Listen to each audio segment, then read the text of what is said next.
Alright, let's try that again. Welcome. It kind of, the timing of the internet going out, because that's what happened for those just joining us. The internet going out was kind of good because we literally just left the tomb. We left the tomb that we did, and like literally as it went into the load screen, it cut out. And this was literally, I paused as soon as we got to the other end of the load screen. So this is literally where it loaded me in. I haven't moved, I haven't done anything. So all you guys that like watching it in post, when you like skip from one video to the next, is that you skipped a load screen. Sorry about that though, let's carry on. I don't even know where the fuck I am.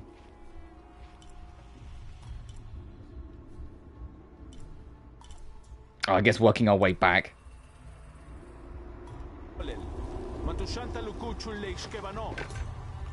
But it sounds like we're not alone.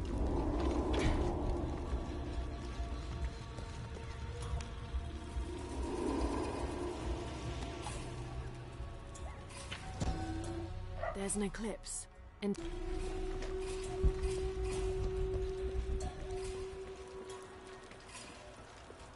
I'm going to presume in the next room. But it's weird, it's like, what?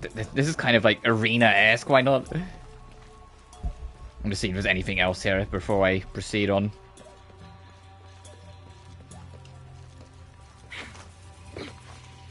Okay, can't skip up that. I was going to see if I can get above.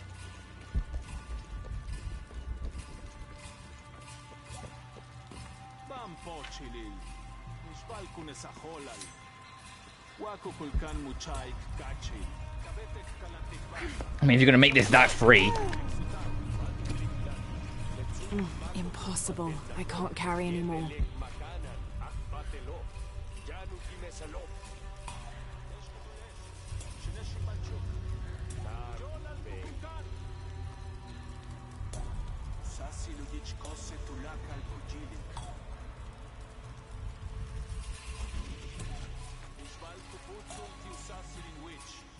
I'm holding forward.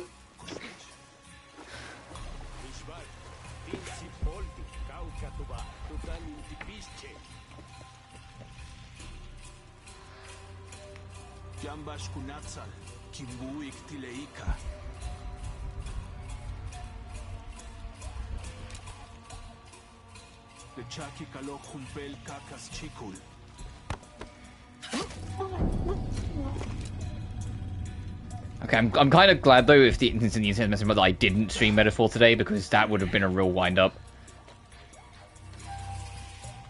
And if the internet goes out again, I'll just call it. I don't like doing the constant start and stop and starts in the night. I find it very fucking frustrating and kills the mood very quickly. There's a lot of people over there.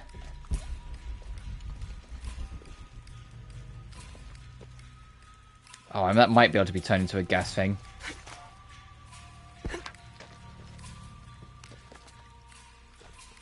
Yes, okay.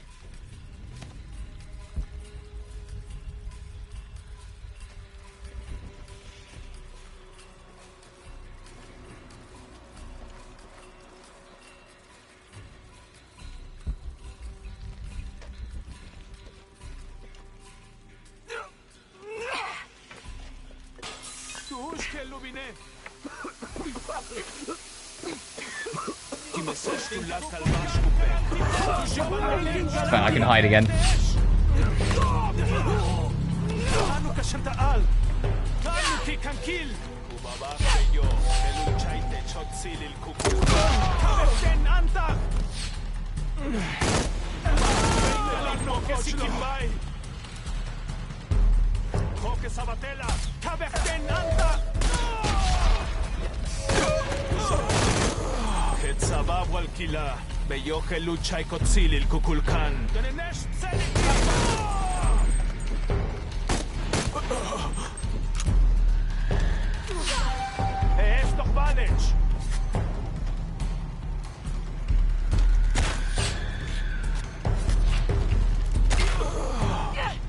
there's a way in somewhere. Oh, what hurt? Did I like? Is there fire behind me? Whoops.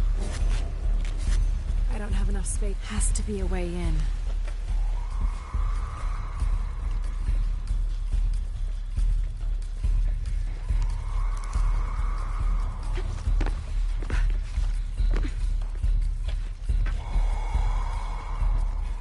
I don't really like that breathing sound. I just want to look around.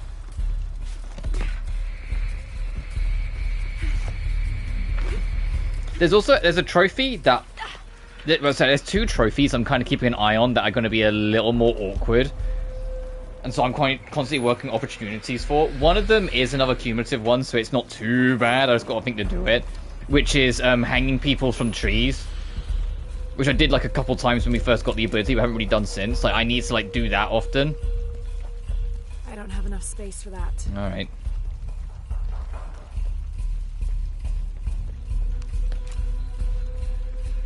But I also need to start trying to get a good spot to do the 3 headshots in 3 seconds. I just need enemies that don't have head guards, because otherwise that's 6 shots in 3 seconds basically. If to make that work, because it takes 2 shots to get the kill.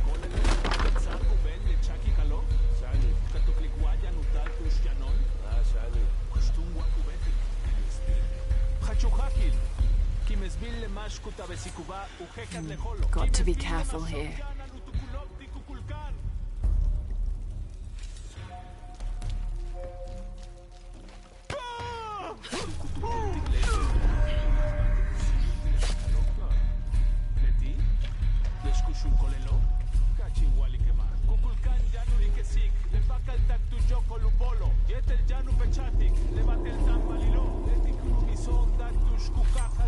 Oh, they are all in like sight of each other.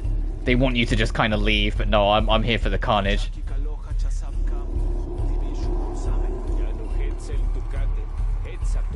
There's got to be a way I can kind of magoo this. Hang on.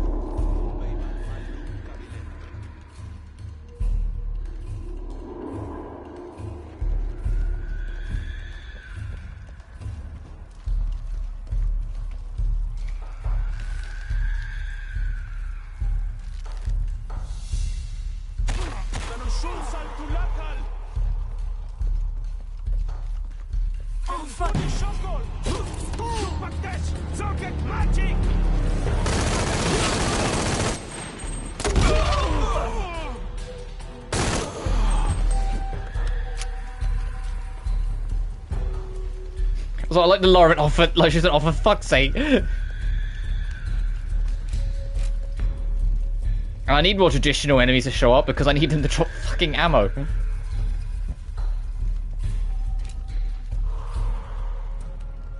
When we next get to like a proper rest, I'll show what skills I've got since last time, because where I've been working 100%, I've got a lot more. Right. The cult moved the shield deeper into the mountain. Laura found it. The Agemaker's shield. I knew it was true. It's beautiful. Damn. Yeah, put it in your pocket. Someone's here.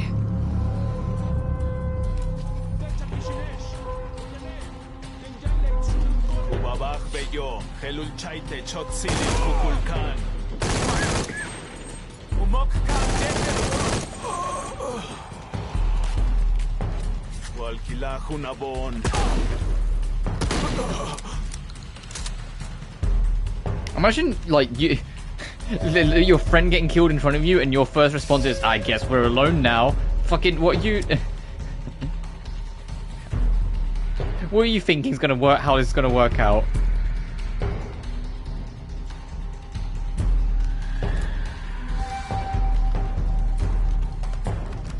Yeah, give us assault rifle bullets, give us shotties, no pistol rounds. I guess I have no choice.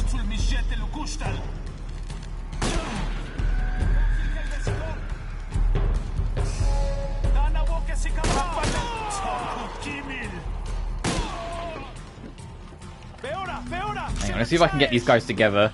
I've got a really dumb idea to try and get this trophy, but I need them all to, like... You know, they're way back there, so I might instead lure this guy here. Hang on. Shit, there's more of them.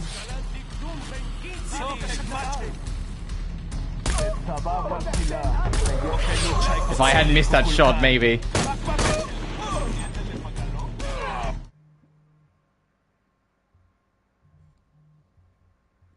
Sorry, I got a fucking phone call. I don't recognize the number, so I'm not answering it.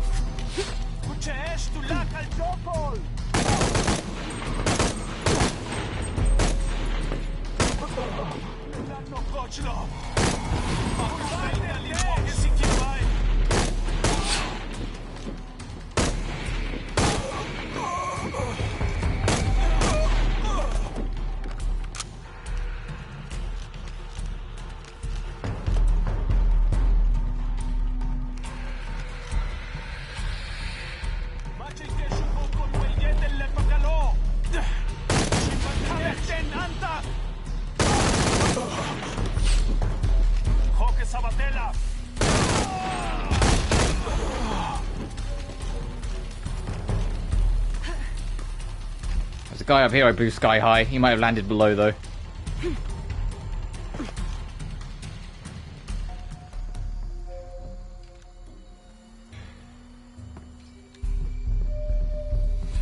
Rook. Shit. Croft! This little cockroach just won't die. She's got the goddamn shield! Fucking shoot her! Why did Lara just stand there, actually? I'm surprised she didn't just dive immediately. Getting lit up over here.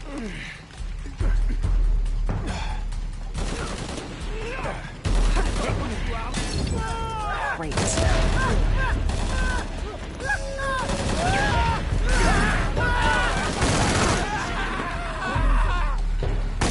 You get cover there. Serious.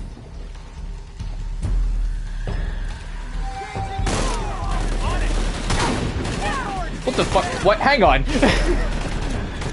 I might die for this, but why was it giving me the stealth kill option there? That guy just landed there. He didn't know what the fuck was going on. He was just there for the vibe.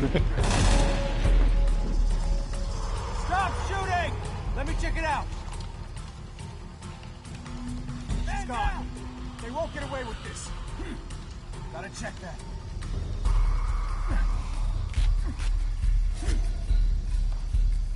Gotta check that. Target sighted!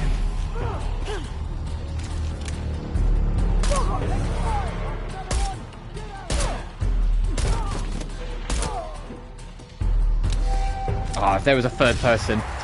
This ends now! You're dead already! I think there was, but they just weren't there. Yeah, they're up there. Fuck.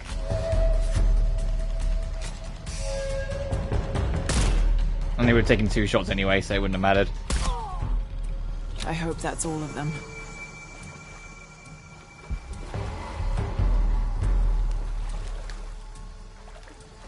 But hey, at least we got some All full pistol up. bullets. Can't carry any more.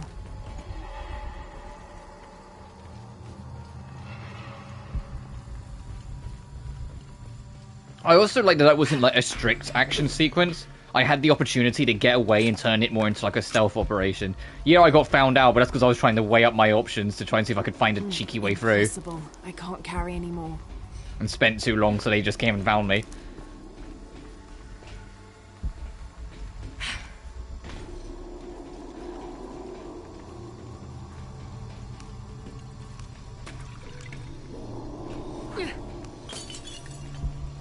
But isn't it crazy at the moment there's human enemies suddenly have ammo again? That's why it's important to have human enemies every now and then.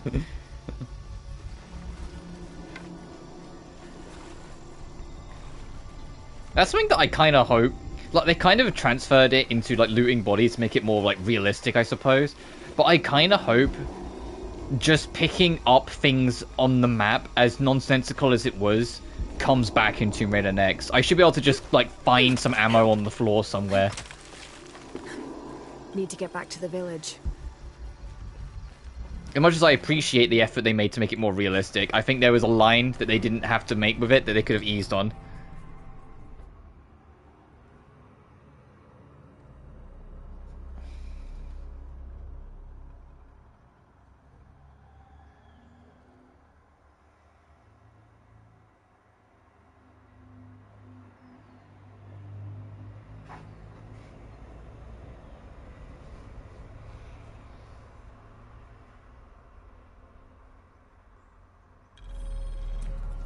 All right, I'm here.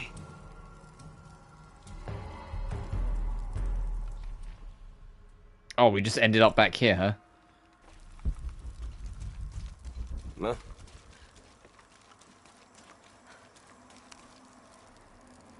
Lara, you did it. The shield of the Age Maker. It's... What's wrong? it's the ritual. Sacrifice the weaving.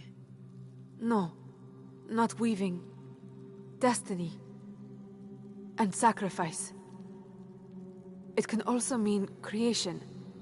The traditional interpretation is we all create destiny. It's just as I thought. Look, Yeah, Lara, the way to symbol see here. things half empty. Ancestors. Fuck. But couldn't that also mean imposters? Yes. That's what Amaru wants. Proof that anyone can create destiny. Not only the descendants of the first Emperor. You're right. No one can ever see this. This truth would shake Unuratu's faith. It will jeopardize the entire rebellion. That would only embolden Amaru's belief that he is the one destined to remake the world. Lara, we have to destroy it. There must be another way. But the truth wouldn't stay hidden forever. I think you're right. Together then. As sisters.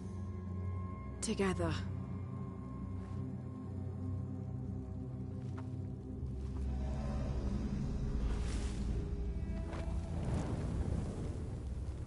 Despite this outcome, you showed great courage retrieving the shield.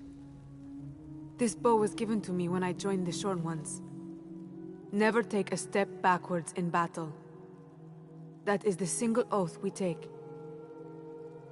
You did not take a step backwards in battle today, Lara. You have the heart of a Shorn One. And I would be honored if you would keep the bow. Koryanka, this is... She just chucked it in her pocket. How did you do that, Lara? Don't worry about it. Thank you. It's not even visible on her. She literally just stuffed that in her back pocket. Don't worry about it. Is that the shield? I don't even want to know why you're burning that. I'm just glad you made it back. Again.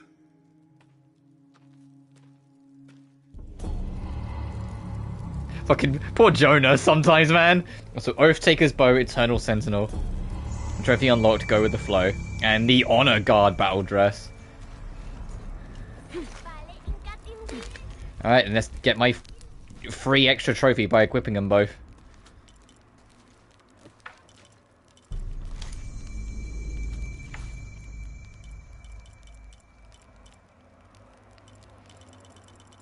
Oh, that's actually assuming I can right now.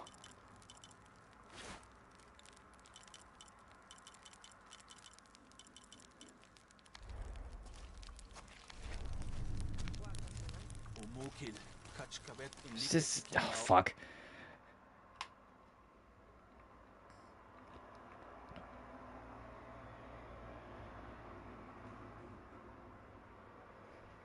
Elite versions of Oath-Taker's Bow and the Shikichaka battle dress.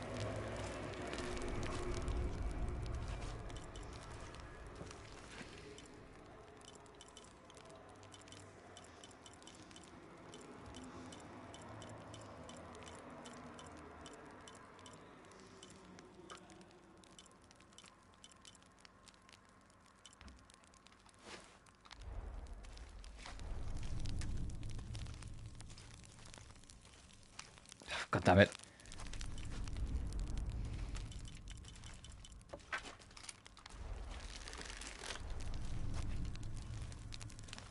Nope. Jonah's like, Lara, please! It's like, oh, sorry, Jonah, I'm just trying to do something.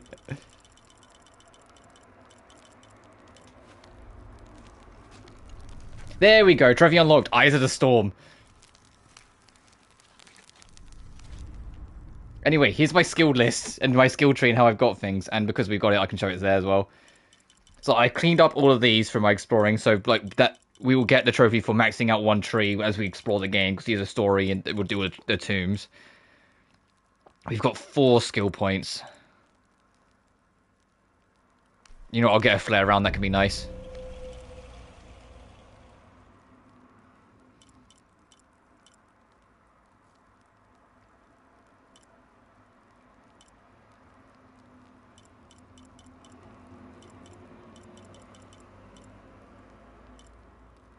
Discount in the shops. I get the vestige.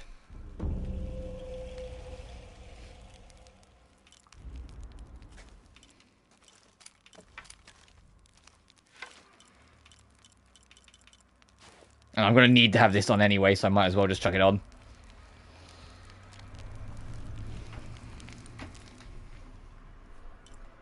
Oh, can I go straight to the next one? That's got the DLC symbol on it. Oh, hell yeah.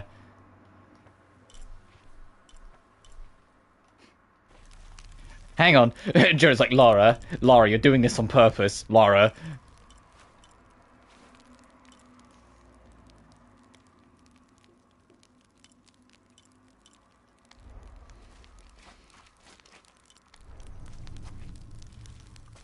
Is that still available, or has it vanished? Okay, no, it's still there. There was, I looked into it. I say looked into it. Okay, that is one. I messed around with it, should I say. I didn't look anything up.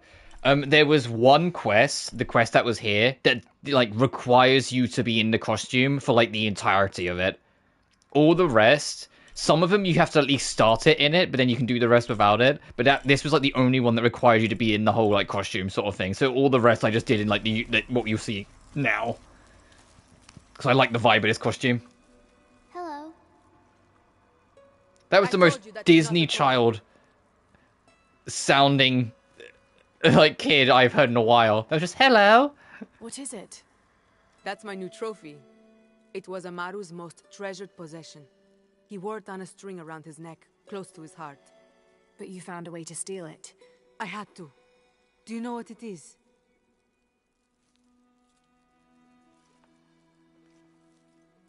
It's a cipher wheel.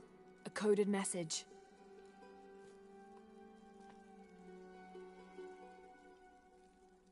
Yes. And if Amaru goes to the trouble of putting a message in code, we have to know what that message is.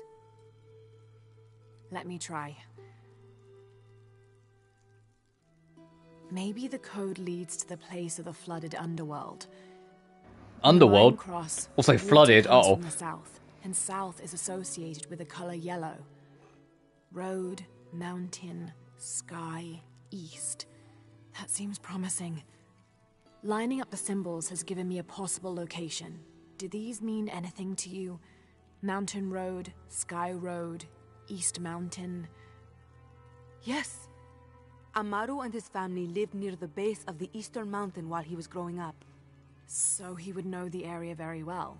Making it the perfect place for him to hide something important. I'll let you know what I find. I'm looking forward to it.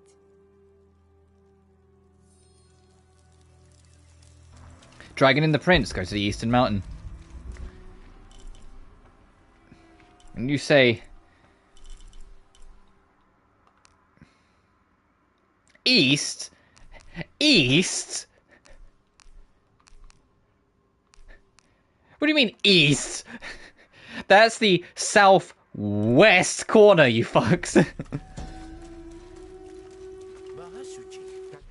The symbol in the center reads Place of the Flooded Underworld. Also, I think we did miss, like, one thing from the DLC, but that's fine. Holy shit, there's so much. Oh, no, we did get all of them.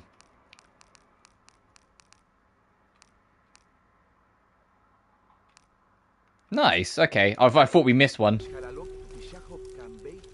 That's not a campfire. I went to sit on it.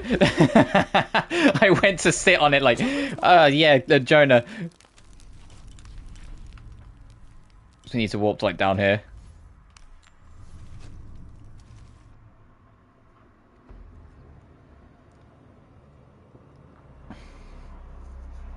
This is the third one. So after this, we'll be halfway through the tombs we can do in the main game, because there's one of the... I think the last DLC was you have to beat the main game first.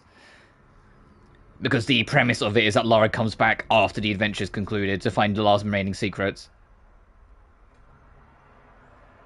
Genuinely, if Tomb Raider Next is going to keep side quests, make the side quests in Tomb Raider Next just what the DLC quests are in this. Make them that all of them lead to tombs in the end. Or, like, optional side areas. Excuse me. Because then it still fits in the theme of Tomb Raider. Making, like, some of them just, like, go talk around town. There's a quest where you have to, like, solve a crime scene by just talking to every NPC once. And it's like... you must have known Amaru when he there's was too young. much of it that's like... This isn't Tomb Raider. You know, like, with the side quests. But all the DLC side quests are, like, peak side quests of what Tomb Raider's side quests should be. Which is just more fucking tomb raiding. You learn a little bit more of the world, get a few extra treasures, and then go explore a new environment. passion for the unknown, for discovering the world around them. But where Sairi was the explorer, the adventurer, Amaru was the scholar. Together, they were a magnificent team, each one pushing the other to great heights. So they were close. Inseparable. All brothers fight from time to time, but these two, they'd settle their disagreements in a matter of minutes, and their bond would be even stronger for it. And as for anyone else? Nobody was allowed to get close. It was a game to them, keeping secrets only they knew. They had a secret hideaway, private code, everything. A hideaway? Yes. They got there by climbing. Sorry, it's been ages. What did they call it? The Sky Road? That's it. That's it. The road to the sky. I'd like to follow that road. Do you have any guesses as to where it might be?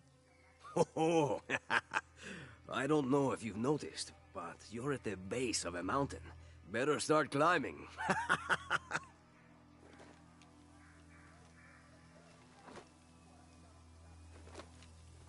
Oh, it's literally just this wall in front of us.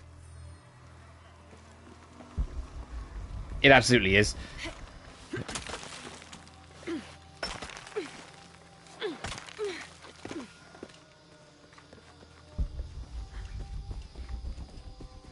But if it's here, then hang on. Once again, East Mountain? East. It's to the west. Let's be real. Oh, in we go.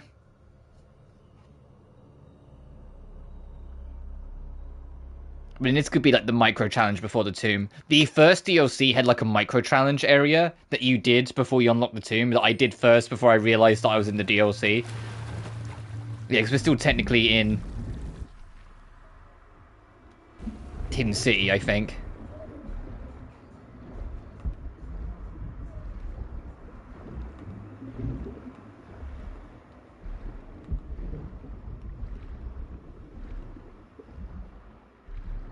I'm seeing a lack of any air holes, so we better fucking get moving.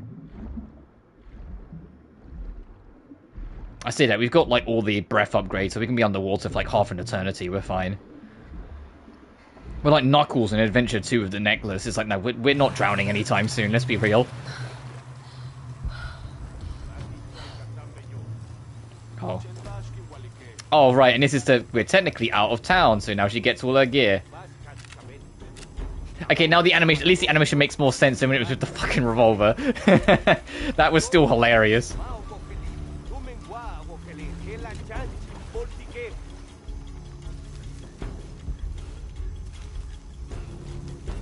I spy 2 enemies that are separating.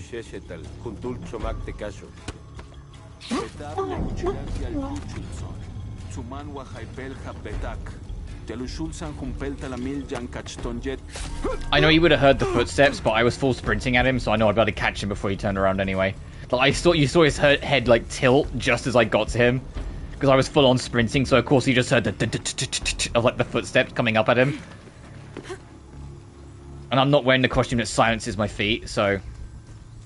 But equally, I was like, I knew we'd be fine.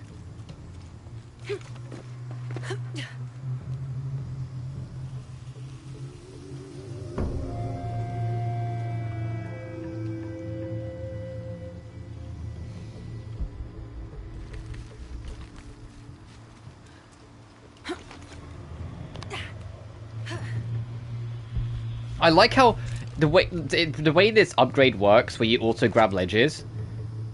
Lara will still grab with one hand and play out the animation, but you can skip the animation by pressing square anyway. So it's more like you're just no longer punished for not pressing it.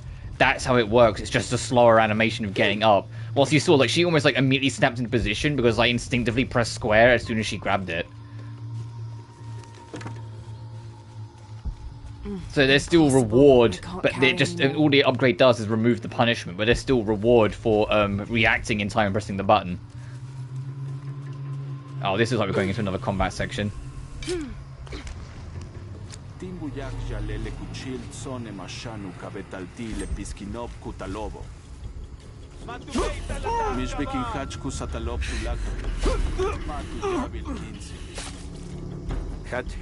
Utstutano puchikpaja pietel pujasicuyo lesat shanta la puchique il patanol canal cuye tagleke mujer samaru soku pistale.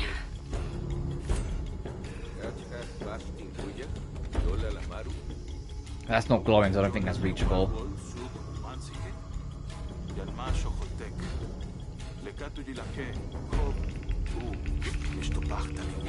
Oh no, she can. Awesome.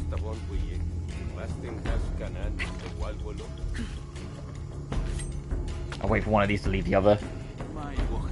But I will string them up. Make an example. So now I can also keep my position up here for a sec. Go away. Go further away. That'll do.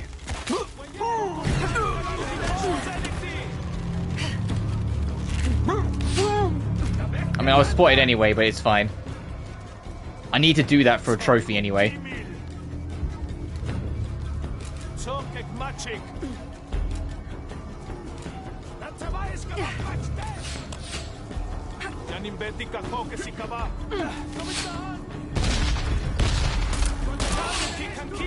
Oh, this is an awful fucking position. I was trying to try and get out, up and out the way, but no, this just made me a sitting duck.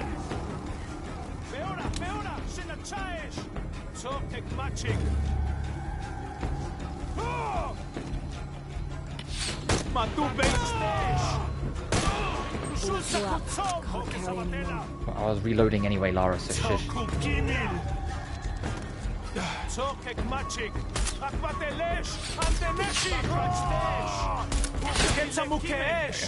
What I'm trying to do is take 3 of their hats off and then get them together.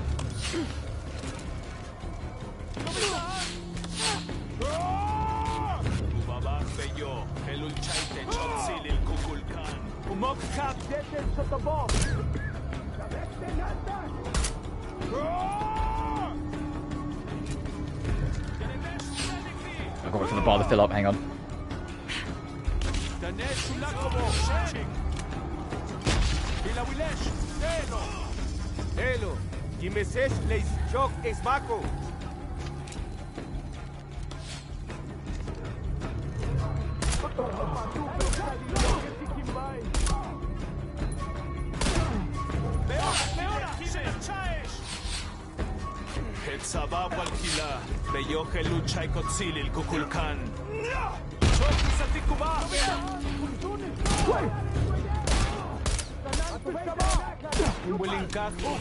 Oh fuck, you're right here. Alright, we got a lot of them without hats. We can do this.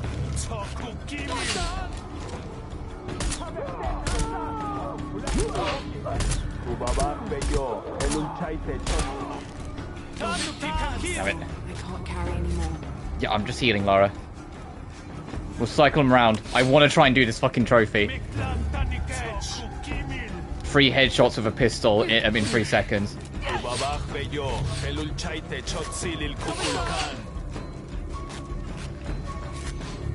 Going for it. Gotcha, gunslinger.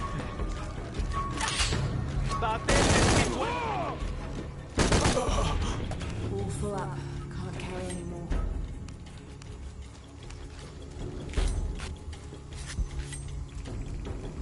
I said I just need to get them lined up. That was also I'm out of bullets. That took everything to get to work out. I mean, I still have my flare rounds, but that's not ideal. Oh, I do need to, like, shoot a turkey, I think it is. Oh,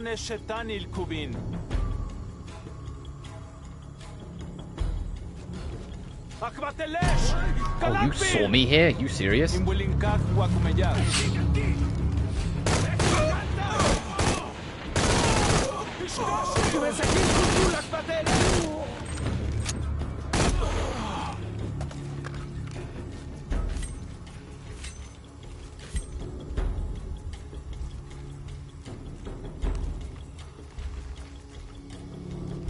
I feel like more are coming still. So I'm just going to keep this in hand for when they, like, sprint at me all around the corner.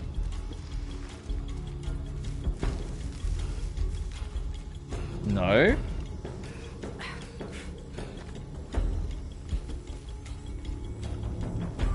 All full up. Can't carry any more. Fair enough.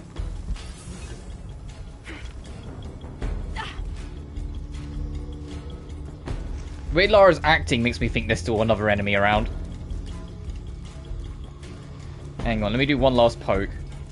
The way Lara's acting makes me think there's still an enemy around. It's like the music is still playing, sort of thing.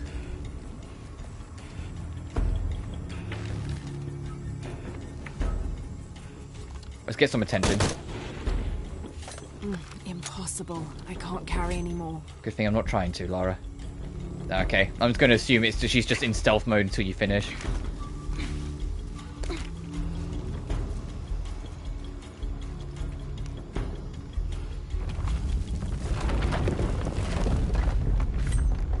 Shing.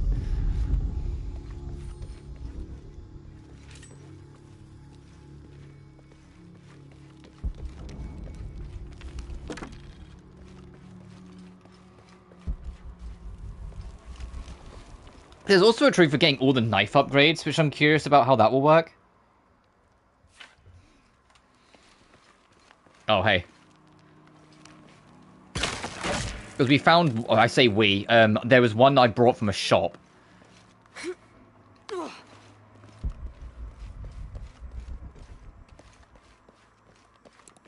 That's going to be story relevant, I think.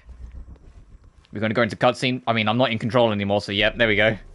No wonder Amaru had it so well guarded. This is Cyrie's tomb. There's an inscription in Latin. I will never hesitate again. I wonder what that means.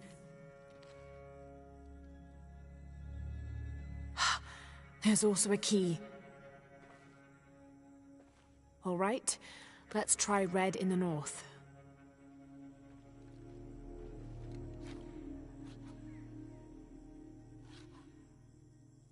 Dancing tree, water, 9. It also means many. Dancing water near many trees. I think I know what fits that description.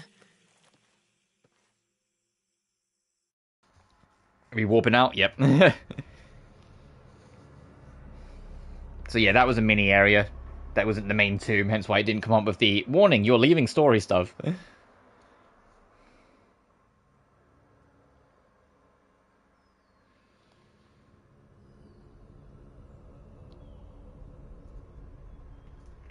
I think that's like the biggest thing whilst we've been working through all these Tomb Raiders. I'm excited for Tomb Raider next regardless, because I'm a huge Tomb Raider nut job. But I'm also just super curious, like, how what they're going to handle and how they're going to handle certain aspects of it, you know? Like, what direction certain pieces of it's going to go, not just in, like, story and gameplay, but, like, the little details, like the environments, the, like, music design, if it's going to be more in line with, like, the newer stuff, where it's more, like, orchestral, not where it's always been a little orchestral, but a more, like, movie-esque cinematic. It's kind of like the vibe they've gone with the modern trilogy, or whether they're going to go for more like the more bombardic orchestra that we had in the Legend era, or if it's going to be something a bit more classical in line with, well, the classic games. I genuinely would love the 4, 5, and 6 composer to come back. Like, that musical style I would love to see another run through, but I don't know. It's kind of hard to say or hard to tell with these sort of things. I know a lot of people want, like, an older actress of Lara to come back. They kind of want to move away from Camilla, because Camilla was fine for the younger years, but it doesn't really suit, like, the mature Lara that we have now. Okay, it's going to be another side area then. Or it's going to have After Shadow, considering it's supposed to be based after every other game. I think we need someone with a bit more edge to them, just because it's post Angel of Darkness, so they should be a little, like, meaner, but we'll have to see.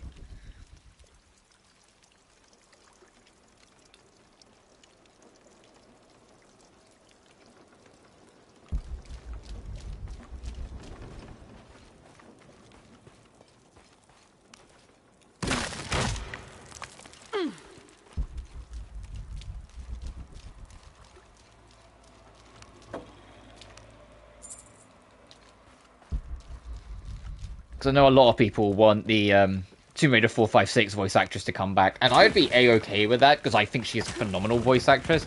I have personal bias. I have more nostalgia for the Legend trilogy, so of course I want that actress to come back, but I also wouldn't be opposed at all to just having a new voice. I think it's okay to move on and have new performers.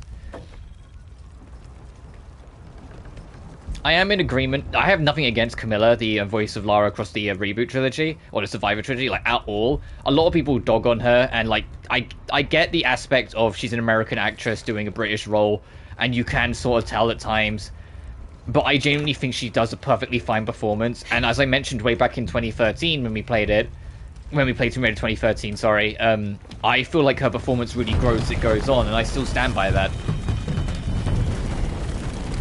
But I also do agree that she suits the younger Lara, but she wouldn't really suit a slightly older Lara. Like a post-AOD, you know, post-Legend trilogy, that kind of Lara, I don't think it would really work. And also, if it's post-AOD, I think Curtis should show up. I think it's been long enough. I think people would like to see Curtis be better innovated and worked upon and made into like more of a real character than the very minor aspect of a character he got to be in AOD. I think it would be cool to have Curtis come back. Maybe not necessarily have him be playable. I think if they're going to like make this like genre-defining brand new Tomb Raider, yeah, you have to just keep it back, still keep it on Lara. AOD is fine as the only real exception to that, but you can still have Curtis being like more involved, maybe. I'm also curious, like, if Jonah's gonna have like any presence in it. Because how are we gonna explain this? Like, hey Jonah, like, hey Chip, you guys just know each other now. Because Chip's still alive, because it's only Alistair who died at the end of, I say at the end, about halfway through Underworld. There's also, yeah, spoilers for the Legend trilogy. Alistair doesn't make it the whole trilogy, but it's not. It's funny because it's like it's not really like treated as. It's treated as a big deal for the cast, but I don't think there's a single person in the community that went, "No, Alistair!" Like, you know, like it's kind of funny. There's a lot of like how they handled the storytelling and the impact of it. That Crystal Dynamics took a very long time to figure out. They never really figured it out completely in terms of like having like heartful and impactful story really across the whole Legend trilogy. Anniversary got real damn close, I felt, for like personal inter-drama with Lara, but they never quite got it. And then you come to the reboot and like we spent most of 2013 me bullying the writing because the writing is so rushed and like slapdash. It expects you to care about Roth and everyone else who dies. It's like, no, you're not. That's not gonna happen. I feel like this floor's gonna, like, yep. Shit. Obvious trap, the obvious trap. I literally looked at it and went, that's gonna break. But I think Rise as a whole did a good enough job to kind of like build up the stakes and make the story feel more impactful and meaningful. And you've already heard me sing my praises of like the earlier aspects of like Lara Croft's story. I do feel like this story, like it has the early aspects where like it is kind of Lara's fault. There is that like inter-drama of it. Her her green arrogance got the better of her. I just completely swam into like a schmuck. But then equally, we haven't been doing too much story since then. But it doesn't feel like it feels like Lara just kind of stumbled to the next thing and now is working on that. You know.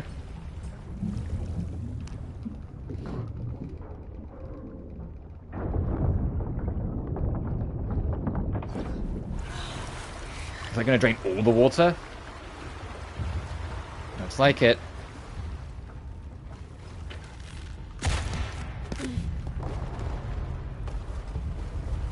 Okay, that activated the trap.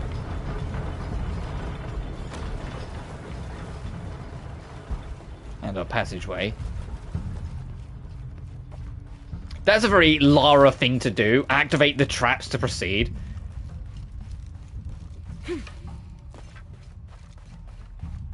Congratulations, you got your wish. The place is now a death trap. Like that.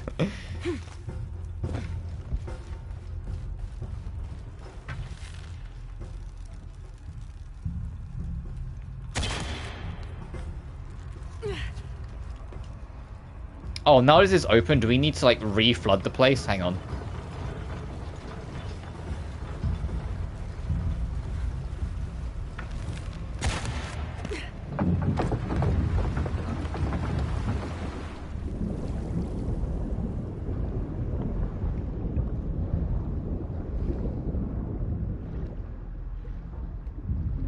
At least the gate's staying open.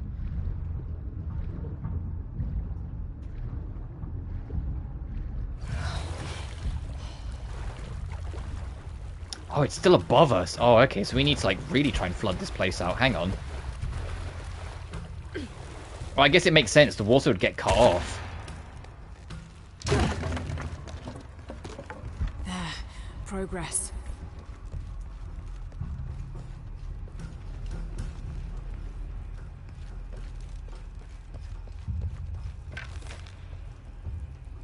This obviously isn't the solution, but I just kind of want to do this for shits and giggles. Actually, it might be part of it. We might have to, like, cut this off and then make it a link line so it eventually pulls this open. Hang on. Let's yank this down. Also, it's nice that this game's brought back underwater levers as well. That's something that was very much starting to become a thing of the past. Even though they've made it work a bit differently to make sense in context.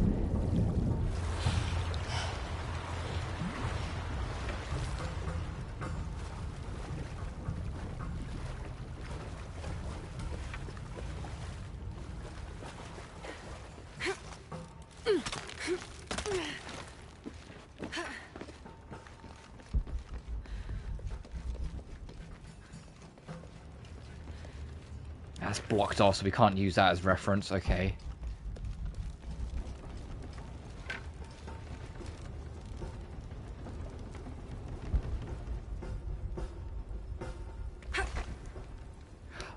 Oh, hang on. Is that connected? Is that connected to the bar above it? Will that spin above it as well if I do this? It will!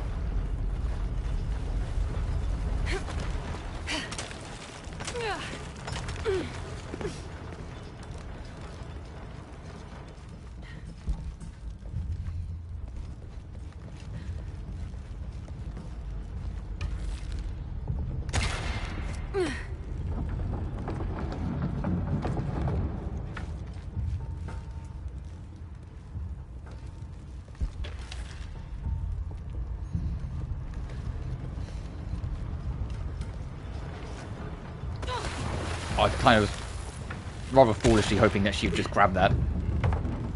This will raise the water level, but she'll then reach the next one and raise it even higher.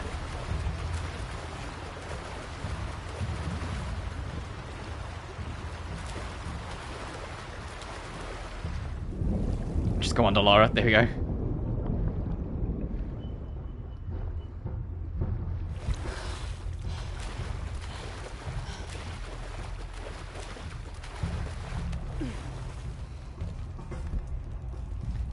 Go, so there might be something over here. Oh no, that's just the bridge that collapsed and that dropped us in. Got it.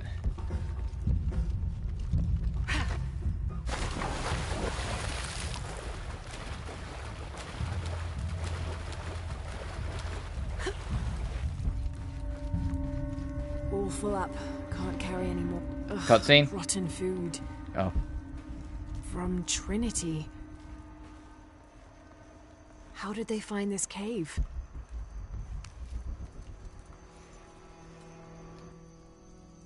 The key fits this chest. Maybe the answers are inside.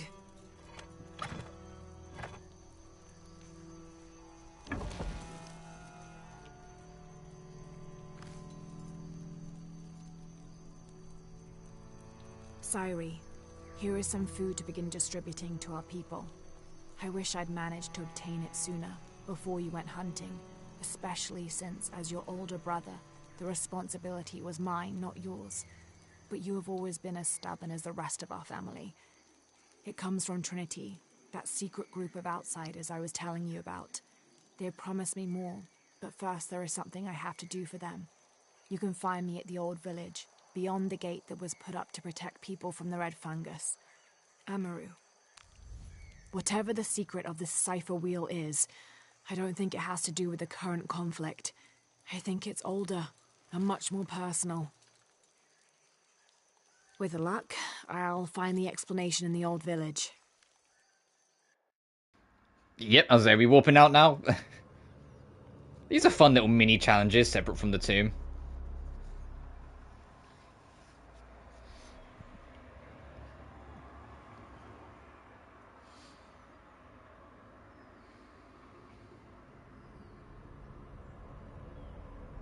And getting the whole mechanism to rotate to raise the water level to the highest, it feels like a condensed version of like that one puzzle in the Sanctuary of the Scion from Tomb Raider 1.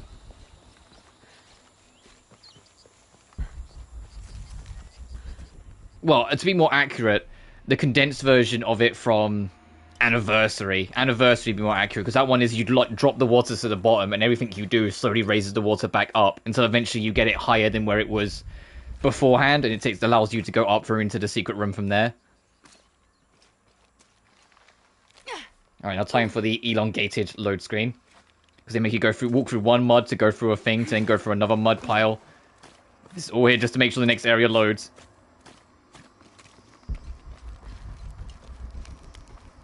Tap this as well, because I know we've got one skill point. I was going to say a few. No, I thought we had more. I don't think we can afford anything, because the cost seems to be how far away from the center you are.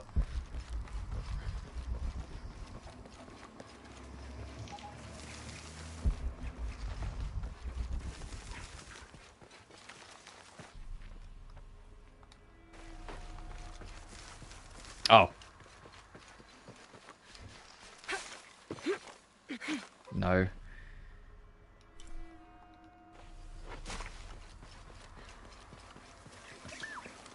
Oh, I'm overthinking it. Right, I need to get in here.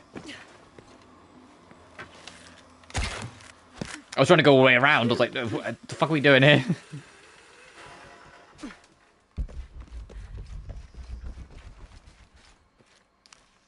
Ah, here we are. There's the tomb. Rule of 3, I guess.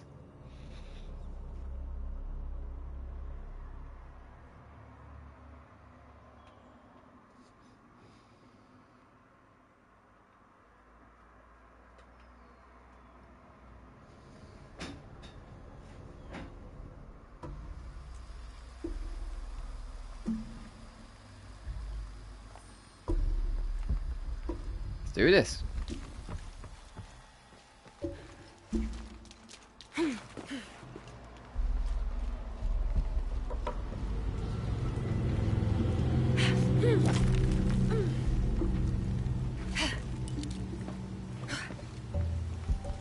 I'm also going to be tapping into survival mode like every now and then, so I want to make sure I get everything as I go. This must be the red fungus Amaru mentioned in his letter. It's obviously deadly. Trinity must have put these here. They should still be functional.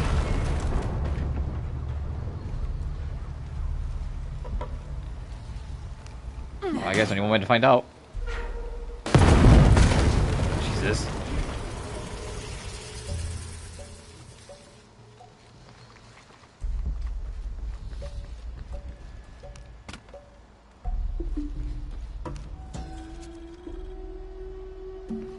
My dearest Sairi, I'm leaving this for you here at the gateway to my greatest fear. In case Okay, I do offer me not opportunity to return. join their numbers. For several reasons I've delayed giving them a final answer, but non delay. They can provide the resources we need for I will pay the ultimate price. No, I did so with pride, no regrets.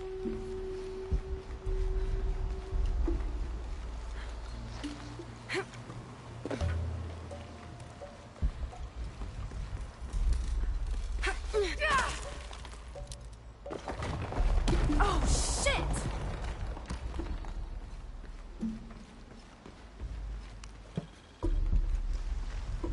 God, I hope you don't have like the, was it triphobia? Or like the fear of little dots and holes.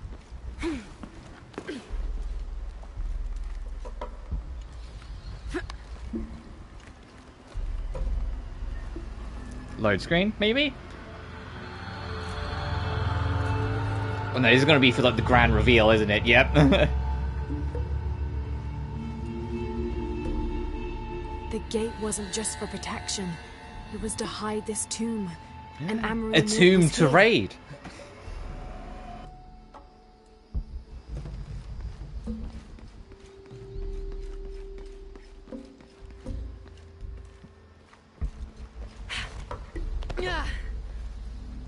Why do I feel like that's just going to kill us if we touch it or go into it? The fog. Let's find out.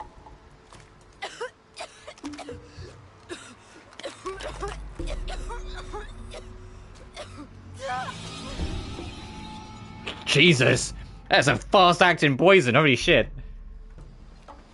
The gate wasn't just for protection. It was to hide this tomb. And Amaru knew it was here.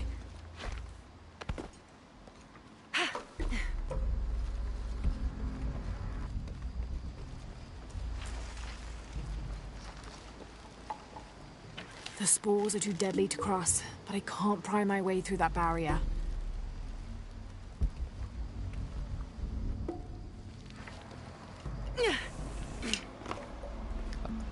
Oh, this is kind of cool, like the floor is lava kind of challenge. It's a loud motorbike passes through, because of course it does. Fuck off. That the cannon's not heavy enough to weigh this down, but me standing on it is. Just fuck off. Fuck all the way off. That don't give me that. Close. I'll get caught in the blast.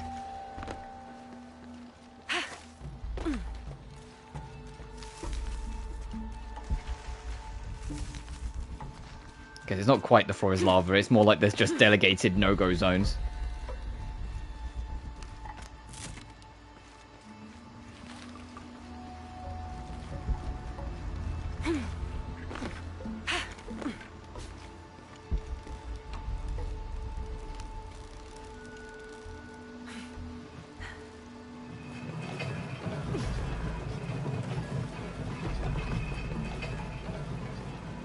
Oh, bye.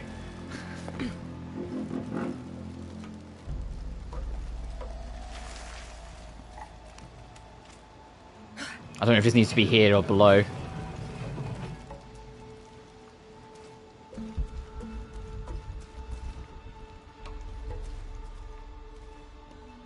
No, hang on. This needs to be down here.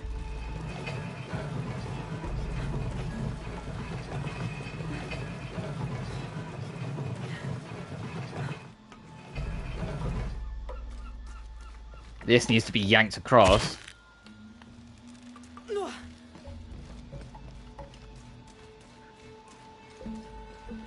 I said this needs to be yanked.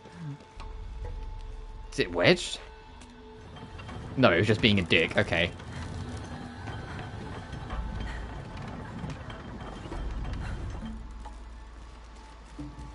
Be brought along. And then I think we swivel it. And pull it from the other side, since we won't be able to walk it through that.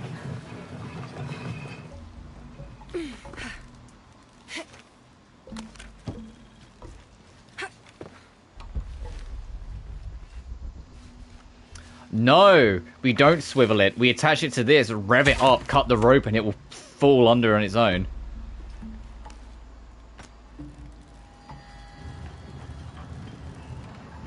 Rev up those fryers. Before I let that snap, though, that's got to roll all the way to get under that. I want to make sure it will.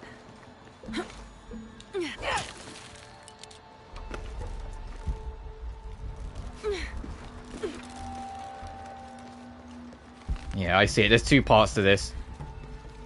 I need to make sure it'll get it's enough that it will go under.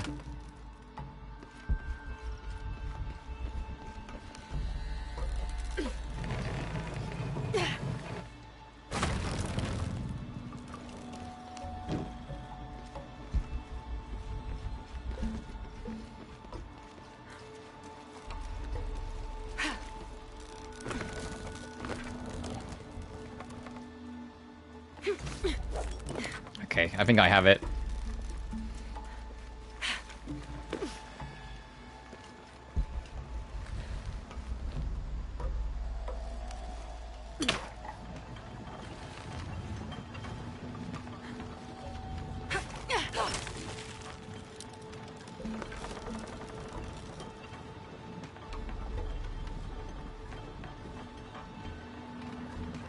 Nice. And now when I stand on it, it will still be weighed down. And now hopefully when I like set this off, I won't blow my face off.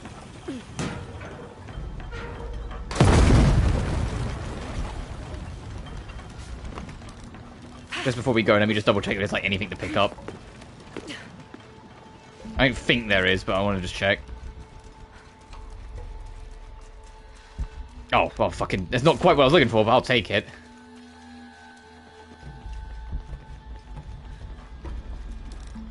Oh, Lara. Lara got a little sticky stuck there. There's nothing else in there other than the thing. Nothing in here. All full up. Can't That's carry just some... anymore. Yep. Alright, let's go back.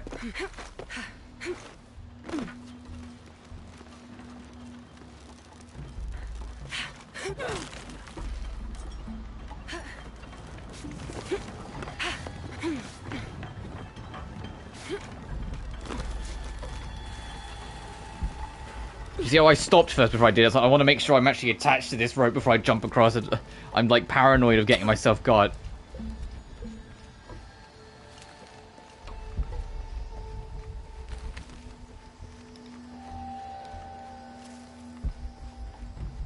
The game's like got me a few times because this game seems very anti-rush.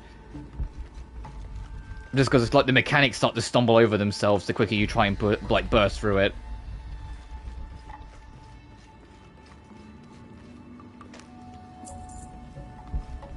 Which isn't inherently a bad thing, but it does become one if you are kind of quick at solving and figuring out these things. The game starts to go, well, hang on a minute, buddy.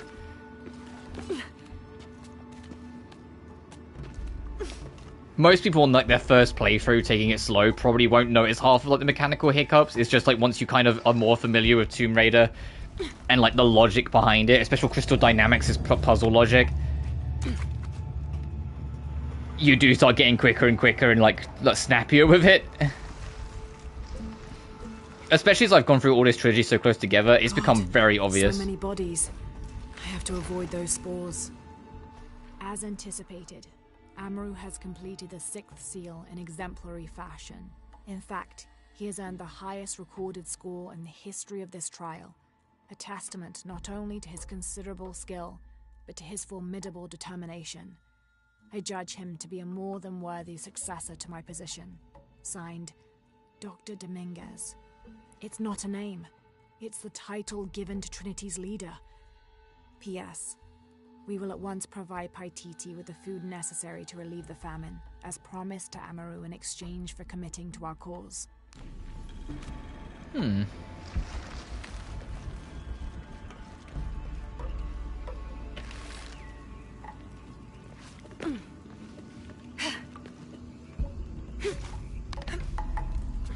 Fuck, Jesus Christ, I am not in control of the camera here, hey, by the way. This is the game desperately trying to make sure, it's like, hey, you go here, hey, you go there, hey, go here. I'm like, fucking alright!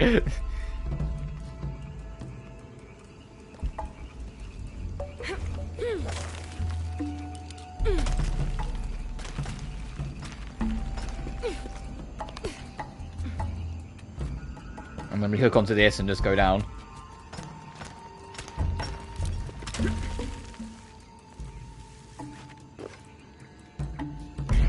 Cool.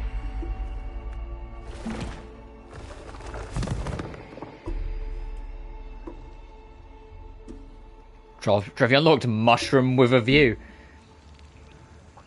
Oh, aim at your enemies to tag them. Ooh, they're introducing tagging in the DLC. This entire construction is a test for the leadership of Trinity. If Amaru had fully committed to Trinity sooner, they would have given him the food then, before Sairi went hunting and got killed. I will never hesitate again. Amaru was making a promise to his dead brother in a language no other Paititian could read. There is one person who can confirm all of this for me.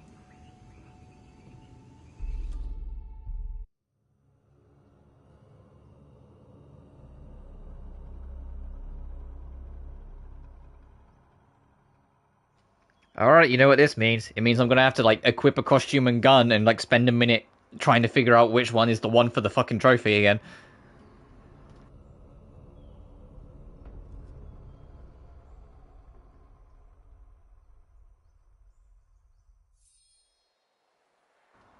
Oh, we gotta go, turn in the quest, I guess. We back to the cave? Oh, no, we're back to the man down here. Okay.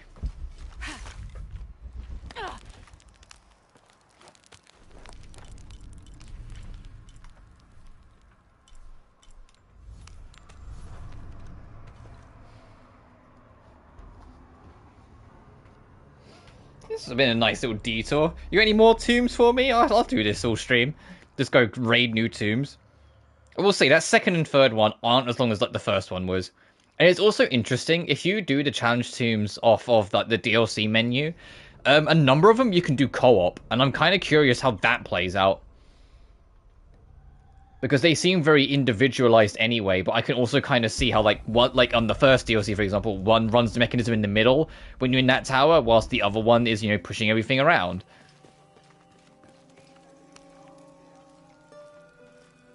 Ah, it's you again. Did you find what you're looking for? I think so. More than I was expecting. You look troubled. What's on your mind? Did you ever see Amaru back here after the famine? You mean after his brother died? I told you they were inseparable. When Sairi died, a part of Amaru died along with him. Not long after it happened, he came back here once, and then never again. That man, he vaguely sounds like Roger Craig Smith. I guess his brother's death changed his priorities forever. That vaguely sounds like fucking Ezio Thank you. and Sonic. Even more helpful than I can say. Koryanka was right. This wheel is important to Amaru. It might be the most precious thing he owns. Fuck. It's on the other side of plot. Alright. That's fine. We have no reason and no right to keep it from him. Also, Lara, growing, have no reason nor any right to keep it from him. She's gonna go give back the artifact. Right, if we have to advance the plot to continue, that means I need to be in costumes. Let me go change.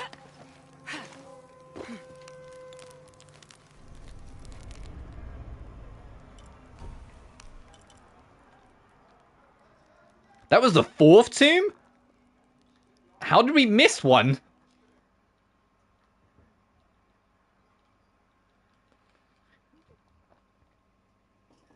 Yeah, no, we are missing one. We haven't done the nightmare. We went straight to Price of Survival. How the fuck did I miss one? Where's the third one? Hang on, let me just make sure I'm not going crazy.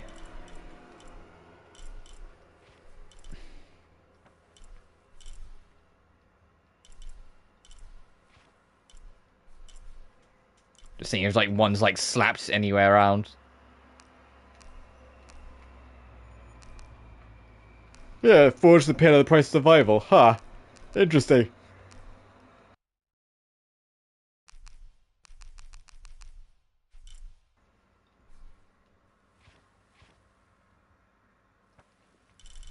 That's why I'm checking here in case it was like somewhere here, but because the first one was over here, which is why I thought maybe, but oh well.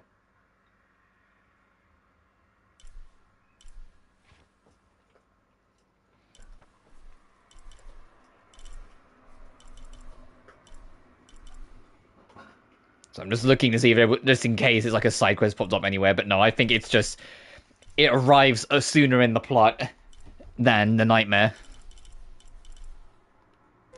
Anyway.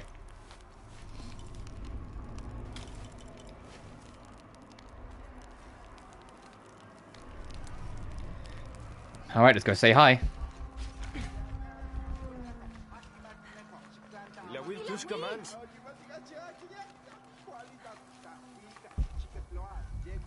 Oh, right, because this is a house with people in it. It makes you walk. Which is so weird, but oh well.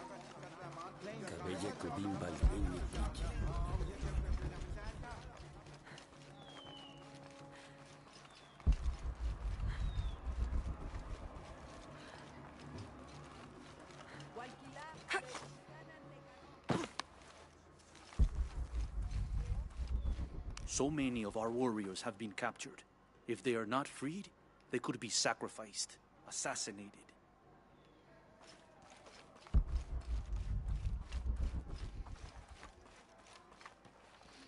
Alright. So now will actually let us pass because we're in costume. If we weren't, they'd tell us to bog off. So this guy might still give us a look. Give this to him. Oh, hey. The DLC took priority.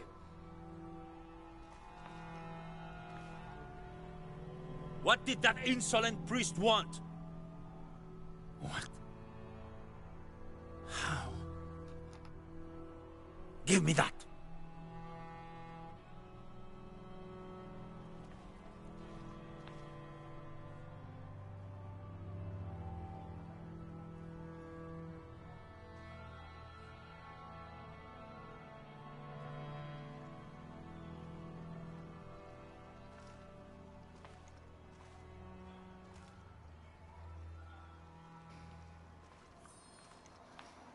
Giving a kindness back to the villain. That's cool.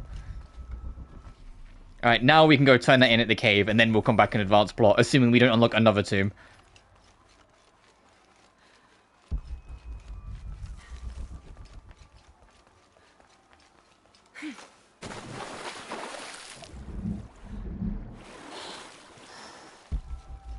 I mean, that makes me wonder if you'd like did these as like they came out and you'd already beat the game, if you could even do that. If this quest even able to do, if they had to do like some time shenanigans to be like, oh yeah, don't worry about it, or if it's only in like a new game they let you. Where's that cave? Oh, it is over here. Okay. I was expecting the objective marker to just take me to who needs to be turned in, not to the cave entrance.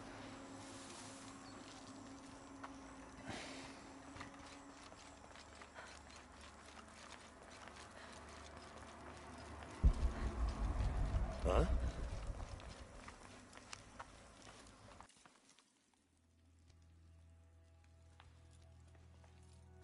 You're back. What have you learned? Too much, I think. What happened? I returned the cipher wheel to Amaru. Its messages have no value to the rebellion. The wheel is personal. A keepsake that represents Amaru's love for his brother Sairi. The codes point to various dead drops the brothers had, hidden throughout the city. One of them contained food which he'd gotten from Trinity to help during the famine. But Sairi never received the message, because by then he'd already died. Amaru wasn't always the man he is now. Whatever his faults, he still believes in doing what's best for Paititi. I know. He's always held this city and the people in it close to his heart. Along with his regrets.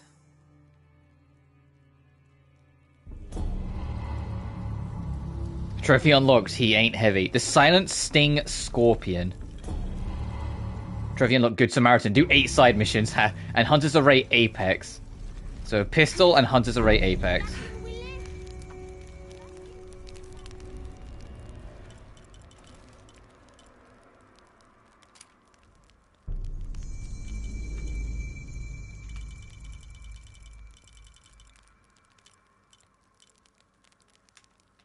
Fucking, of course we can't equip it here. 1 second! I want 1 fucking trophy. Let me just go anywhere else.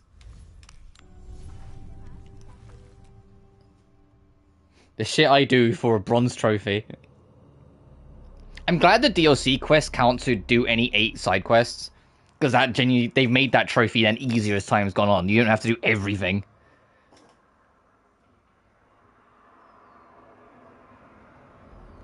And I'm warping all the way over here just to get 1 bronze trophy and then warp straight back.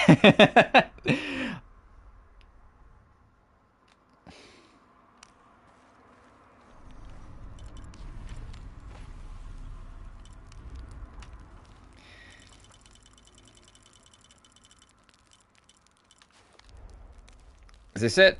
Trophy unlocked, dress to success. Alright, since I've got what I wanted, I'm going to swap back to the revolver because I love going crazy loud power with it.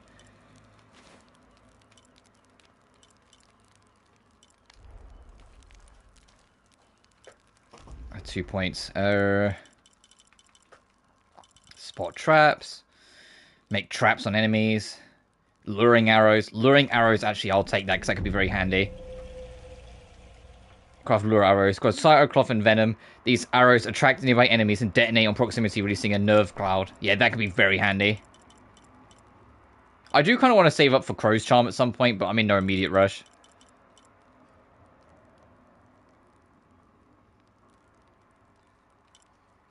Oh, that could be interesting. You can also hide the bodies, make it so that they're just like hanging in the shadows. That's kind of haunting.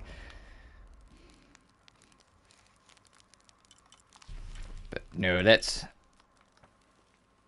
that the best warp? I'm gonna go with it. Let's go back. Hang on. Hang on. Before I do, is there any other fucking DLCs I should know about, game, before we proceed?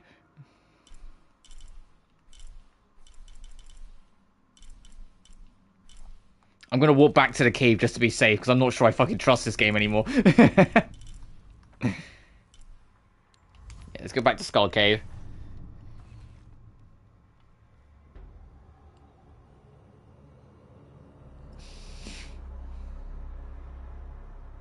What's another load screen? I think this game has exactly 100 trophies with all the DLCs. So I'm actually curious how many I've got at this point whilst it's loading. I have 64 out of 100 because I have like my original playthrough trophies and then like the cleanup I've been doing and all the DLCs. Alright, is there any other quests here? Or is the nightmare going to be later? Nightmare's probably later then.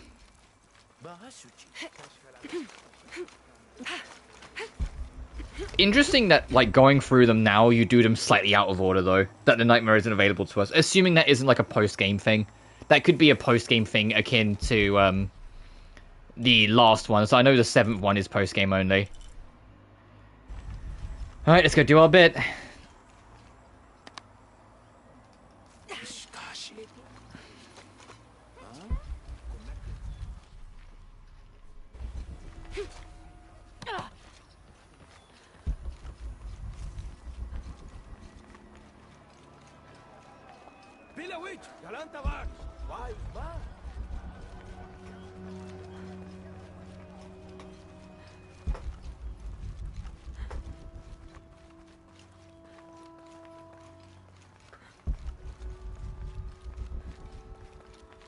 Yeah, and this guy won't only let us pass now because we're all dressed up. Wary of how. We've broken the uprising, but they are still around. Alone, you are a target. I'm confident I can deal with any rebel I meet. Well said. They can't stand against us. Although, they did fight like demons. They fight for their survival.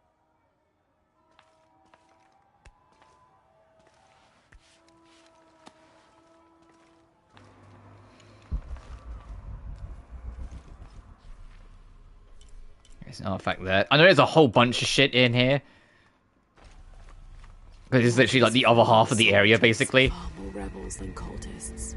I don't know if I've got everything that's in the village, but if you look at my completion in the corner, you can see like there is still a decent chunk I'm missing. There's at least one camp over here. I know there's one tomb over here.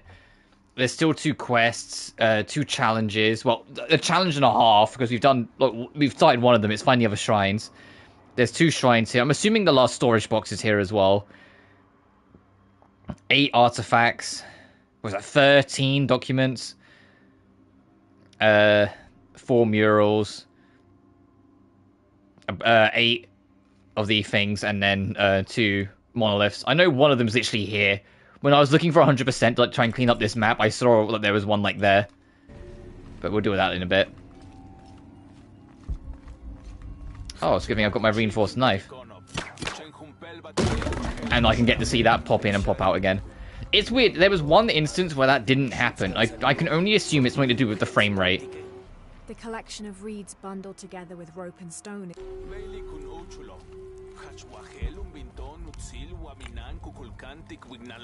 Also, while it's on my mind... Okay, Mom is completed.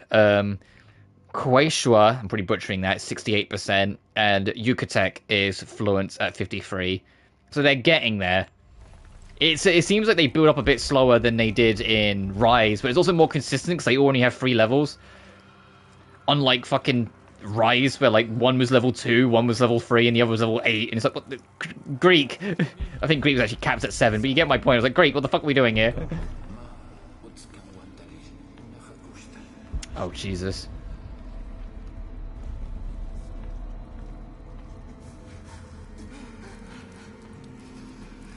This is the consequence of the rebellion, I guess.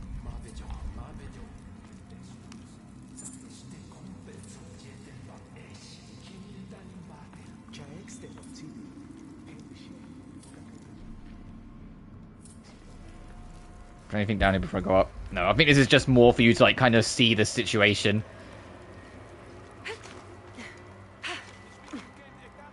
Ooh. Oh, well, there's the monolith.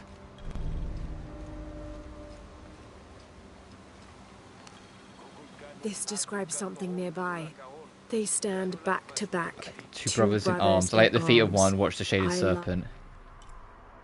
Up above. Okay, I'll worry about them when we get up there, because I think there's going to be a cutscene between here and then. Shaded serpent.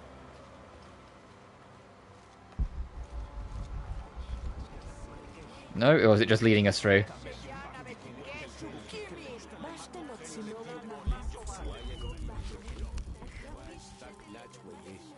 This is really as far as I can go. Oof.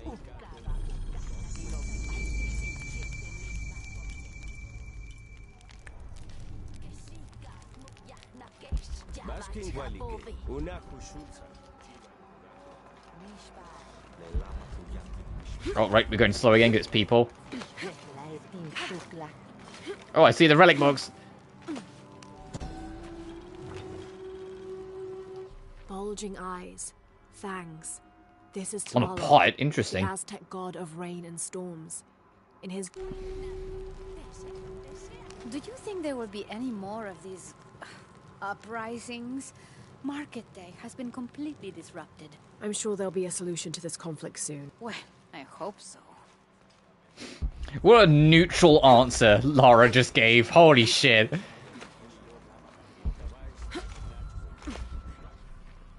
So yeah, that's our last camp. Okay. Where is it? Oh, we're in the vicinity of it. I guess we should start poking around then.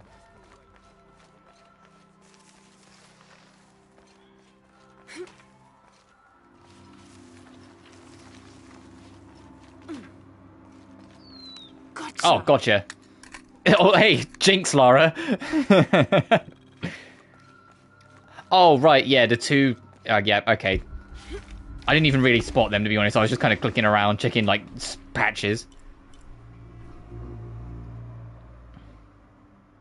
Okay, I don't think there's anything else here, so we can just proceed up.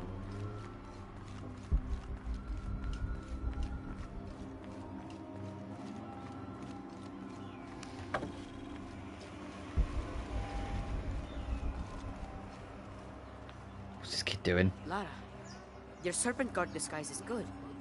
I discovered the passphrase for the prison where they're holding my mother. Innocent eyes will blink at dawn, when weakness falls away. Understood. We'll get her out, Etzli. There's one more thing. Hakan has been captured. He's my friend Kiara's dad. If he is sacrificed, I'll see what I can do.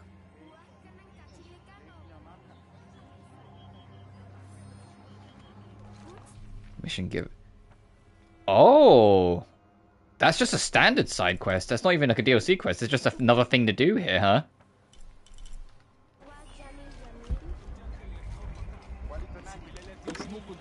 Oh, well, that looks like a fucking public trial. I don't have enough space for that.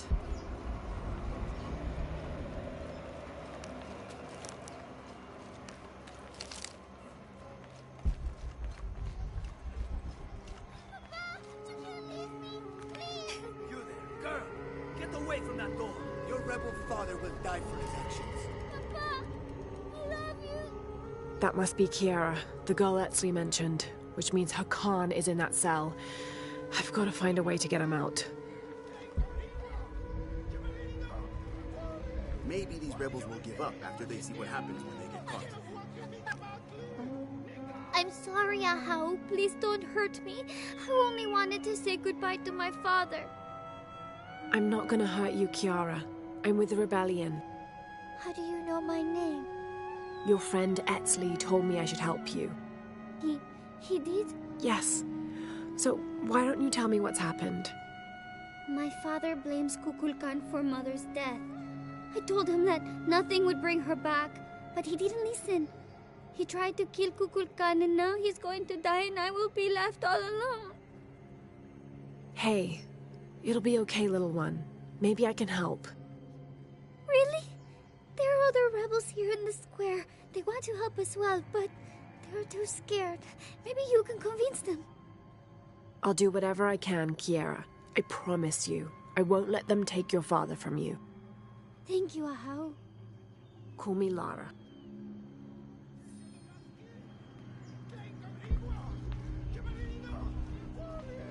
Is that implying that he might be one of them? That'd be funny. Maybe these rebels will give up after they see what happens when they get... It is sad that a little girl will be orphaned today. But maybe this execution will send the right message.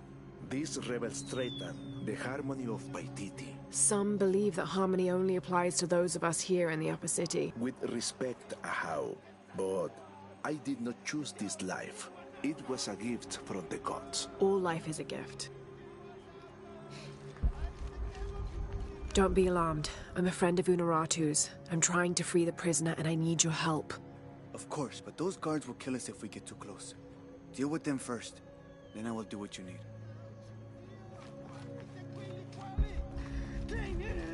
I want to free the prisoner, but I can't do it alone. You must be the Ishiki Unuratu spoke of. If you can make it safe, I will help you. Oh, and that's the switch and the warning bird, I'm assuming, if the door opens, so we'd have to be careful about how we approach this. You enjoying the executions? The executions? Of course, but I need you to stop the prayers for now.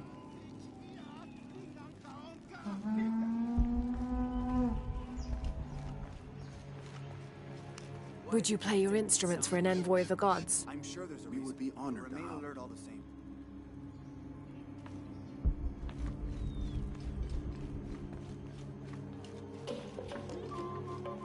I'd like to see the prisoner.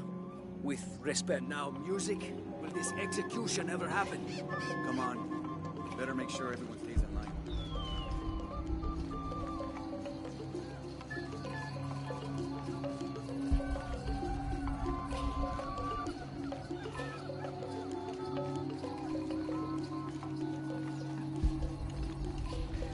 That bird is absolutely going to squawk the moment we pull this. Okay, the guards are gone. We must move now. It's safe now. Help me open the door. Yes, we must move. This should do it. Together now. The way is clear. That bird. I'm expecting that bird to just start screaming. Don't worry, I'm a friend. I do not have any friends that look like you. Trust me, I'm a wolf in sheep's clothing. Your daughter's waiting. Can you walk? Kiara. Damn. Kiara, go! Get someplace safe. I will find you. I can already see our way out. I'm just seeing if there's anything else here. You are the outsider.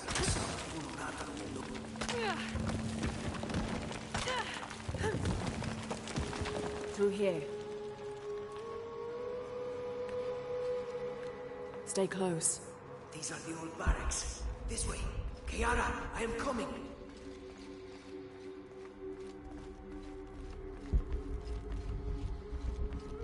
The way out is blocked.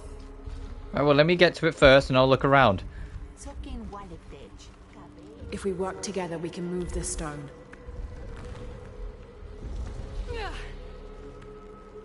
Thank you for showing me the way. You helped. Not that. The way to what's important. To my daughter. Here, this knife. It belonged to my wife. I was going to kill Kukulkan with it. Oh, trophy unlocked. That's a knife. Fully upgrade the knife. Oh, so it's just do one quest and do one thing in the shop. And buy one thing from the shop. And now we get more resources from using it.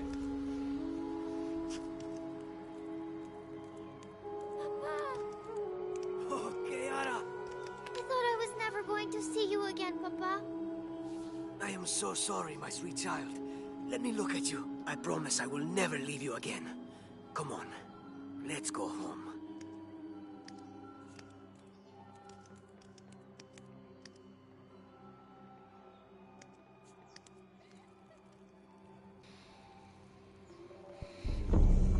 Right, mission complete. Rescue Hakan. And now the only quest I think left to do, yeah, it's a 10 of 11, is one that we can't continue yet, which is doing the last part of that, the of Hearts and Mind, but that's not available to us yet.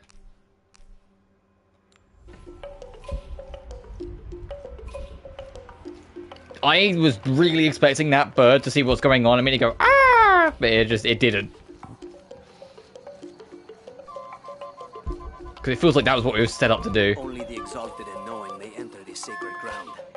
Innocent eyes will blink at dawn when weakness falls away. You may enter.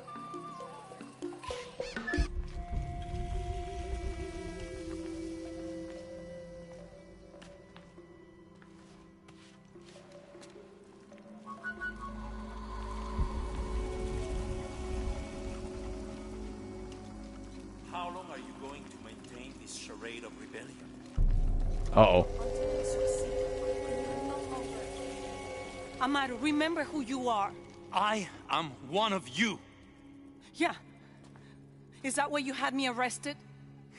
If my brother was alive, rest his soul. Yeah, he will think this bickering is a waste of time. Come home. I am home. This is home. Unaruto, dream for a moment.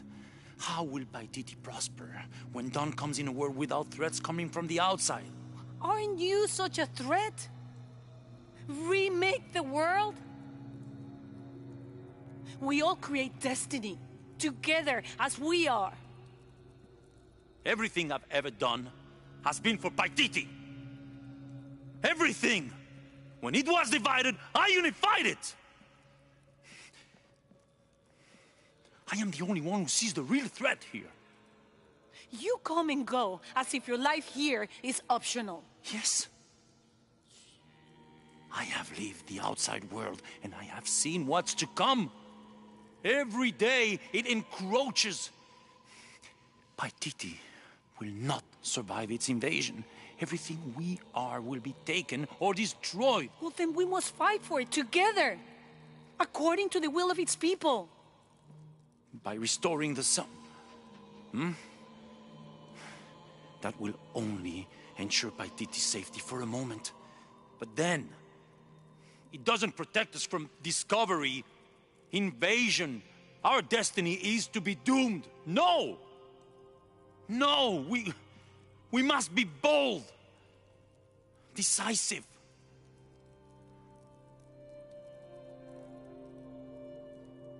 Act with me. I need your intelligence, your resilience in my world. A world ruled by the cult of Kukulkan? Or should I say Trinity? If it's control you want, you can have it.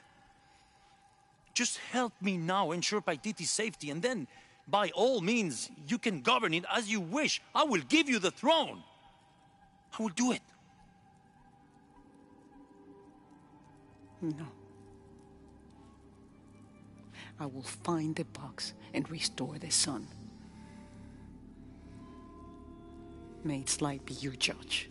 Why do you think so little of me?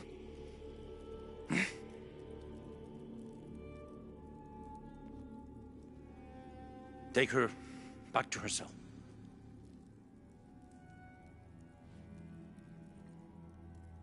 You can send me back, but I will never betray your people. No, you will just fail them. The box is gone.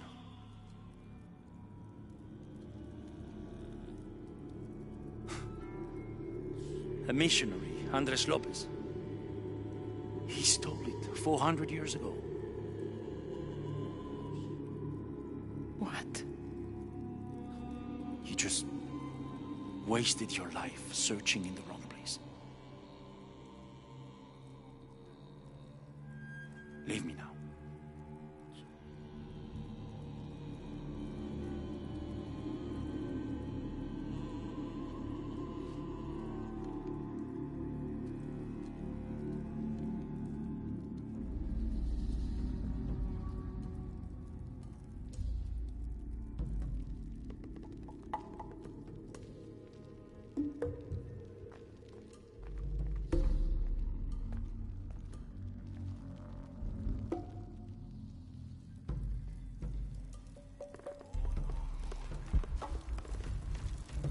Well, that was inviting. Kukulkan In fact, it's like right in the middle of the whole room, so anyone who's here just had to kind of overhear, like, ugh. Partitions is a patchwork of several cultures. I'll need to.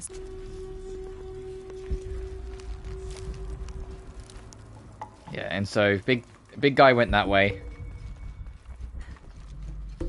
My controller vibrated for a second as I ran past, so there's definitely something here. In order to not upset an already delicately balanced situation, all members of Trinity. Limit excursions in the city. If leaving the compound is unavoidable, always wear the cultist uniform. Do not carry modern weapons. Avoid direct contact with Pythesians when possible. Yeah, my controller's vibrating. Is it here? Yes.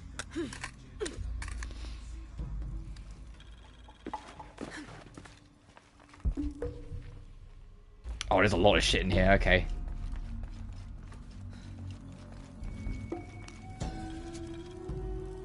In an effort to reduce the possibility of disease entering Paititi, Emperor Sheikah hereby temporarily bans all citizens. Anyone currently beyond the city's limits not be authorized to re-enter. Paititi is still recovering from the recent pandemic.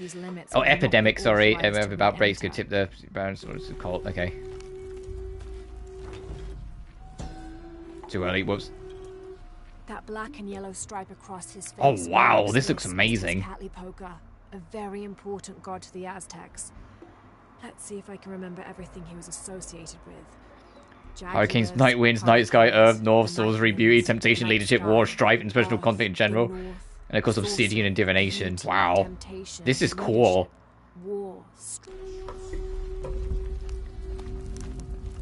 Man, the world we live in, I know this is like just in reference to something and not maybe literal, but the world we live in has so many cool cultural things of history. The city's priests, it really does. There's so much cool shit around the world that's just so fascinating. In the Lord's light, with the first.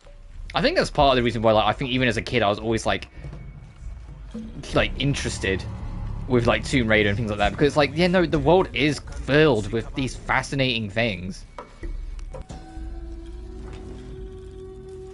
This is Tonatiuh, the sun god and ruler of the Aztec heaven, which they called Tolan. He was literally... There's still like 2 more documents. There's something here. Another group of children is on their way from Khan, traveling... Oh, is how they recruited Amaru. Of the 10 I have sent, please keep a close eye on the one called Amaru. He shows the greatest... Sorry, not Amaru, Amaru. However, he is prone to bouts of sullenness and often complains about missing his brother. I suggest especially... To be homesick. And I saw there was something here. Yep, there it is. God, there's everything here. The shadows loom long and dark. The mountain, black as night. In And that was a huge boot. Oh, and another story beat.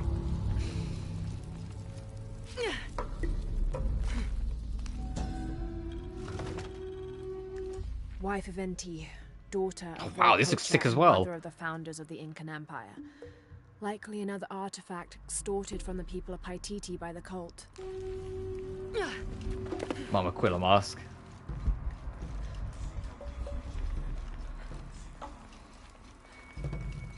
Make sure it is everything. This room is a treasure trove. Oh, there's a relic outside I missed. Can I go get that? I know it's above, so I have to go all the way outside, but I want to see if I can get that quick. Save me having to come back here later.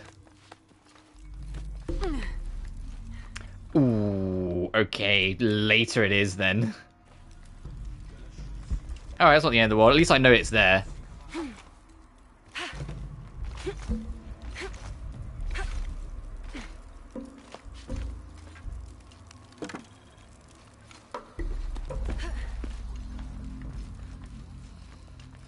Jonah, I know where she is. I'm going in. Okay, we're on our way. Did you feel the tremor before?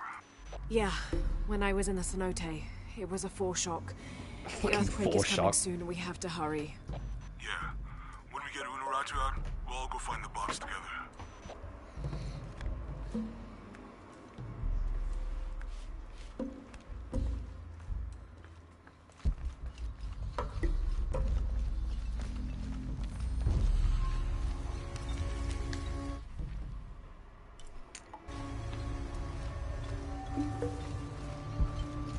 all full up. I mean, Can't carry any more. Just literally tell me there's a challenge tomb over here. I mean, don't fucking mind me. Hang on.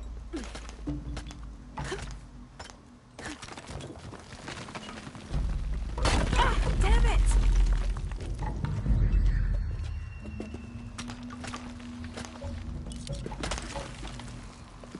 I do feel for Lara. Every single thing she tries to like grab or climb on like breaks in some form or fashion. Like I'm not surprised she's going, oh damn it! Like it must be such a wind up that the world is so cursed to try and like get her. It's breaking.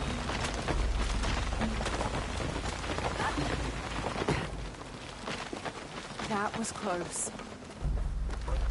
Like I said.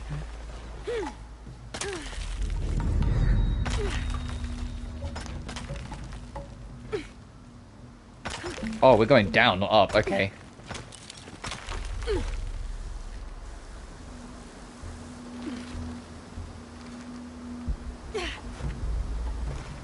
Oh, this is plot direction. Oh, I was trying to go... Tomb.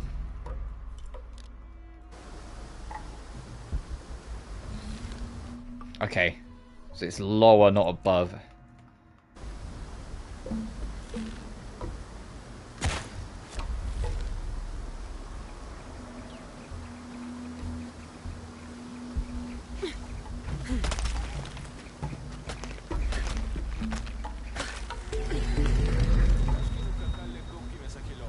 Oh, there's a lost monolith.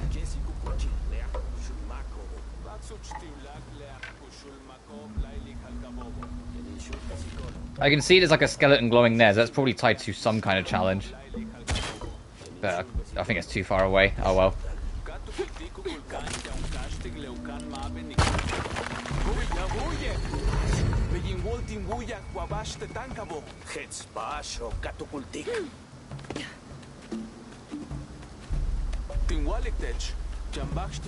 Because I'm telling you, there's something out there.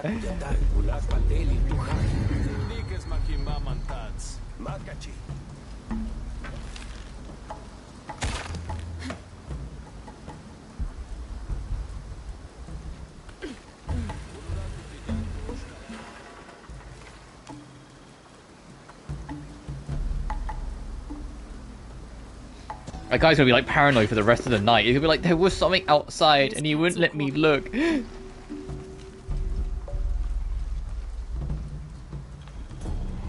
Ooh.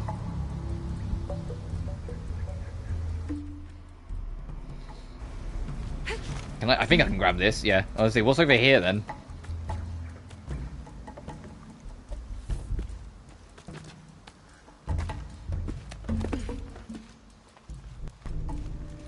Oh, a crypt. Okay, that works out. I'll grab this while I'm here. The tomb's like right on the opposite end, but I think that's just gonna have to be a wait a while for that yet.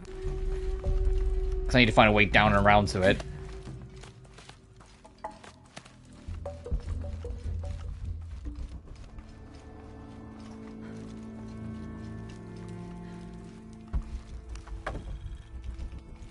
I can barely see the bottom.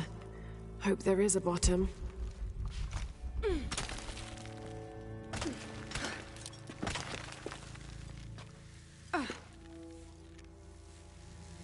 Not that dark, Lara. There, see, we're fine. Oh, I can see the ore vein. I don't think it's gonna... Oh, well. This cavern must have been carved by an underground river. Found the river.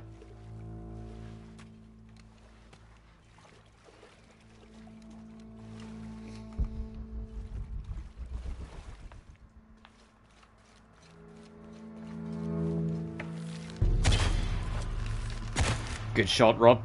Fucking Jesus Christ. Just make sure there's like nothing in it. This is a very like tight knit little space.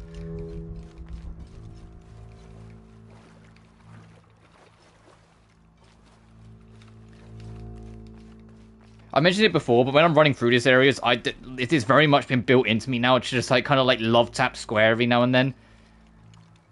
Especially in like these more open, like I say open, this is a corridor, but you know what I mean, where there's spaces to play, just in case there's something hidden, like a cache in the ground or something. Some kind of carving up there. Aha, like this. I saw the flash as we approached anyway, but still.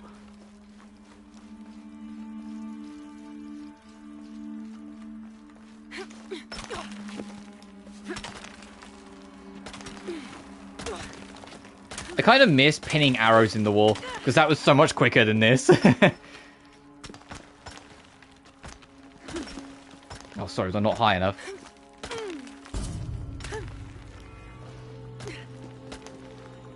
Right, and this is just making sure that one of your Metroidvania-esque upgrades actually gets used. I was going to say, would that work?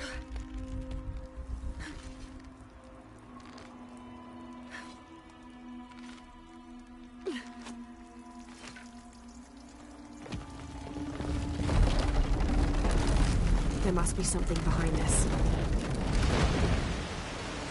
That sounded like water. That's not good. How high is that going? Okay.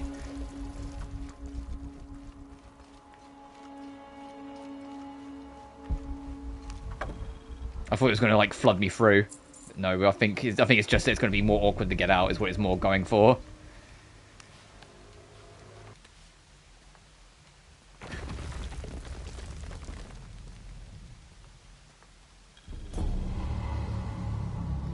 Warfest melee protection. Oh, that I could probably actually do with that, to be honest.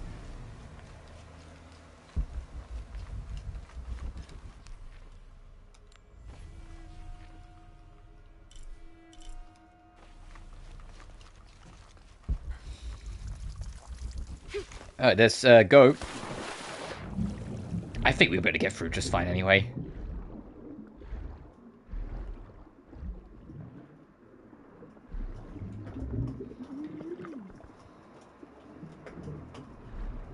Cute foreshadowing from Lara, though. I think a river went through here, and then at the end, the river does go through here. Not that I really need the oxygen, but sure.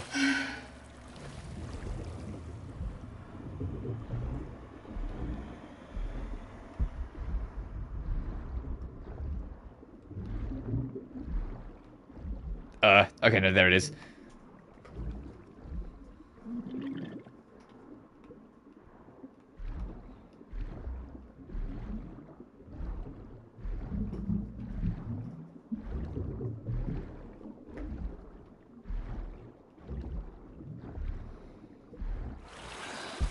Oh, and now we're underwater, we can get the ore veins, right.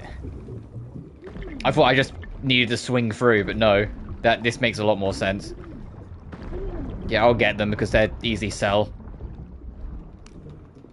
Not that we need the money too much anymore, I don't think. Like, I feel like everything significant I wanted to get from the shops we kind of have. But still, you never know.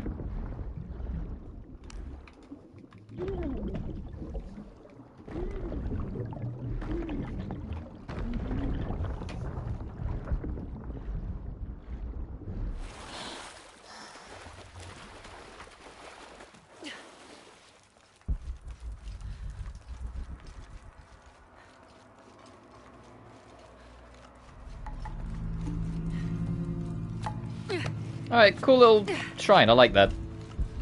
I made the joke before, but like the shrines feel like what the challenge tombs were in Tomb Raider 2013. And the fact that they're relegated to just like much smaller side content that isn't as important as the tombs shows how kind of like weak sauce they were to begin with in 2013. Like very few of them are interesting, and the ones that are don't last long enough to like really be interesting. Like that water one, that should have been a lot more than one fucking room. They're like one of the last tombs you do, like the water one where you go through the side of a ship and it's like an electric in the water and shit. Like that should have been a lot longer than one room.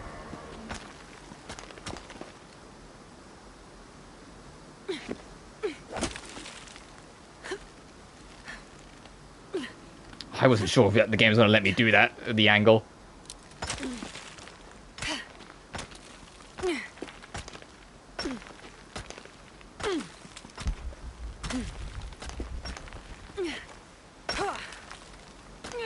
Up you get, Miss Groves.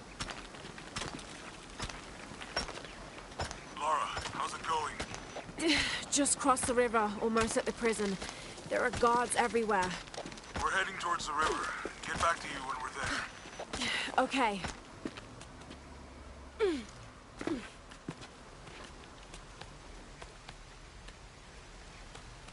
Got another one of these awkward jumps. I know they're all scripted, but it always just looks awkward as shit. That's probably why they're so scripted, because if you tried to make it so that it works naturally, it'd probably be really janky.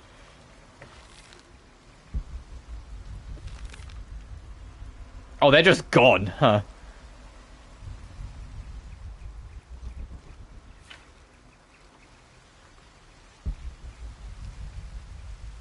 There is more to do here, but there's also not much we can really do to easily proceed.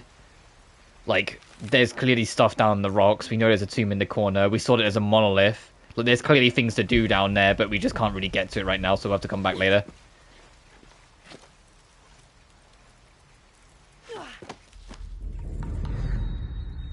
Oh, that was easy.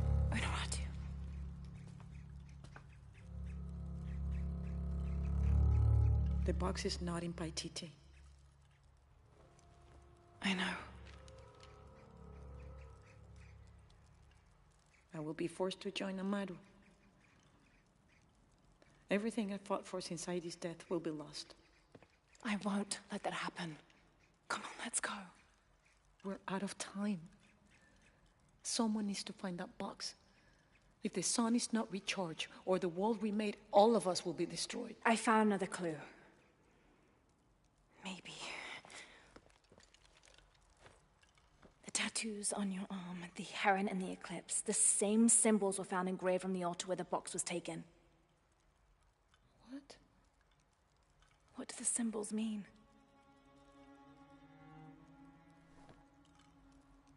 This one shows my destiny. The crimson fire of Chakchil. And this one grounds my past. It symbolizes Chimchichica, the last true emperor of Paititi. His tomb is in the upper district. Can you take me there? Hey, one man. Pick up Riley? What, you playing Call of Duty Ghosts? They would no doubt have found it already. Amaru doesn't have this clue. He doesn't know what to look for. Hope you're doing well though, dude.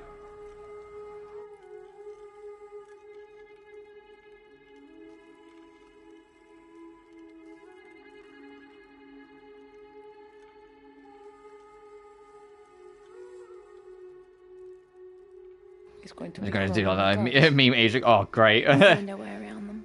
Also, yeah, Fez. It'll be dangerous. I'm sure. I kind of wish they did a sequel to Ghosts. Not because I like the game, because you know it's my least favorite, and I think I just don't like Ghosts at all. But I feel like there was potential for them to do more with it. That just didn't get to manifest into anything because a lot of people didn't fucking like it, so they just moved on after Ghost came out. Reduced to nothing but a figurehead while we truly control the city. Which is kind of like, it's funny, but it's sad in a way. Infinity Ward only truly had success with Modern Warfare. Well, all of them sold well, but like, positive reception, shall I say, with Modern Warfare. Every time they tried to break away with it, it was always met with heavy criticism and general public scrutiny with Ghost and Infinite Warfare. So they went straight back to Modern Warfare, but even the newer Modern Warfare games don't hold a candle to the classic ones, so they're kind of like a ghost of their former self. Oh yeah, the cliffhanger at the end of Ghost is utter bullshit, because there's no way on this God's green earth Rourke survived all that. No way. You shot him, you blew up the train he was on, you could literally watch him drown in the water before you swam away with your brother. There is no way in this God's green earth he survived all that. And then lo and behold, not only did he survive that, not only did he, like, not drown and manage to get out the water, but he found a way to get out before you and get behind you so he can do the surprise twist after the credits. It's like, fuck off! In Infinity Ward, you, like, dragged that out of your ass in the hope that you could, like, leave something for a sequel. Fuck off, you know?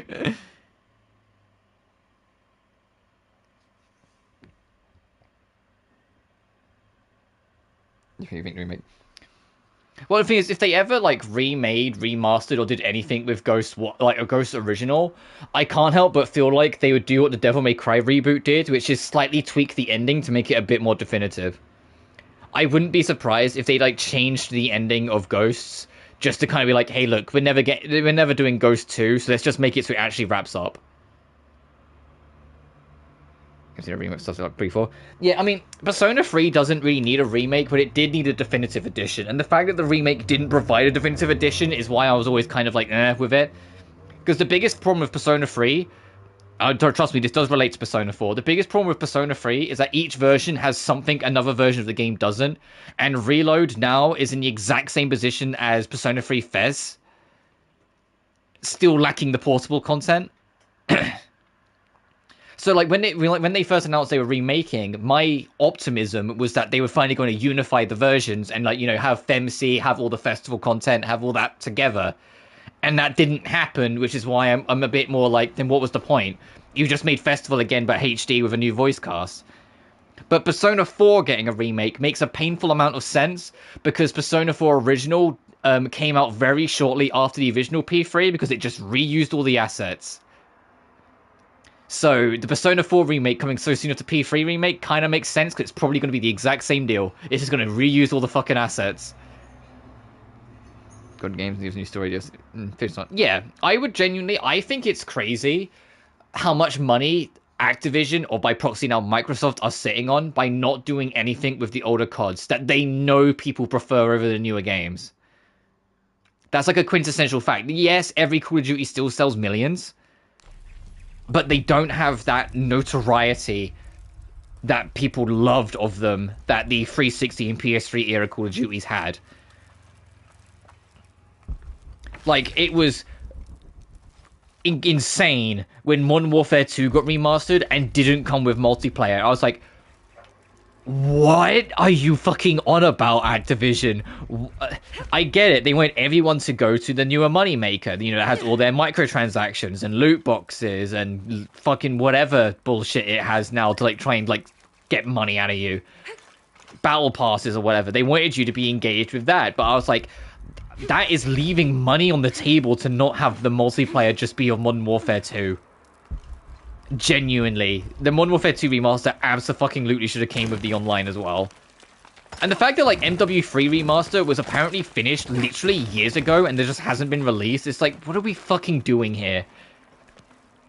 Like, it winds me up, because I feel like if Activision wasn't as successful as a company, they absolutely would have ported and remastered all of the old CODs by now. But because they make billions anyway, they don't give a shit, and so they just sit on all these good ideas. You're in charge while we're separated, Edsley. Trust your instincts.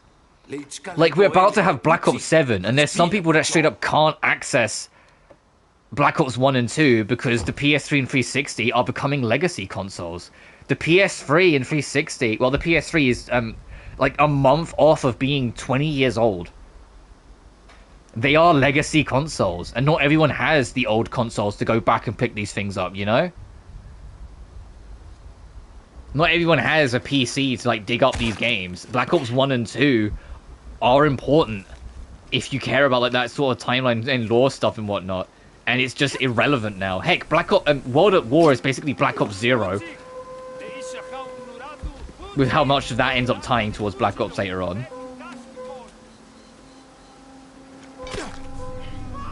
Because that has Reznov, back when he was, you know, actually, you know, not a dead spirit haunting Mason. You know, back when he was alive. I know it's only loose ties in the same way that Captain Price, before he was a captain, is in Call of Duty 2. So it's kind of like, but it doesn't matter that much. But still, there are ties, and it's wild that there's nothing done with it. But yeah, Price is like a sergeant in Call of Duty 2 before he became a Captain Price in Modern Warfare. Got an Assassin's Creed game. There was an NPC near the start of the stream that straight up sounded like Roger Craig Smith doing his Ezio voice. Like, it wasn't even subtle. Like it just sounded like he was doing his Ezio voice. So, Laura, what was the plan there if she wasn't there? You were just gonna climb up and hope he didn't shoot you in the face? Let's go.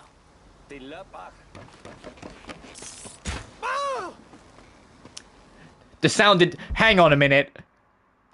The sound effects did not line up with the cutscene there at all. Gee, I wonder if playing this game at 60 frames is fucking with shit. It does feel like the more we play this, like, Rise and 2013 weirdly got away with it, but it feels like this game in particular, playing it at 60 frames instead of the 30 frames it launched with, is having effects. Raised as a warning. There's gameplay for... No, that's fair. Like, at the end of the day, as much as we like to, like, trying to pretend otherwise, money is sacred, and there's only so much to go around. And so if you want to have these simple pleasures, sometimes you do just have to go around the conventional. I only try and buy things official if it's something I genuinely really care about and want to physically support. Like, if it's genuinely, like I will always buy every Atelier game legit because I want to support the series. I will always, like, when Tomb Raider Next eventually does drop, you can bet your ass I'll buy the collector's edition. Is it good? COD has lost a lot of people as a customer. So we've had this similar conversation just before, but the biggest problem with Call of Duty now is that it doesn't need to do anything to really innovate because every copy sells millions, every game sells millions anyway, so it just kind of exists. And because all the team are extremely tired, worn through, have been doing this for literally 20 years now, all the innovation, like the genuine creativity that could make all the Call of Duty super fun and full of life, even in the good games, aren't there anymore. You know, like Modern Warfare 2019, I like Modern Warfare 2019. Does it have any of the same magic the classic games had? No. You know? And the whole time they don't need to worry about that, because to be honest, Call of Duty's biggest audience aren't like gamers, it's tired dads after a day of work. It's people who don't really play video games that are just looking to kill a couple hours in the evenings.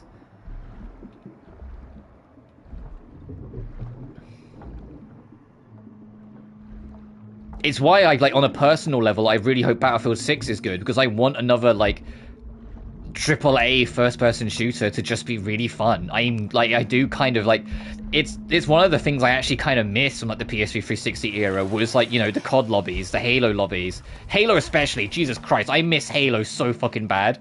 And the irony is that I can literally just turn on my Xbox One and play Master Chief Collection now, but I'm just like, but I don't want to get Xbox Gold to play it online. I just want it to come out on PlayStation. Yeah, that's like the GameFly, and that's fair enough because it is going to be like a full-price game. We know this. That's the only trouble. Like EA, Activision, Ubisoft, like those teams especially, there's no way these games aren't going to come out at $80. I haven't looked how much Battlefield 6 is because I'm not pre-ordering it, full stop. I will wait until it comes out and then see what the general consensus is and then consider it.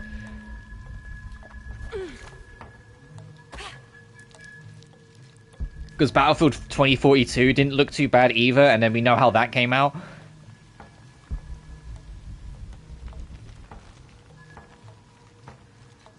I'm assuming this is just to go back to get back out afterwards. But I hope it's good.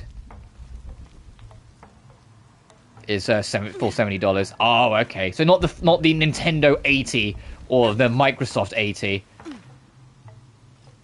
Because, yeah, Nintendo made one game $80, and Microsoft immediately made a post, like, a week after, like, the game came out and sold well, saying all future first-party Xbox games will be $80. And it's like, bro, you don't make any fucking first-party Xbox games to sell at $80. The fuck are you talking about? Also, fuck you. It's actually kind of crazy, to be honest, with how greedy Sony can be that they haven't made their first parties $80 yet. And Sony will be the most painful because Sony doesn't do price conversion. So if they make it $80, here in the UK, it'll be £80. So we'll be paying close to $100. Because they just don't do price conversion, like, ever. It really fucking sucks. And the moment it was challenged in law, Sony just basically spent a shit ton of money to, like, burn it in the courtroom. To, like, basically pay for way too good lawyers to, like, burn the situation down. And so it stayed. And it's just like, come on.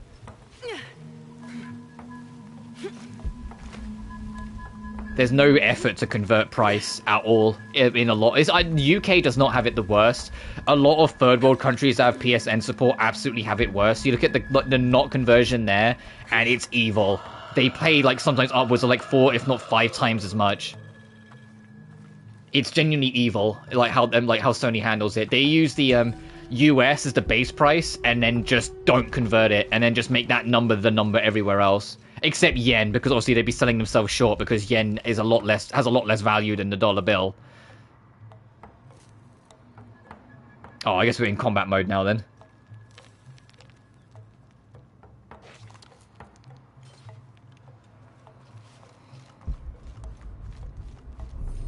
Like, yen is like the only thing I think they do actually make an effort to convert. Alright, if we've got combat ahead, let me actually make us new...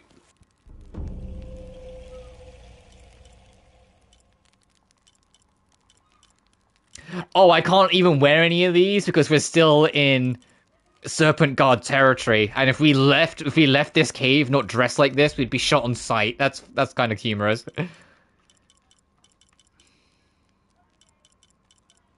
Let me make it so shops are cheaper. Imagine showing up to a shop, hey, can I have a discount? No. Hey, but I have this upgrade that I spent 3 skill points on that makes the shops better. What the fuck are you talking about?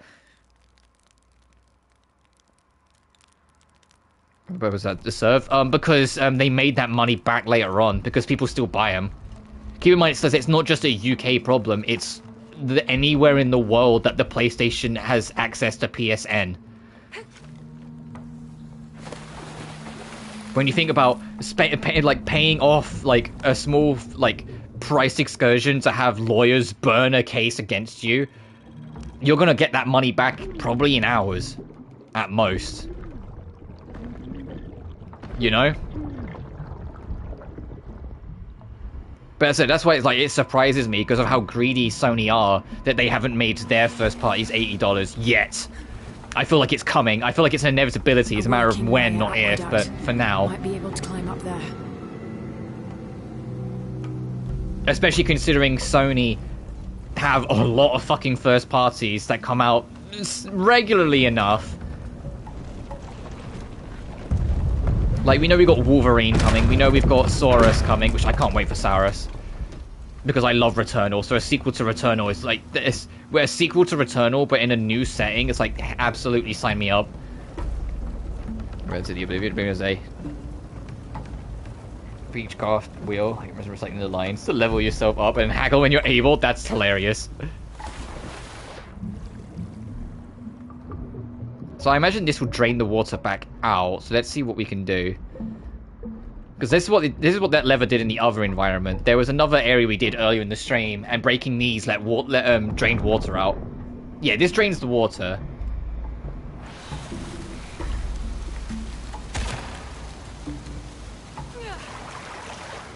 Okay, I get that we're gonna need this to go around, but where?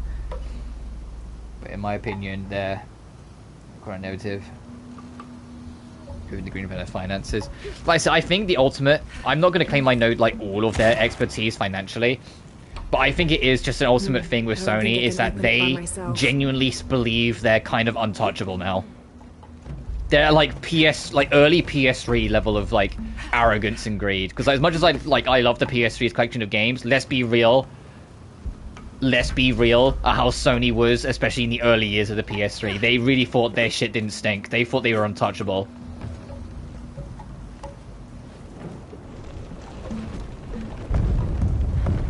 And it was only that they got humbled majorly by the Xbox 360 that they had to like curve it, and then as a result we got the PS4, which even though the PS4 had issues of its own, I felt the PS4 as a whole showed that they had learned at least some of their lesson. But now that greed, the greed they talk about in the Bible, that greed is coming back, unfortunately. I'm trying to think what it wants me to do here. Let me drain this water again. I have an idea.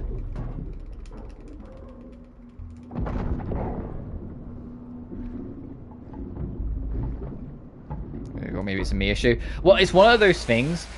Take a small loss now, and then, but let's be real here, take a huge profit later. That's the logic they're on. Having the price up, it'll just countenance all that stuff anyway. Fun fact though, the 360 is what got me into PS3 and 4. Fair. I mean, I think I've told this story before, but the reason why I got a 360, well, like back when I finally like stepped up to that generation, had nothing to do with the games at the time. It was actually because all of my friends at the time had a 360, and I wanted to play games with them. If they were on PS3, I would have got a PS3 and probably never have played Halo. Which is crazy because Halo is still my, like, even though I don't love the new Halos, Halo is still like my favorite classic FPS. If you can even call them classic FPSs, but like 360 PS3 era FPS, I should say.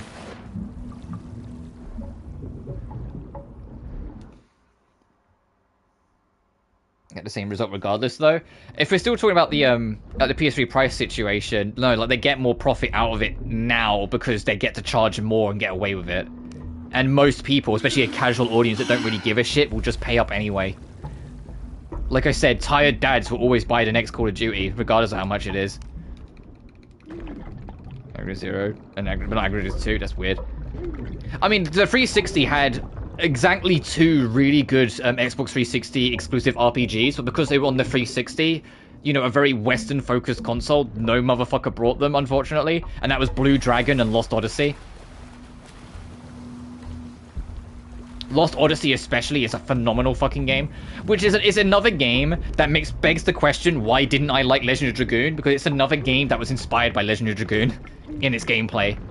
It's a turn-based RPG, but it's very action, like having like input actions and timing actions and shit like that in the combat to like get you more involved. But I love Lost Odyssey. Lost Odyssey is such a hidden gem in my opinion.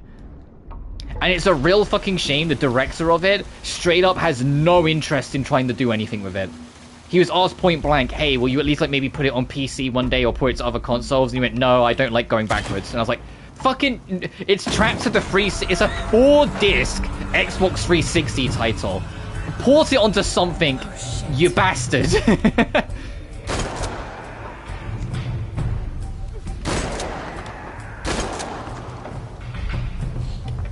I get it, like the mentality if he doesn't want to go backwards, he wants to keep moving forward. But make your last game at least a little more accessible first, please.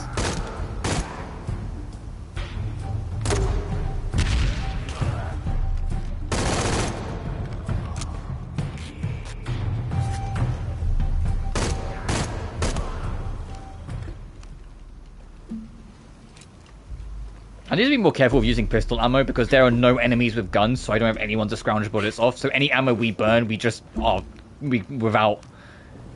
The bow and arrow is the only thing we can consistently keep as a weapon, just because, well, we can make more arrows.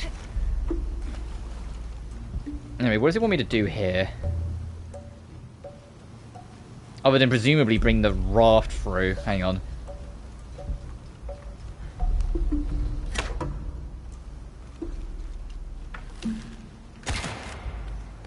And then Blue Dragon was really good as well. Blue Dragon was kind of like quirky. It's one of those games where I enjoyed it, but I don't know if I'd ever play it again. But I think more people should be able to experience that as well.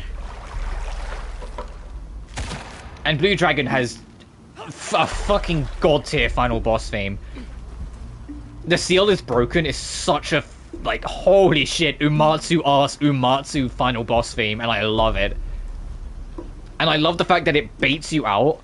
Because it does like this huge like electric guitar riff into like a loud booming chorus, making you think that like it's approaching the end of the track, and then it just goes into another verse and then explodes into an even louder, more bombastic like second chorus round, and you're like, hang on a minute.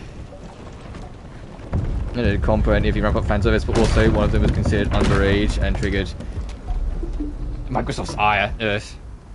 Yeah, that's always, especially when you consider Microsoft's an American company. I know, like, people always make the argument of, oh yeah, different like age laws from parts of the world, blah blah blah blah blah. But if you're but it's also like if you're playing in my house, you play by my rules, and so Microsoft are always going to be like, no, we're an American company, and we think that's really sick and twisted. Fuck off, change it or die, you know.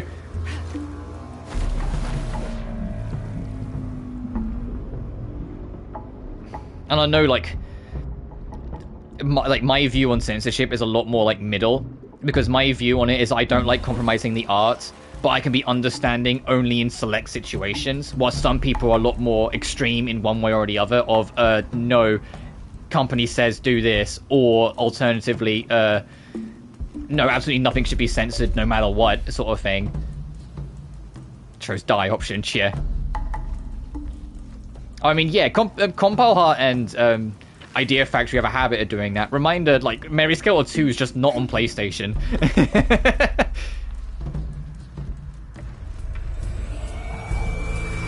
Which is a shame, because I genuinely think Mary Skeletor 2 is the best one of the three.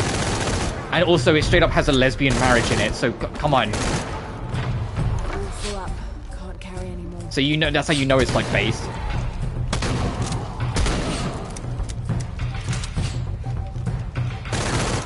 Mary Skeletor 2 is like my favorite story. It has my favorite actual, like, the dungeon crawling of it, because it's more consistent. It has my favorite, like, progression, because, like, final is a bit grindy, but the original is pretty safe. So the second one found, like, a good balance where, like, you might have to do a little grinding here and there, but you kind of keep moving forward.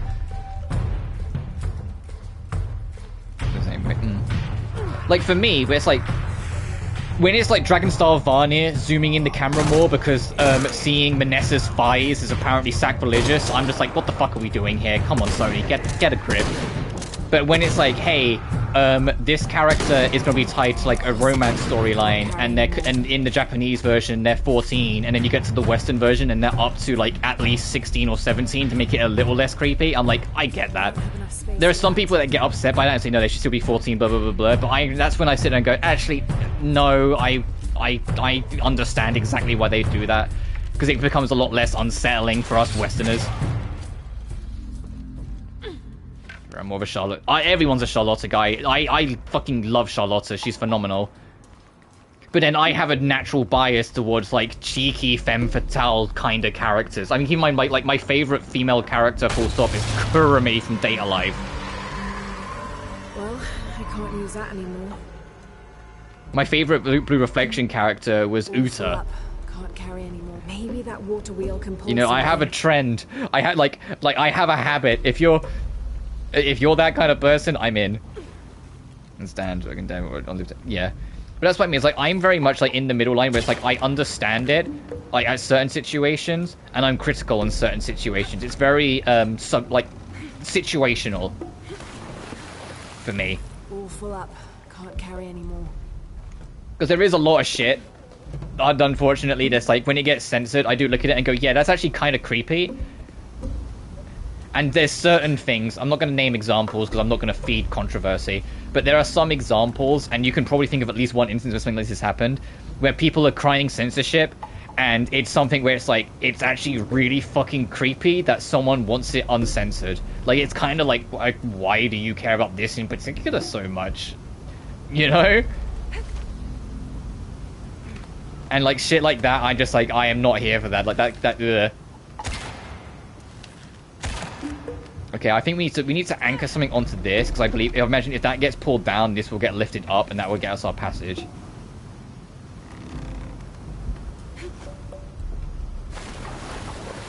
But it is what it is. Censorship, I think, unfortunately, is always going to be a little bit of a touch-and-go subject for people, because it is kind of one of those things.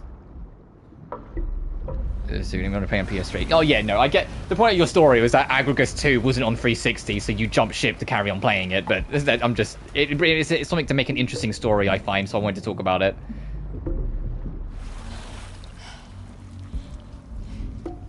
To be honest, part of the reason I was even remotely like curious to try Neptunia was because I was like, oh, it's something to get if I ever got myself a PS3. But we're talking years before I actually did get Neptunia. Listen, my first venture in Neptunia wasn't until after V2R came out, and it was when I had my PlayStation Vita, and I found out that I found out by sheer chance that there wasn't actually a million mainline entries. There was only 4. Because that was the biggest thing that stopped me getting into the series, is that I felt like there were loads of games. And to be fair, I wasn't wrong, it's just only 4 of them were like main entries. I didn't realize that when I first looked into the series.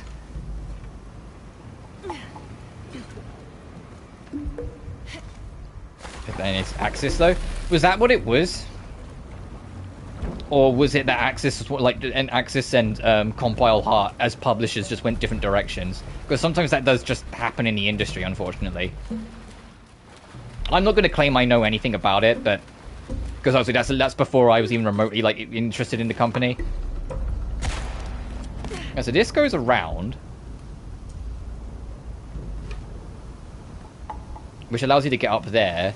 But then when it gets over here, it eventually gets cut off. Can I get up here? I can. Okay. Then I can use. Oh, okay, I get it. And then I can use this to anchor. Because then that will.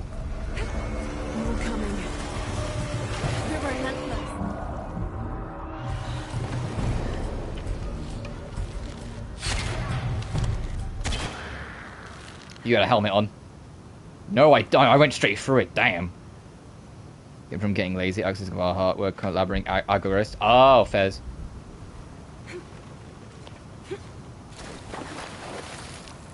Impossible. I can't carry anymore. Oh, did they cut my rope?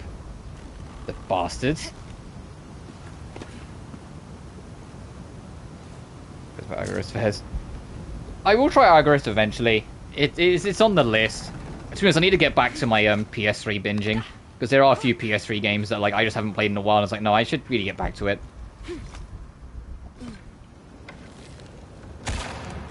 The only thing that kind of stops me is that, man, retroactively there's a lot of PS3 games that actually no, I need to do this first. That really run like shit. Like multi-platform games. Like I was dumbfounded at how poorly Sonic Unleashed runs on PS3.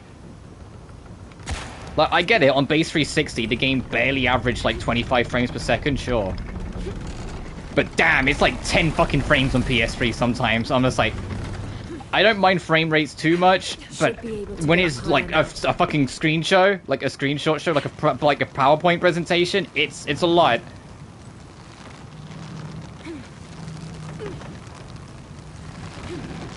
But I do want to get back and try them.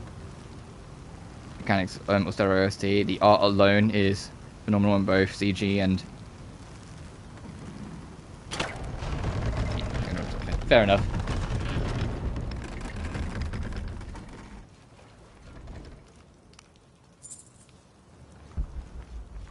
But at some point I will, so it's just... It's not going to be anytime soon, though, because Jesus Christ, is my schedule of things coming out going to get real booked up real soon.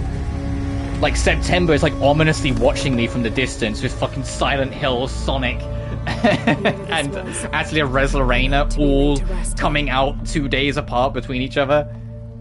Increased chance to knock out enemies with melee attacks. 10 FPS, no issues with the frame rate chugs. Oh, no, Unleashed tanks on PS3. Like, it is a mission to play that fucking game on PS3. And considering, like, it was more noticeable and, like, apparent for me, because I've played the Xbox One backwards compatibility Unleashed before, and that one is locked to 30. I haven't played the Series X version. I think if I played Series X, that'd be even worse. Because if it was the Series X version, they frame rate boosted it. So on Series X, Sonic Unleashed backwards compatibility runs at 60 frames per second, and I was just like, what? But if I'm ever going to go through Unleashed again, I would get Unleashed recompiled. I wouldn't play it off like 360 or PS3. I'd get Unleashed recompiled. That's just a definitive way to play it now. The PC build. And a Res Lorena bit due to its release date. Yeah, the general, like...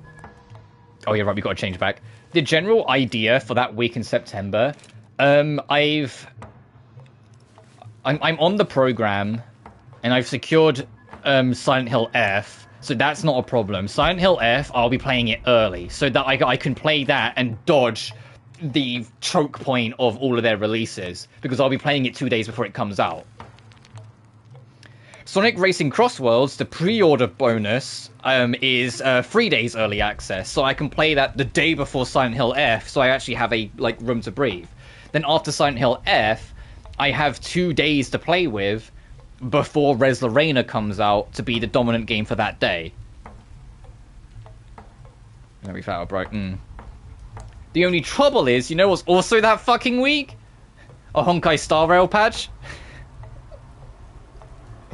So that week is Monday is Sonic, Tuesday is Silent Hill, Wednesday is Honkai Star Rail, Thursday will be like my one free day, and then Friday is Res Lorena.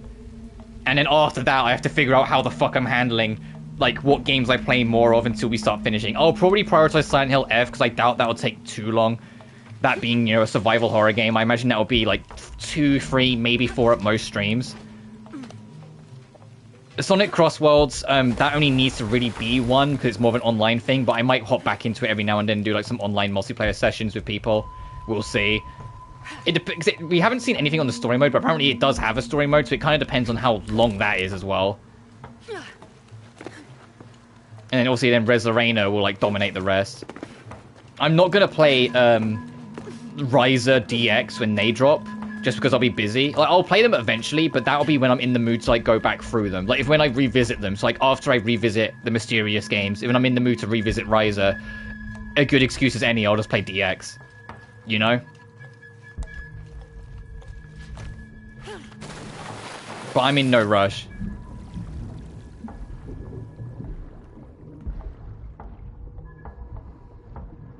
And then I can start getting ready for like getting beat down again next year. Because next year, even though it's not been announced and we have nothing to back it up, I've already put on my calendar Tomb Raider Legend Trilogy release date, February 14th, because I like the trend. I can't help but like feel the trend, and I think I know it. Yeah, I know. You said that you're not. You said before you're not interested in Rise of DX.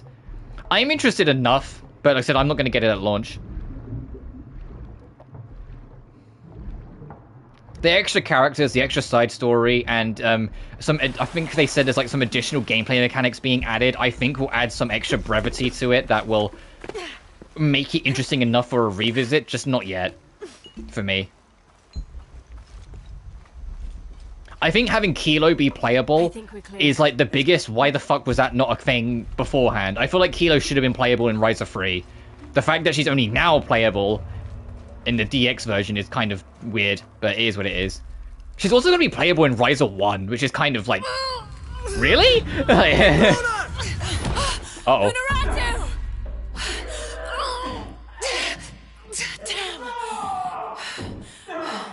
Sorry, PS5 port.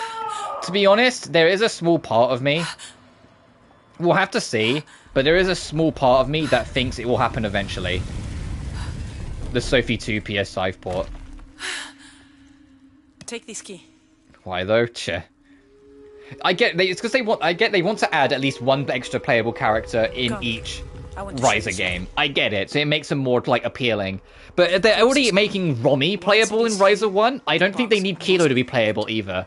I feel like I like that she's kind of more mysterious in Ryza 1, but becomes more forefront, and by Ryza 3, and plus the whole thing with Boss and Kilo and Boss proposing to her at the end of the game, actually having her be more involved in the plot to have more of a natural dynamic between Boss and Kilo in Ryza 3, I think would be nice. I think her side story would be nice. I just kind of like, why is she in Ryza 1? And Ryza 2 is easy. Ryza 2, can only survive by our will. Lilla and I forget his name, Mr. Monocle, weren't playable in Ryza 2, so they're making them playable in Ryza 2. And I'm like, that makes sense. Yes. Why not? We face many threats. You just want us to give you Pamela. But risk. Bitch! Yeah, I miss my wife. I miss my wife Tails. I miss her a lot. You know you'll be able to resist the power once you have it. I don't. But if my training fails me, the Crimson Fire. But no, if I really want Pamela, I would want the Adler Iris games remastered. We should go. Because she's in that. Actually, no, Monica Mia 1. Because Monica Mia 1, not only is she playable in Monica Mia 1, she's like the most OP unit in the game by fucking far. And it's clear that she wasn't meant to be. The way she kind of works is that she's a bit of a berserker unit, but it's a direct like multiplication setup where the less health she has, the more the multiplier goes in your benefit. And there are skills to kill your own teammates in the game and resurrect them with just 1 HP. So the strat is, the fight starts, you kill Pamela, resurrect her with 1 HP, she just spams her strongest attack, you win. hungry. She is, like, most diabolical desperate. in, like, Monokamiya 1. That's all anyone does. Do you see any footage of people doing, like, late game super bosses or anything like that? All they do is just start the fight, get Pamela's health to 1 as soon as possible, then have her spam the teddy bear, and you just win. She just rips out several thousand damage per turn. Next into the door, but I want a 4th Dust game. I kind of do as well, just because of how much I loved Aisha and Escher and Logi. Shaylee's starting to rub off on me. It's why, like, it's on the schedule for this week. I will get back to it. The last stream we did, like, finally kind of, like, put me on a good path on it to actually kind of, like, have a better time of it. I enjoyed the last stream we did of it. Despite my grievances with, like, the game that we did before to get up to that point. So I definitely do want a 4th one, but it's also, for me, it's like, I want to see the gang grown up. It's like one of my favorite things across the entire Atelier franchise is when they age up the characters and you get to see how they've changed and grown.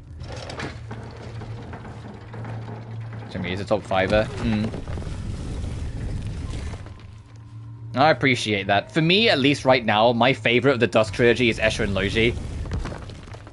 And even then, Escher and Logi, I had a near identical criticism to. The only difference was is that, like, the first half, although not much was happening, there was more side shit going on that kind of, like, kept my brain occupied, if that makes sense.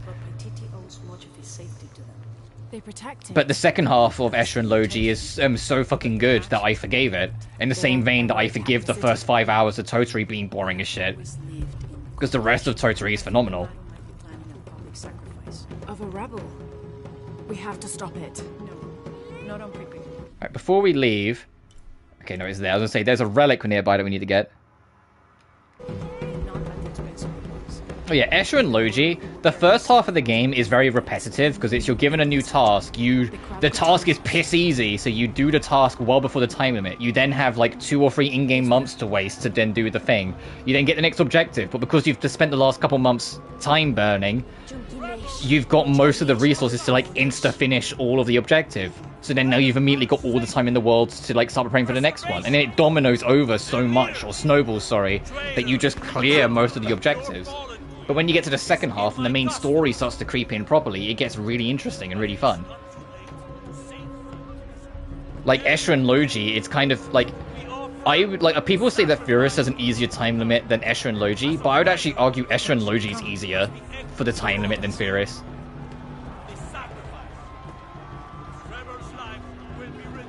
Because it genuinely never felt like I was in any remote danger. These sacrifice scenes.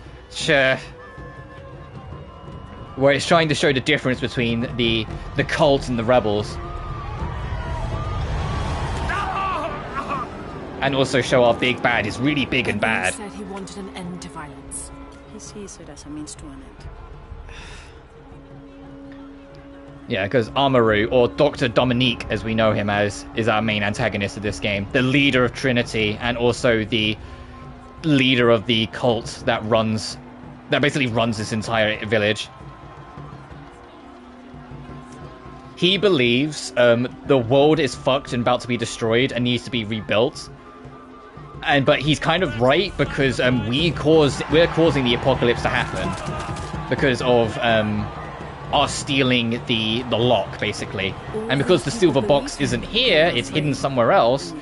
Preventing the apocalypse is out of the question right now, because that's basically how it is. There's a magic key and a magic box. The magic key needs to be put in the magic box to stop the apocalypse. We pulled out the key before the box was found, so the apocalypse is happening. So Amaru is trying to find alternate means to save the world and rebuild it, whilst we're trying to find the silver box to stop the apocalypse happening. Well, I'm an expert person. I do innocent eyes will with the blink implication that I'm when either weakness punching equal falls or up. away. No, I get that.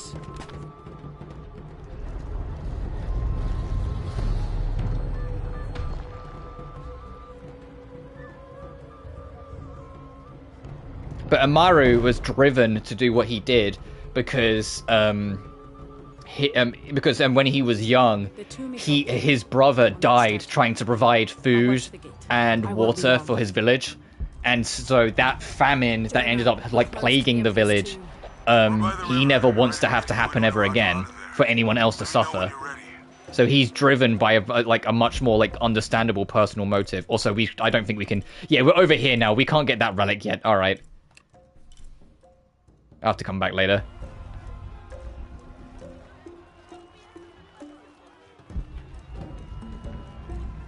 And in one of the DLC tombs we did at the start, we learned more about it.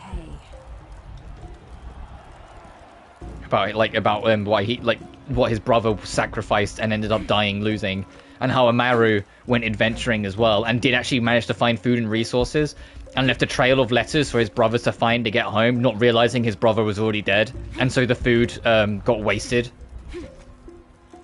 And the real tragedy is that he ended up joining Trinity, but if he had joined Trinity sooner, Trinity would have provided him and his family food, and his brother would have never had to go out and die. And now he's the leader of Trinity, Amaru.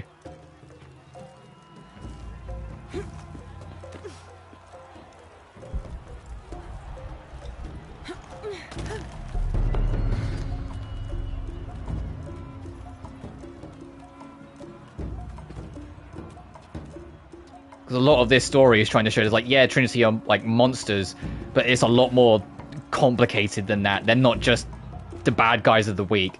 I mean, they still kind of are, but you get my point. Like, it's trying to show that there's a little more grey to certain layers of Trinity and how they are and how their members operate.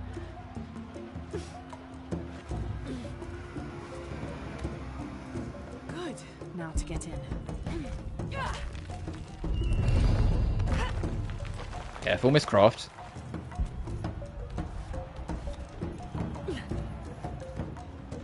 That looks like my way in. Can I make that? Okay, just. There's ambiguity in a sense. Yeah. All full up. Can't carry any more. Laura, where are you? The Emperor's tomb. I almost have what we need. We'll be ready. Layers of symbolism in these stucco panels.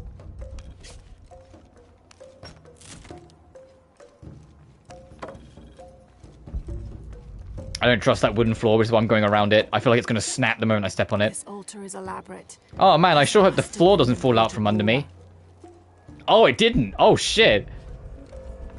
You watch, it'll happen on the way out. We'll go to leave and it'll break. We'll get this, go to leave and it will snap under us.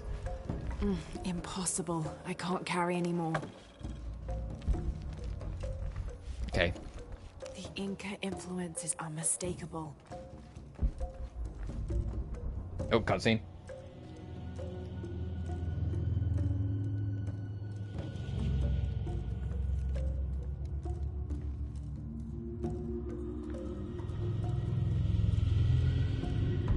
The last Emperor's tomb.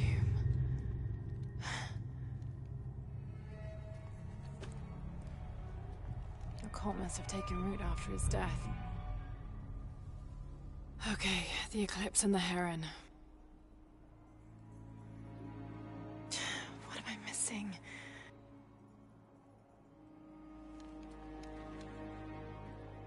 Wait, did Lopez leave this? The heart of the serpent is in the cup.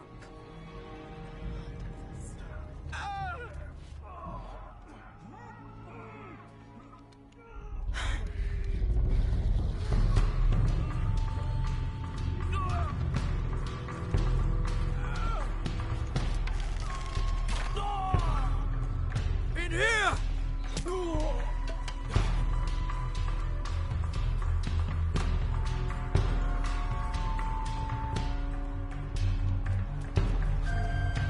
I was about to ask, why did you bring up Civilization, the series, so soon?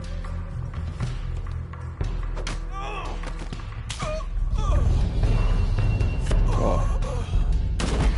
Ooh. No!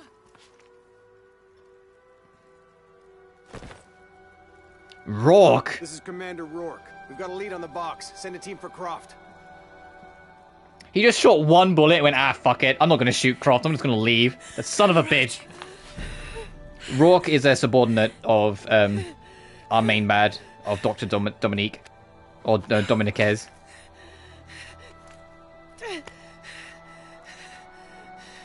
Oh, that and Age of Empires have port on PS5 now, Fez. Give give this to Etzli. He's a rightful heir. He must live by Titi. He's young, but strong. His spirit as noble as his blood. Don't go. Keep talking to me. The box. It will tempt you. Resist. Oh, well, Rourke, I can kind of see it if it reminds you of the Spec Ops The Line guy.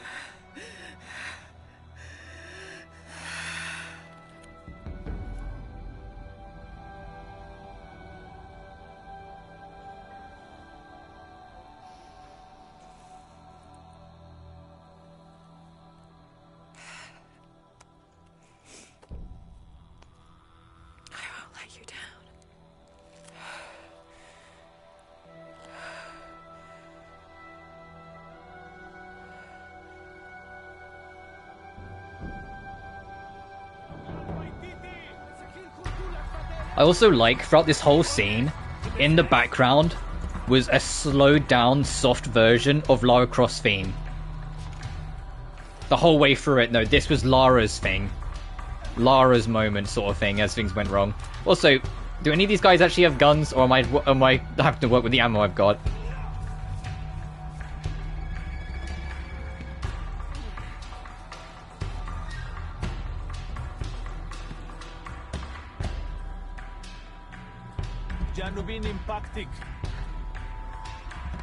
Will you now? That would be a bait. And if I went for him, the other guy would see me. That guy would see me in a heartbeat. I've got to wait this out. Maybe wait for him to turn around.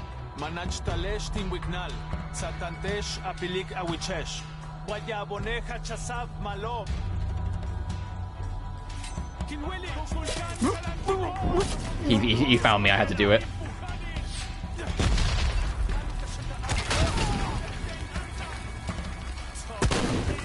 I've got a shotgun. You don't want to do this. I mean, the shotgun's kind of not great in this game, but I've got a shotgun. All full up. Can't carry anymore.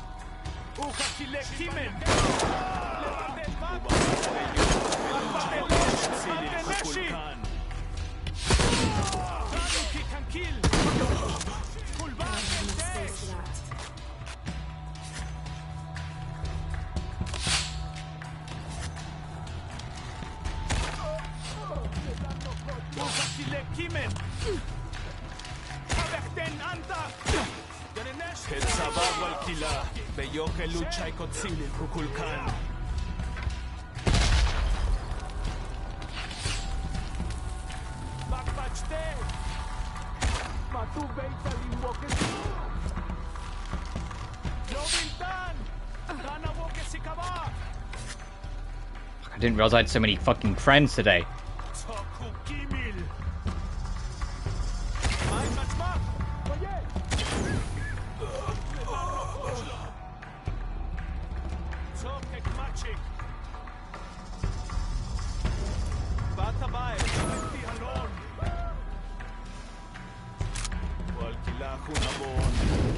I'm not close enough, fuck. I just get in there. Hey, bitch!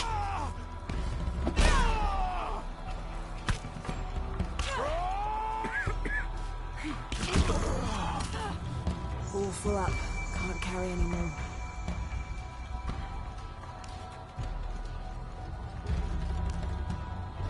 Spray some bodies. Oh, there's a truck slowly working its way down the road that I can hear, so you might hear it in the background as it passes by.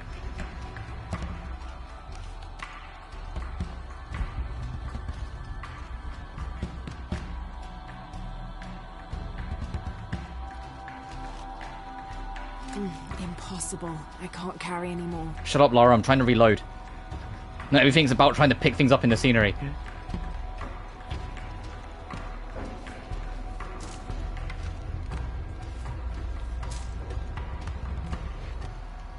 Jonah, where are you? I'm down by the docks. I see you. Hey, just about ready to go. On my way.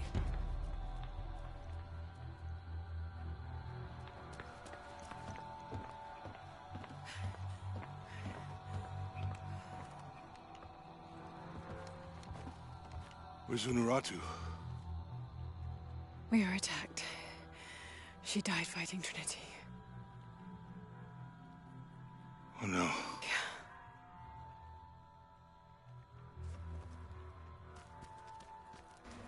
Oh, hey! Hey! Ooh! Your mother. She fought hard.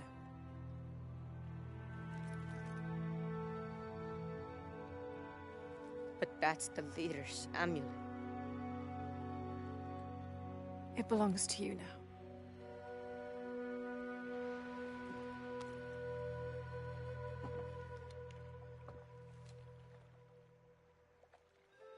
She was a warrior.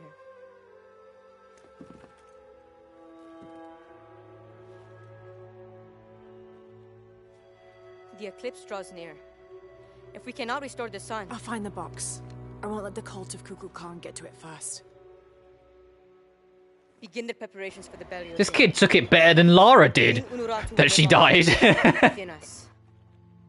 Uchu, assist them with the boat. We will prepare for battle.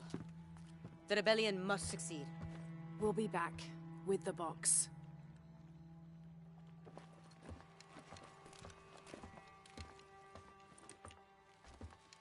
Take care. We will be ready when you return.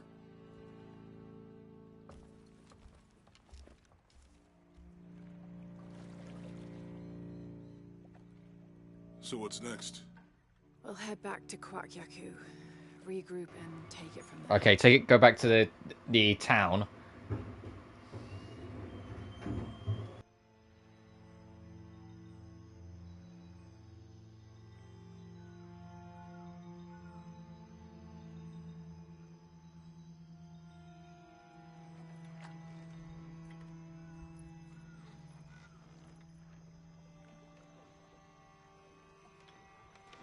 All that for another riddle.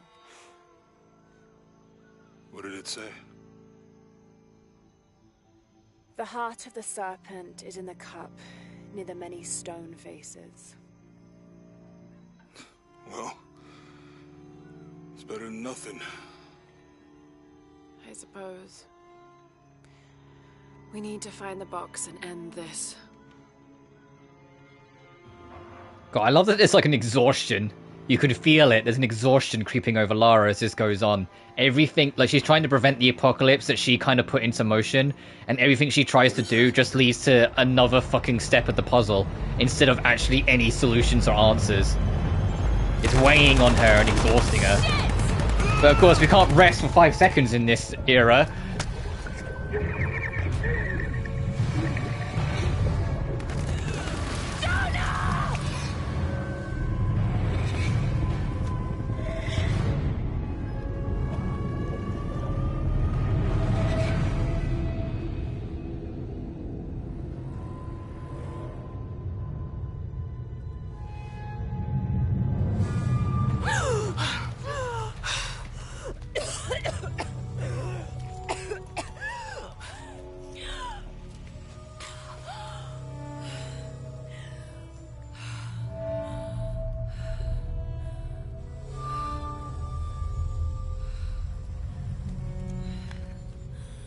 Jonah!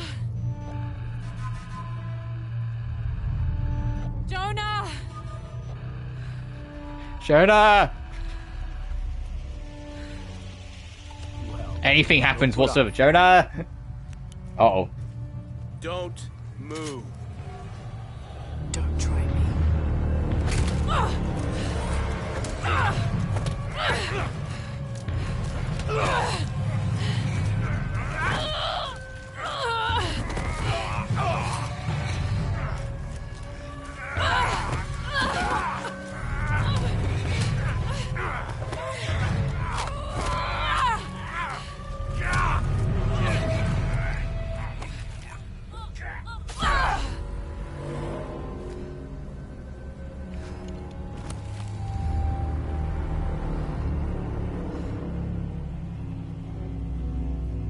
Check over there.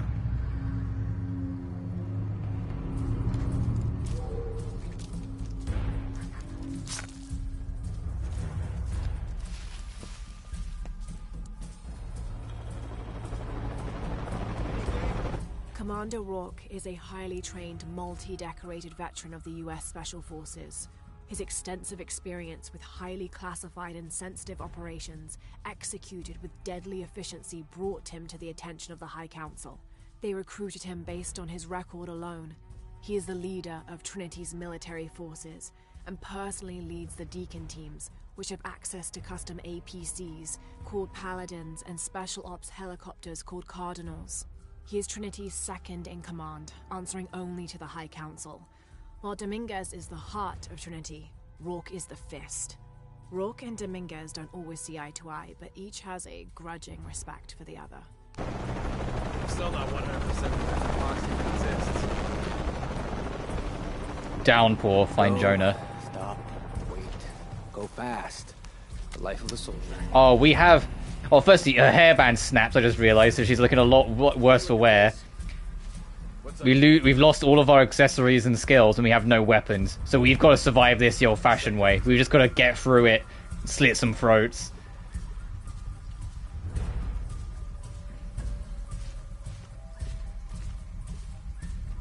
Nothing in this area.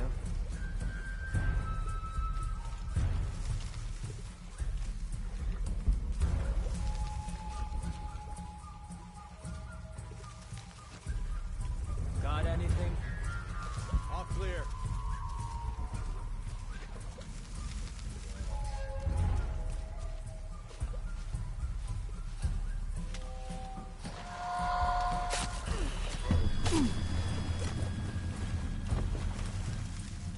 That was risky.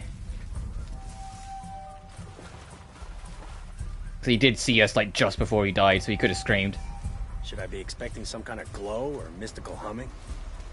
Okay, last time, I think we looked over here, here, maybe here. Is that what you remember? I don't know. Does it matter? Oh, this area has shit to do. Oh, this isn't like a scripted little sequence. This is If we miss something the first time, an environment. Again. Yeah, good point. Okay. You think the river's higher or lower than it was? Come on, man. Stop asking me to remember things. As soon as Operation Lone Wolf got called off last time, I completely pushed it from my mind. We might have to just kind of gamble here.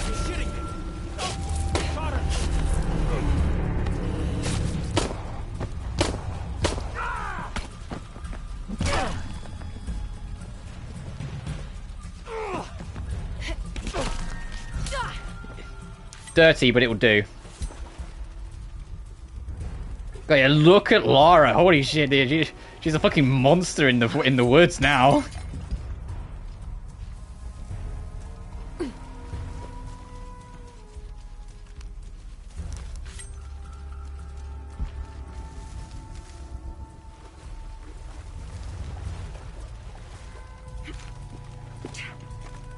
Forward team, why the fuck are you still looking for that box? You have hostiles in your area. Well, Dr. Dominguez... I don't give a damn about Dominguez. Find Lara Croft and kill her. Find Lara Croft, how? We're spread out way too goddamn... Just fucking how? I like this guy. I like this guy already. What the fuck? How? What are you expecting from us? That area, you stay here. Amazing how fast parameters change. Huh.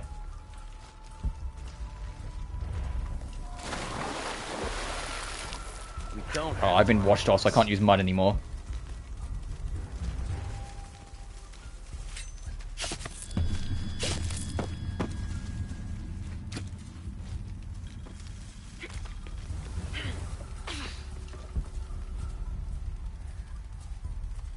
He's hanging there. Dominguez tells us to look for the box. Now Rourke tells us to look for Croft. Who are we supposed to listen to? Well, Rourke is a military leader, and Dominguez is... maybe he's taking a leak. Oh, he's realised his buddy's not come back.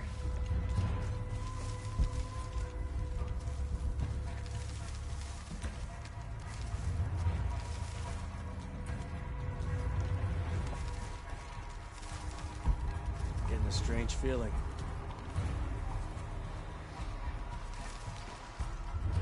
I don't know where the other guys are. If there was... Okay, he knew something's not right, so he's alerted.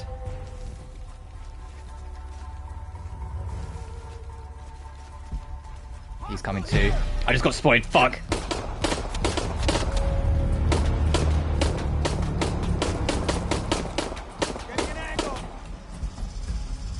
Hold your fire! I think she moved! No target!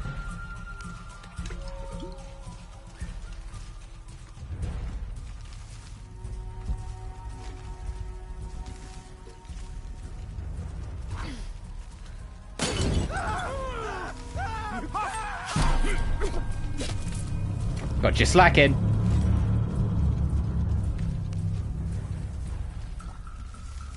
All right. We managed to kind of pull through that a little bit there. Considering we have no weapons, we just have our knife and our wits.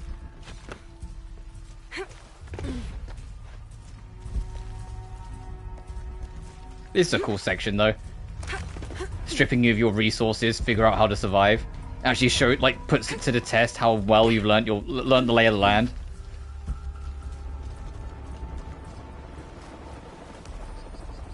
"21st of December, 1603.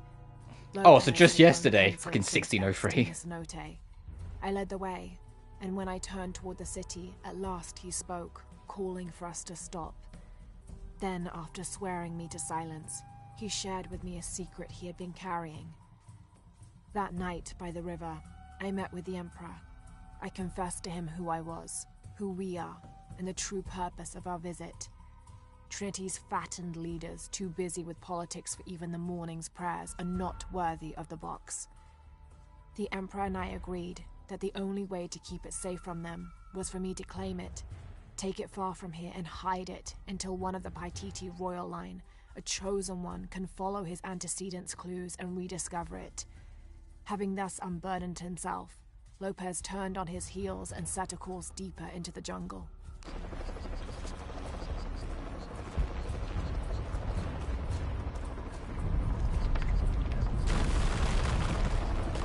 That earthquake is coming. The next stage of the apocalypse is going to come soon. Do I still have my... Okay, I do. All units, report status. Cardinal 2, all clear. What's going on, commanders? We got hit by a foreshock. Kappa team? Kappa team? All clear, sir. This is Cardinal 2. I've got foreshock damage in Juliet 3. Yeah, burdened by what has been. No fires. Fallen trees have completely blocked the access road to Kilo 2. Oh, rest. All full up. Can't carry any Alright, Lara. I'm allowed to tap square.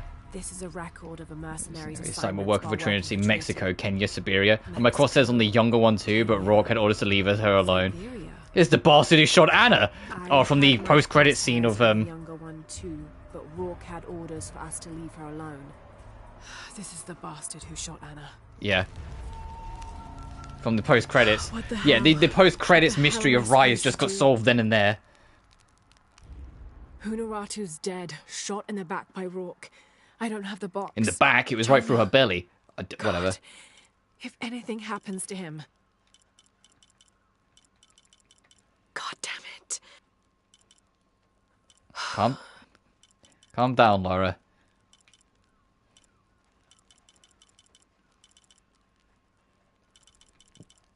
Boosts the potency of perception and the ability to sense humans. Oh, actually, yeah, that might be very handy considering we've got no equipment on us.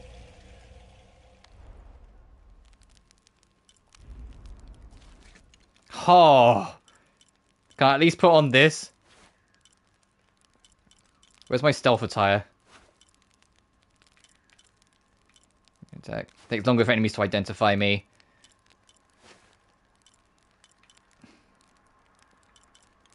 Reduce noise when running. I think this is all. This is going to help majorly. Just go full stealth build.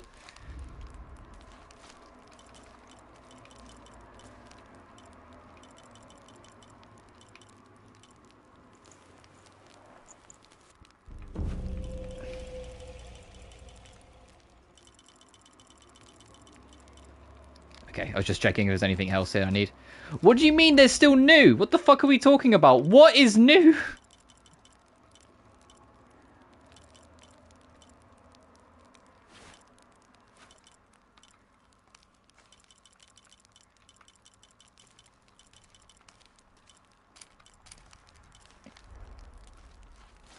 I'm leaving.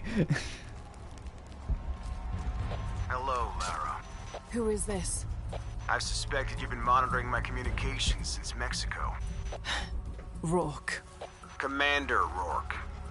You've been listening to me. And now, I'm listening to you. Another foreshock. How's it feel, knowing you're responsible for all these cataclysms? All that suffering. I know what I did. The look on your face when Dominguez told you? But you just had to have that dagger, didn't you?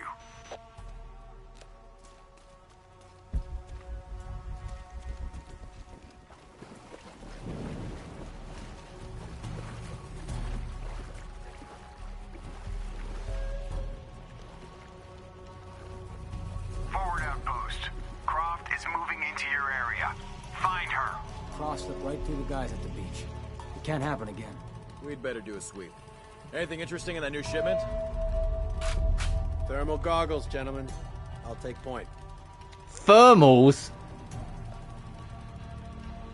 I got something! Where?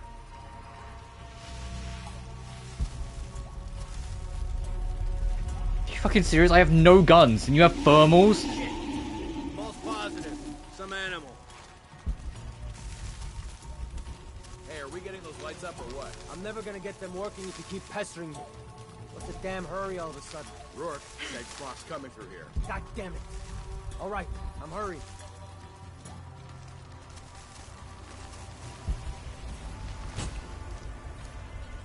Oh, they've multiple thermals, Small animals, nothing significant. I'm gonna make a full sweep of the area.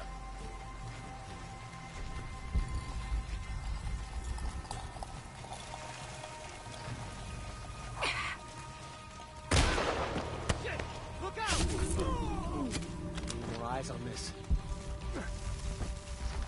You, take point. Time to leave.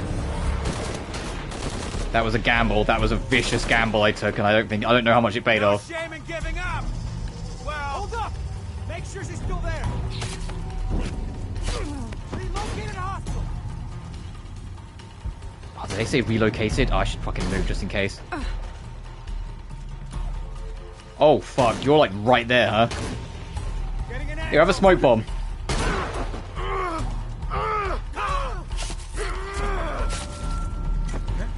That wasn't a smoke bomb, it was it was just straight up an explosive, but I'll take it.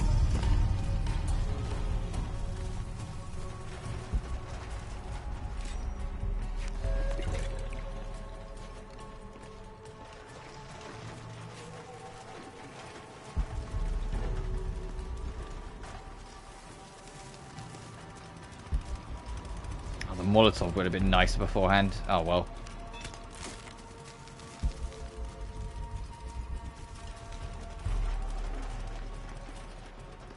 Impossible. I can't carry anymore.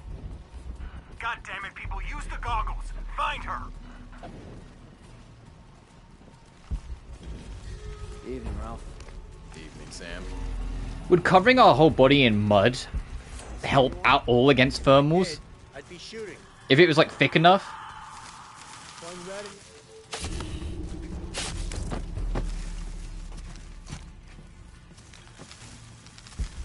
I'm kind of like just hoping a little bit if I'm covered in mud, the thermals won't be as effective. Or at the very least, it will take them longer to spot me. Can't carry anymore.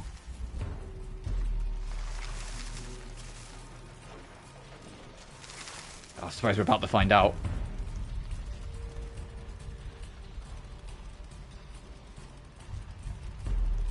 Well, maybe.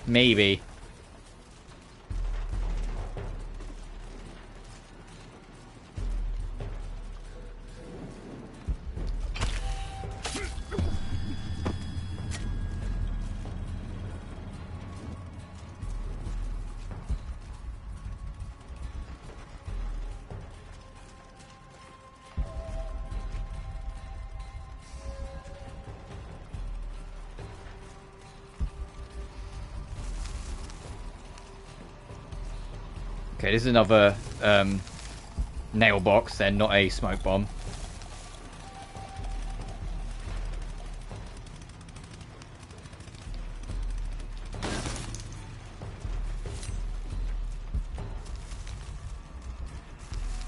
Are you going to come investigate that? Yes, okay. Are you going to investigate it alone, or is he with a friend? Something's not right.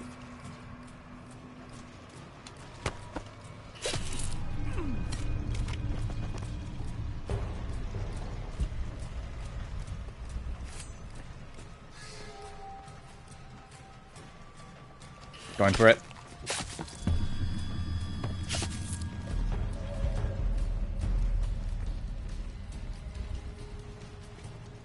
Take the fucking... I don't have enough space for that. Pick up the can.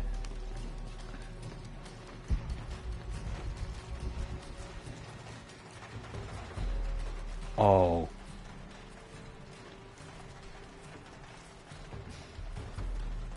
Okay, don't catch the tree, please don't catch the tree, Lara.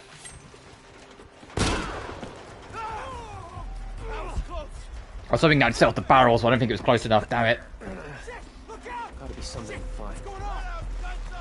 Copy that, team leader.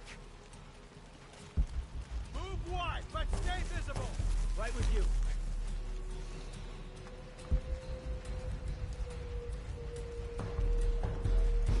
On me, cover all sides. No chance of her getting away. Hurry. Need to search there. Man down! Stay together. Sweep the area. Move it. Yep. They were all coming, but I had to do something.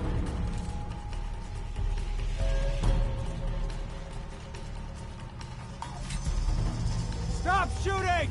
Let me check it out. You gotta see this.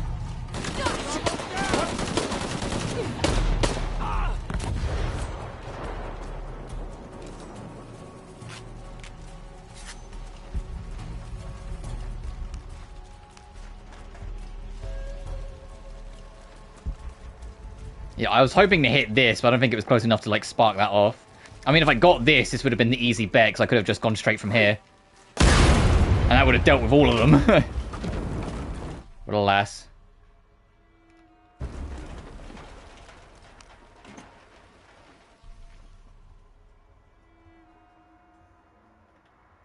Right. Still missing the relic. There's 2 documents along the way we missed, but I don't know how long this section is. And a mural. Obviously not too long, but still.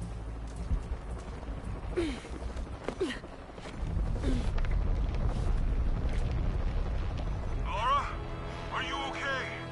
Oh, Jonah. I'm near an oil refinery. Everything's blowing up. No, Jonah, get off this channel. What? They're listening. Okay. I'll find you.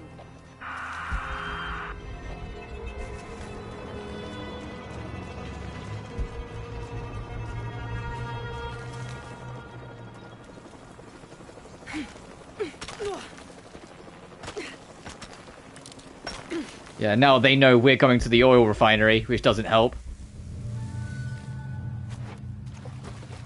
Can I get all my shit back, though? That'd be nice. Oh, I guess at least a bow.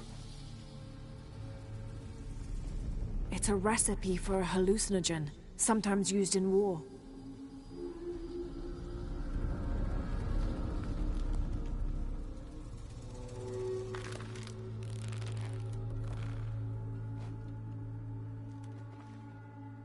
This should help. Any of my other shit, or is it just going to be me and this new bow? It could be an advantage against Trinity.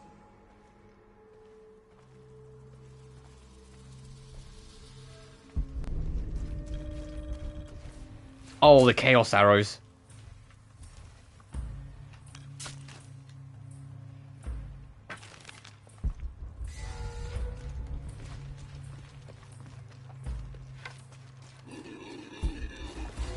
Oh, there's the mural.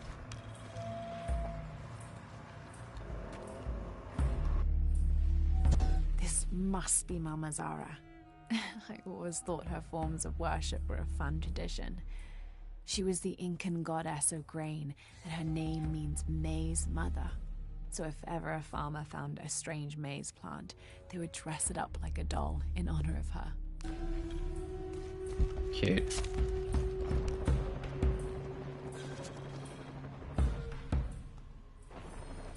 Trinity can rot in this jungle. And as for the Pytetian Emperor, not even he can truly understand just what this box is. But I do. Anyone would be catastrophic. Maybe the purest among us should be able to make the decision as to how to wield the power to steal the box. Is why I must hide it. I don't have enough space for that.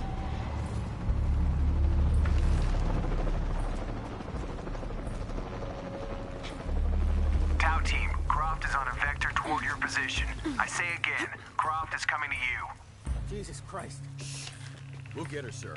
Show me her corpse, and your entire team is next in line for deacon training. Rourke out. I know they want to use Jaguar Fear here. I'll demonstrate.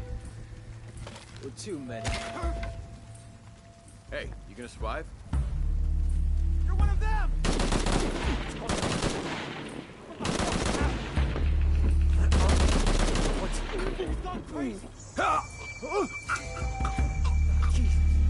That's the Chaos Arrow, I call it.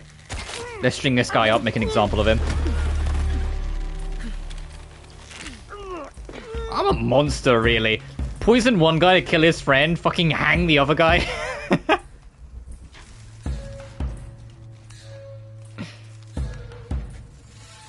Oh, it fully restocked my arrows, okay. No chance.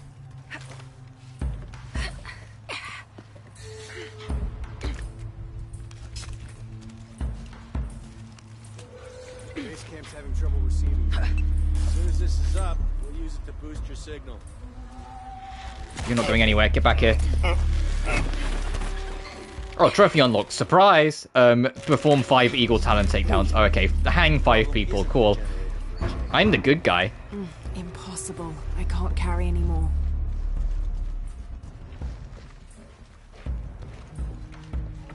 You on your own.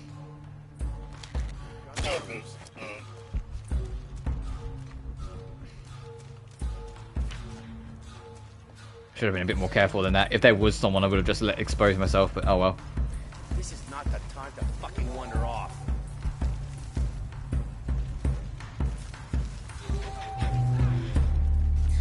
What's what?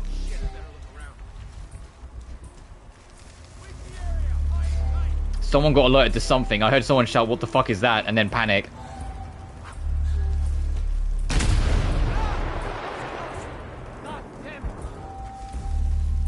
Oh, oh god, there's a lot of you. Okay, backing up. Yeah, let's get ourselves covered in some mud. Oh, you didn't.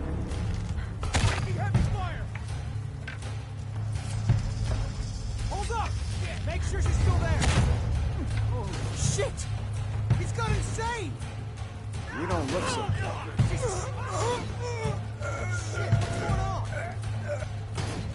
Yeah, go to your buddy. I just put a chaos dart in.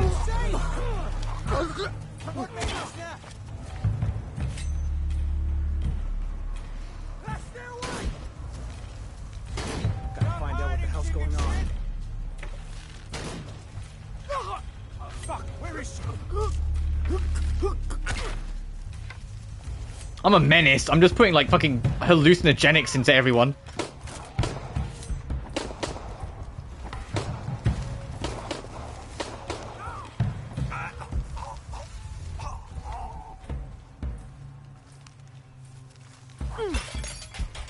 Oh, she's straightened her back, so that's probably everyone.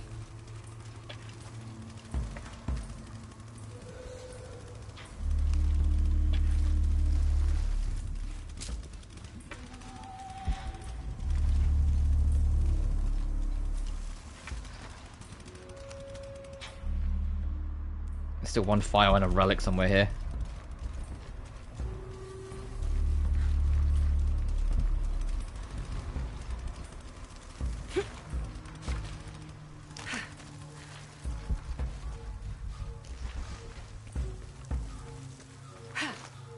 God, they actually give you a lot of approaches. I'm just looking at the areas, like, man, I just kind of went for poison them all, hang 2 of them. That'll do.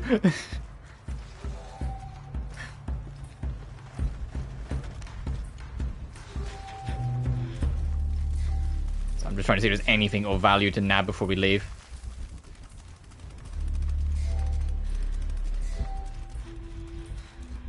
full up. Can't carry anymore. How? Oh, yeah, actually, I'm looking in the bottom left. Look at how many green numbers they are. The green means it's full. We are, like, super full on everything, actually. I was gonna go, we can't be full on everything. No, we are kind of full on everything.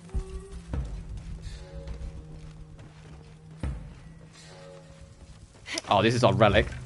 No, it's not. That's just a fuel can. Oh, it's like one of everything. So you could have set up here and then, like, rained hell. Alright, let's proceed.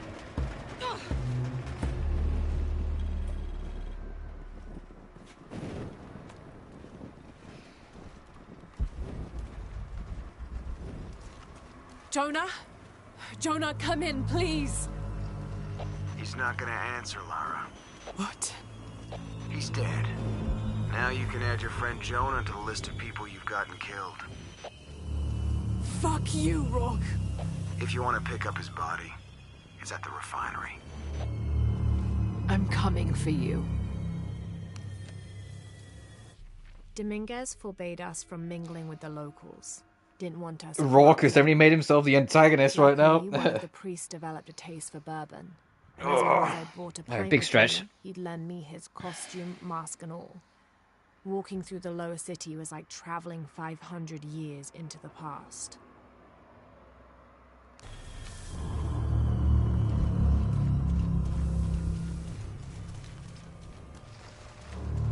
Oh, yes, give me the map.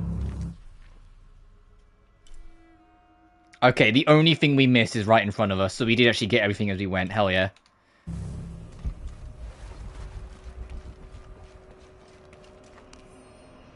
A hard hat? This hard hat is decorated. Oh, okay. It's a hard hat that's been summarized a little bit. I was going to say, why is a hard hat an artifact worth taking home, Lara? Come on.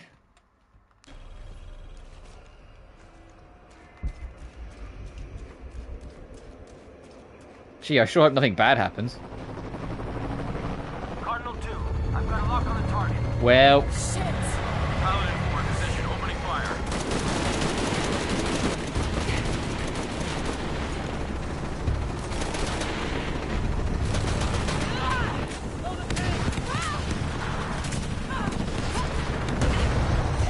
Alright, time to schmooze. Let's go.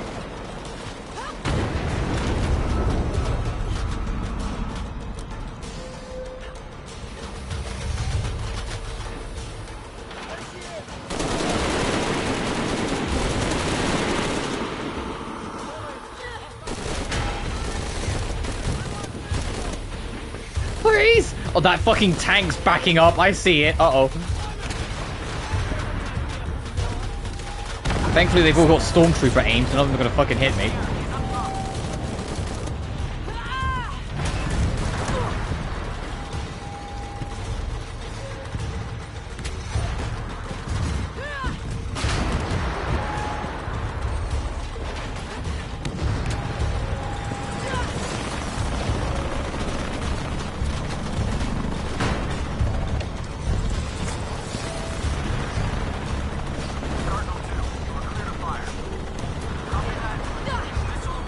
Missile? It's one woman! How many, like, how much money have these guys burnt just to try and kill Lara? Sometimes I feel like I have to keep going, and if I don't, then I'll just let everyone down. Tsunami is coming, and this is the first of many catastrophes you're doing! I have to go! I'm the only one! You're the only one that can work!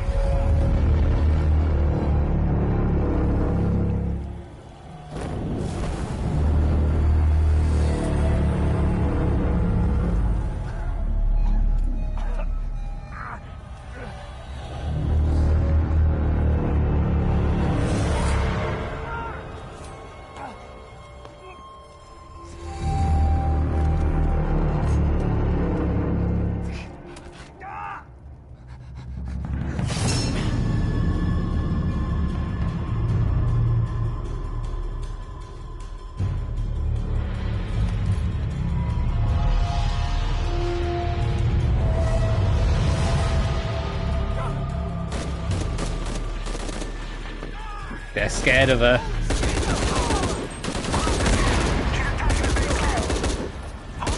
Where are you, Joy?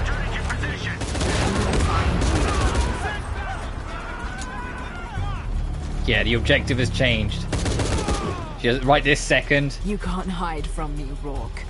Her You are objective is not fucking get the dead. silver box. Yeah, I've been called back to camp. Winters, Croft is all yours. yeah. Rourke's trying to get the fuck out of it because he knows she's fucking coming and she will not be stopped. The win condition has changed. It's no longer save the world. It's just kill Rourke. That's all she fucking cares about. Jesus Christ! We have to hold her off!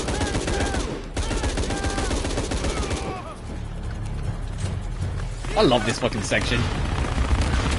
I thought it was a smidge later on, but when we got to the oil refinery, like, I had that penny drop moment. I was like, oh no, I know where we are.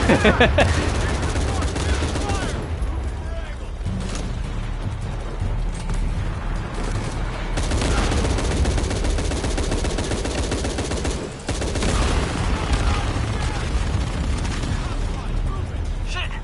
Cardinal 2! We cannot take another hit like that!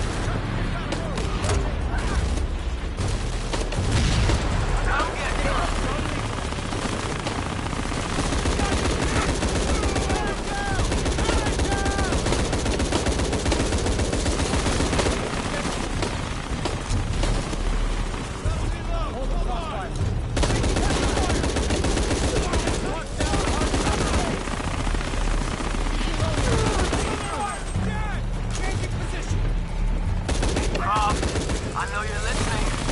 I'm the last voice delivered. Mayday! Cardinal 2, going down!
Hey.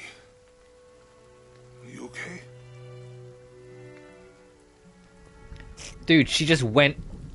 Making everything worse. Yeah, she just went on a warpath, set off a giant fucking forest fire to try and kill one man because she thought he was dead and he wasn't even dead.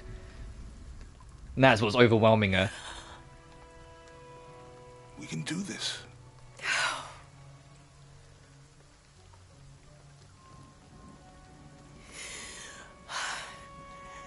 Come on. Where to next? Can't stay here. I don't know, Jonah! What was that clue? The heart of the serpent, something... The heart of the serpent is in the cup, near the many stone faces. And what kind of cup are we talking about? Some kind of chalice? A chalice that's not very mine.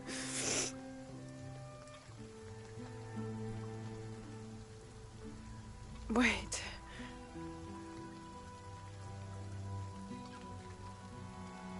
It's not mine. The clue was left by a 17th century missionary, Andrea Lopez, a Jesuit. The serpent in the chalice is a symbol of St. John. We're looking for a Christian holy site. Like a Church of San Juan? That's a pretty common name. Could be dozens. Not within tracking distance from Paititi.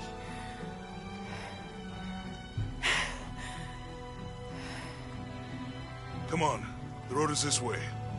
We'll get out of here, talk to some people. Okay. What would I do without you?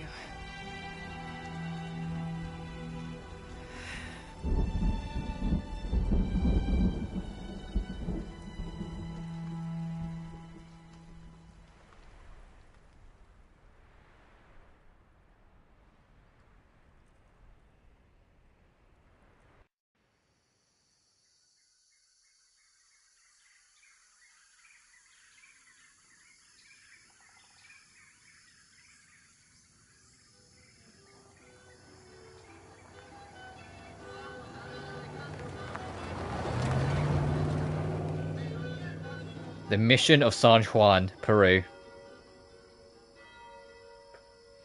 This is it. Church of San Juan.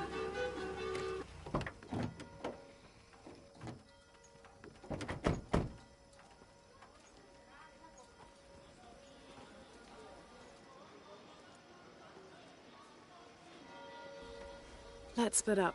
I'll look for signs of Lopez. We'll ask around, see what we can find out. Yeah, we've kind of got our posse here. Yeah, we've got Abby, we've got Jonah, we've got Lara. But yeah, Jonah's not dead, but Rourke is still at large as well.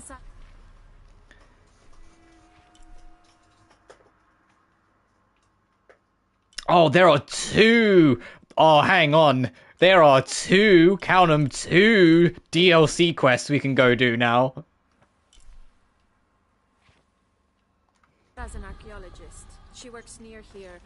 You want to go see if she knows anything about your riddle? Okay, he wants us to go over there, but before we go into town, I want to find a camp because we've got 2 DLCs to do.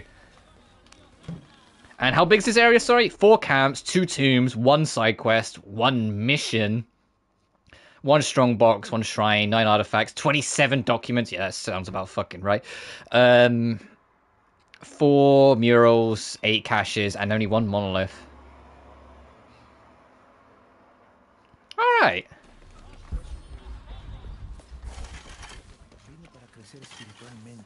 All full up. Can't carry Alright. anymore.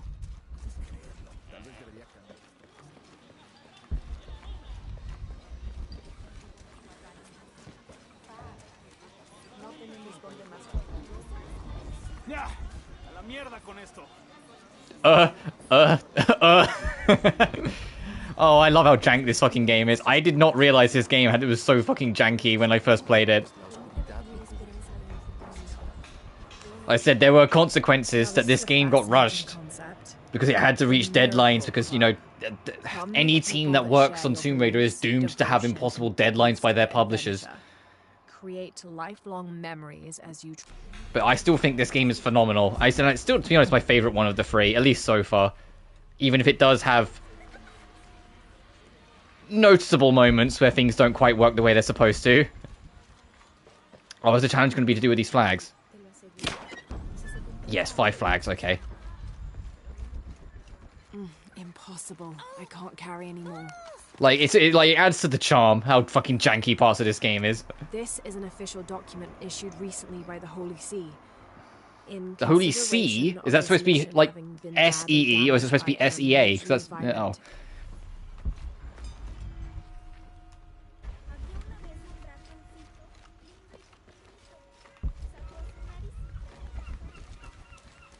Aye.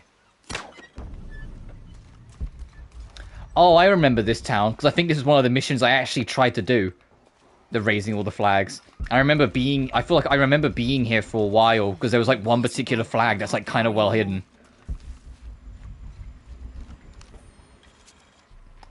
Like, this area is like scratching the back of my brain from like 2018. There were 4 solar eclipses in this region around that time. In 50... This engine was built...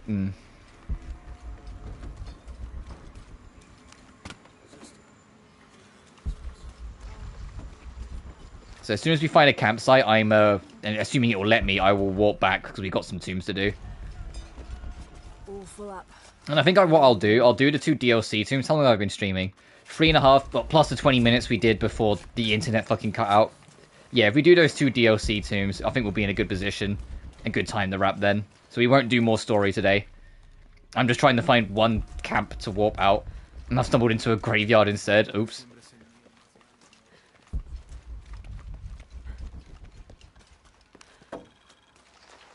Is this the treasure map? Hell yeah. And there's already a handful of things I've missed, because of course I did. These collars were used abroad the Nostromo, likely ferrying the captured indigenous people back to Spain to be sold as slaves. I wonder how it ended up here. Also, this guy just saw me raid a box in front of an actual, like, tombstone. That guy just saw me, like, fucking grave rob. I can help but notice he stood up afterwards. He was probably going, what the fuck? Did that lady just...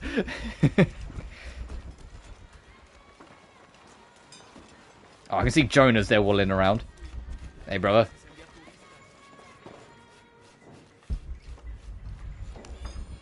30th of December, 1603. Oh, you know, recently. Lopez has just returned from a nearby village, and with him came a group he He says walked will off and follow like, him and help okay, so he after he like took the silver box, he kind of went a little mad.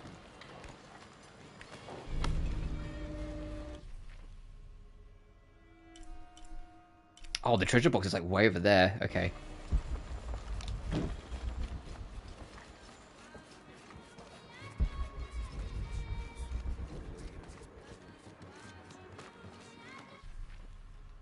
So I'm not going to go near the plot objective because I don't want to get strung along into that yet.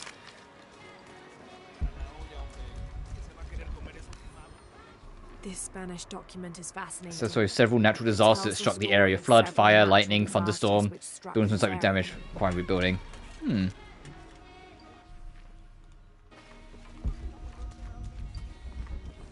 Fallen salvage.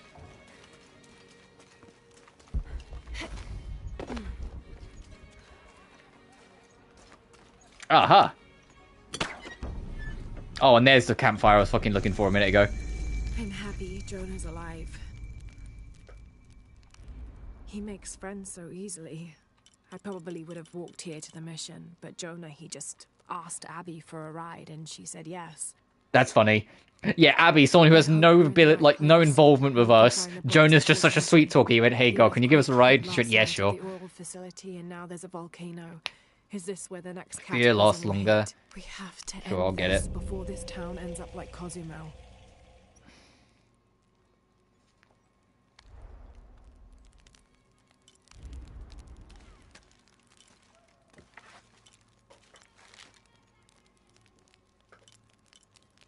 I'm going back to my one, thanks. This is nice and everything. It's going to need a lot more than 2 damage upgrades for me to fucking care about it, though. Sorry.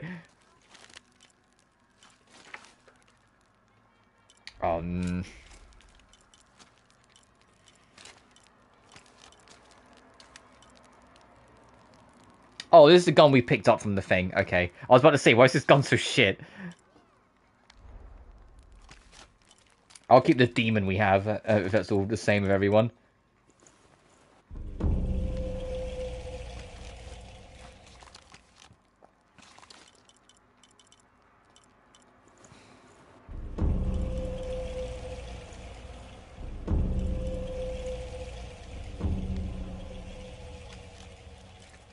I'll still pump some upgrades into it.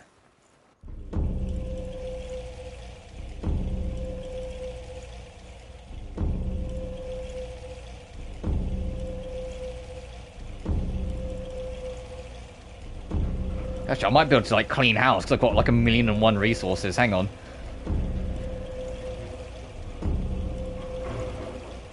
Damn. Alright, now how does it compare?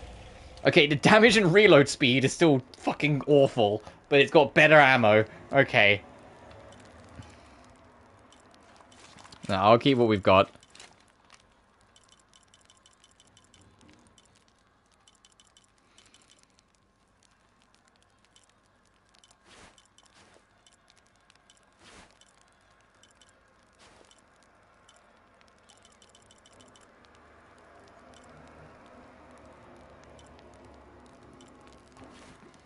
I'll take that. Alright, let me put my phone on charge.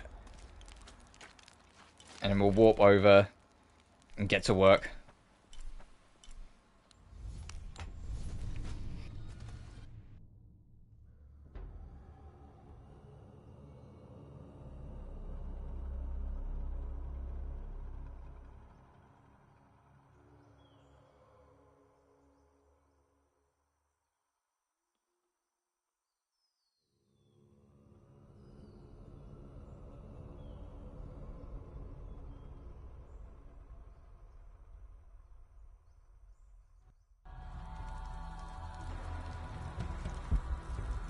Oh, it's Jonah that introduces this DLC quest. Alright. Let's see what we got here. Is this one going to be Nightmare? What are you two up to? Because we did 1, 2, and 4. We haven't done DLC 3 yet. Jonah tells me you have a few yourself. The Nightmare. No great tales with mine, just me being careless. I got this one here from my cousin, Eli. Your cousin gave you that. And are you still speaking? Well, it wasn't my cousin exactly. It was a worm that I... Perhaps I had to have been there. Yeah, probably. So what about you? That one looks like it's got a good story to go with it. What happened? A very ancient recipe. If my recipes did that, I think I'd rather starve. It is not that kind of recipe. This one was for a weapon. Ah, what sort of weapon? The White Breath. It is a poison found deep in the wilderness. Its effects would double our numbers without adding a single life. Just the thing the rebellion needs to push back Amaru and his army. So what happened? I failed. You couldn't find it? No, my friend.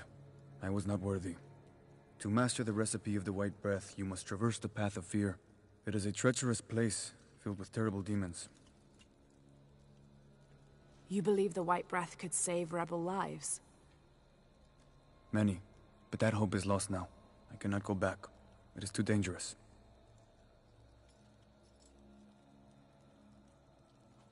What if I went with you? We could get the recipe for the White Breath together. I appreciate your offer, Lara. But the path of fear must be taken alone. Then I'll go. I cannot ask you to do that. You didn't. I'm offering. No. Lara, maybe this isn't something you should... Uchu, I can help. Please, let me. Laura, you have to put your nose into fucking everything, don't you? This is why catastrophes end up happening that are technically sort of your fault. Through the water beneath this cave. It will lead you to the wilderness. From there... Oh, at least it's quick to get to the DLC.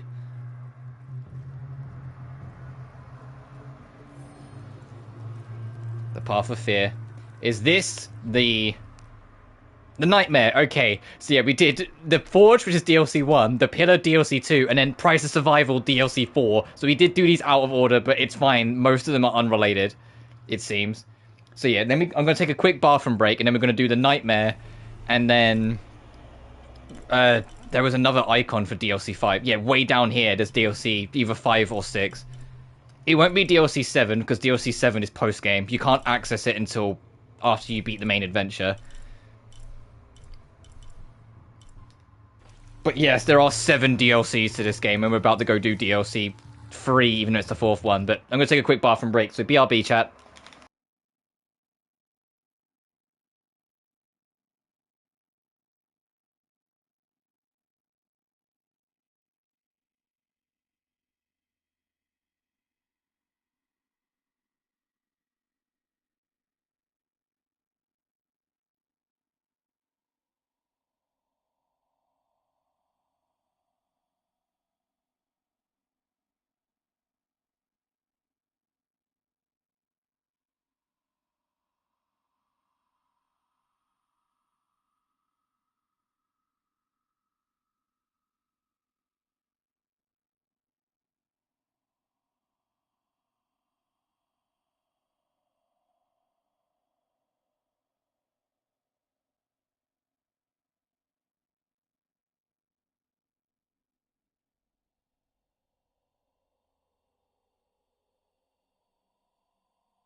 Back.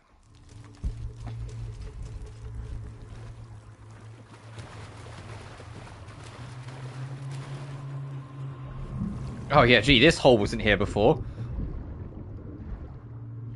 Now, is it going to be a mini dungeon first, or is it going to come up saying you're about to enter a tomb? Okay, it's going to be a mini challenge first, I think.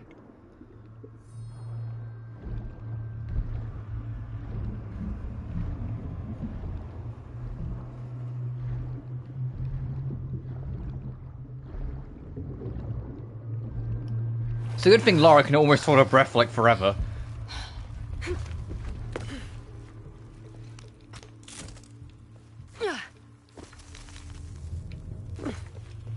Oh right, we're still technically in the hidden city, got it.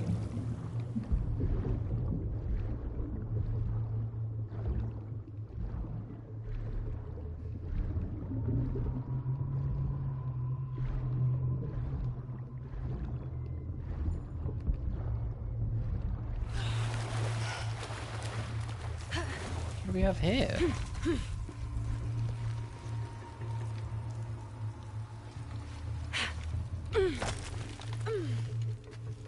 My good thing there's only water around if I miss my jump.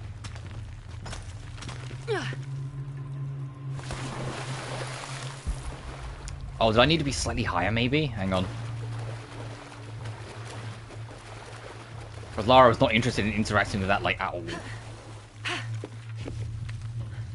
Hang on.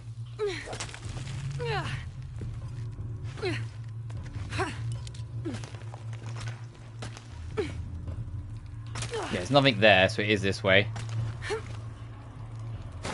Alright, Lara's not interested in fiddling with that right now. Okay.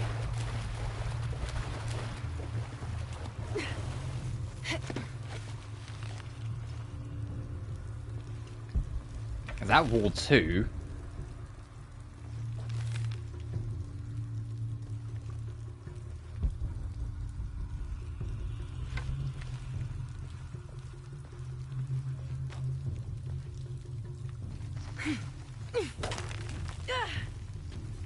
See what I can do with this.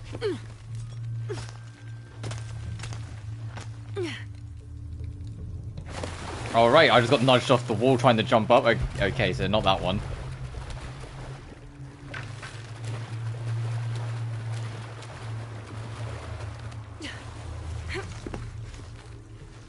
Can I make that?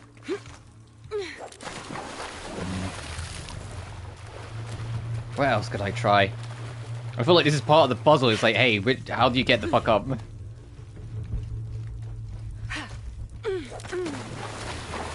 Okay, I just face planted the rock. That looked like I might have been able to do it, but oh well.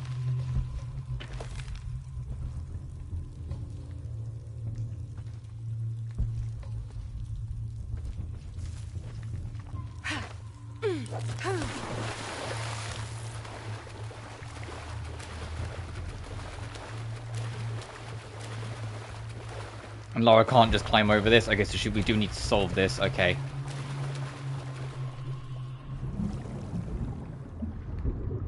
There's no way through from below either. Alright. And she really won't just jump from that to that. I feel like that's complete bullshit that she won't. Especially because I was mashing square as well to try and get the rope to work. Yeah, look, the camera's even tilting this way. It definitely... Oh!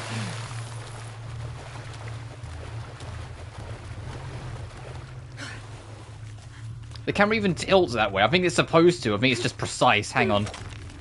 I think you are supposed to jump that. I think it's just being, like, jankily precise because... DLC. Lara? Lara, you saw I was holding right. Please, girlie.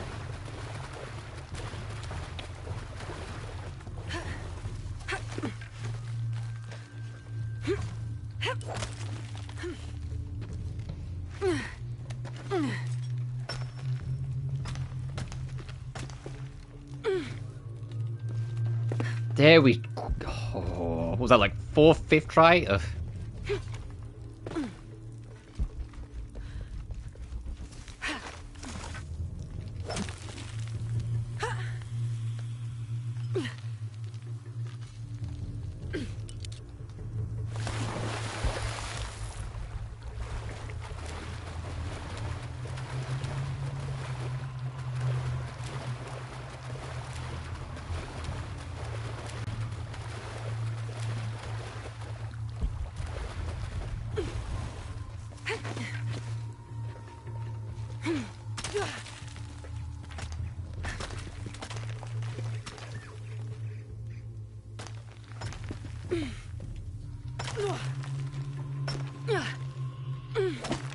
Jesus.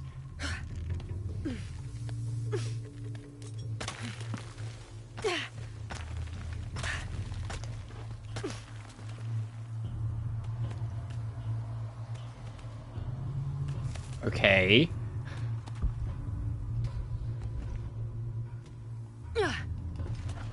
Oh, we can climb that vertically? Jesus Christ, Lara. It even crossed my mind you to try that.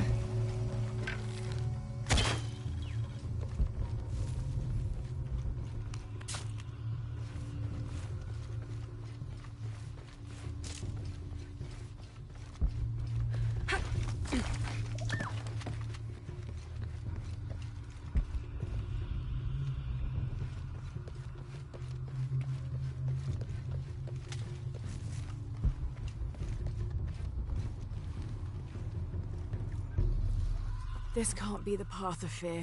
I must have... Hello? Can you hear me?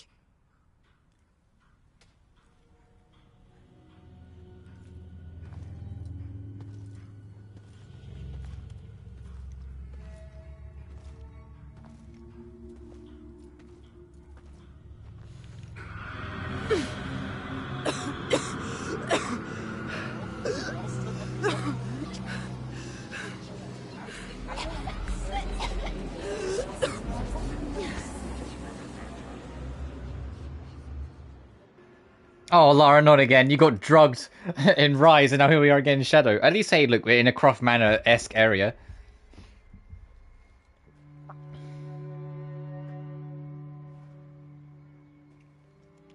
Reminder, there was actually going to be an 8th DLC to this game that never got finished, but we they have the audio files of, where it's going to be a complete Croft Manor expedition that would also allow people that were new to at the time to have like a glorified tutorial, because it was going to be very referential to Tomb Raider 1.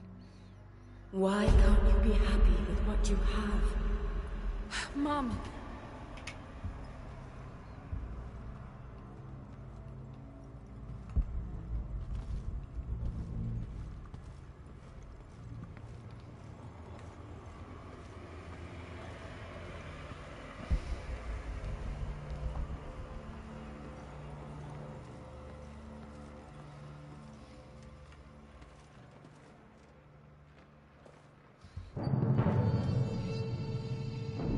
Oh boy, reusing assets from the oh god.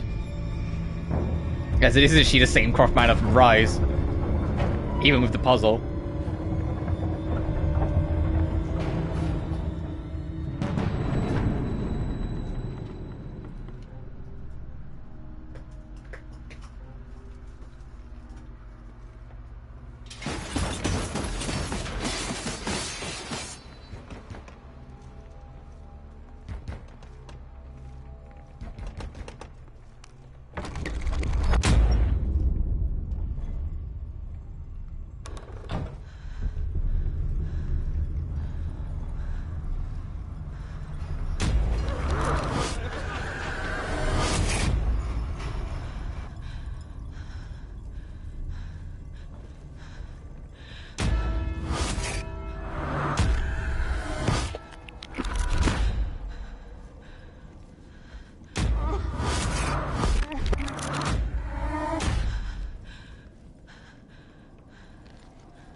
Fucking Anna from Rise. Alright. Alright, they were having fun with this one.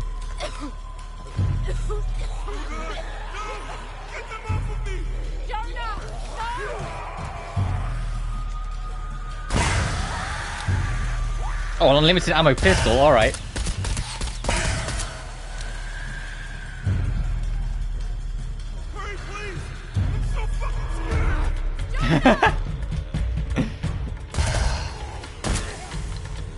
Oh, I'm such a bitch!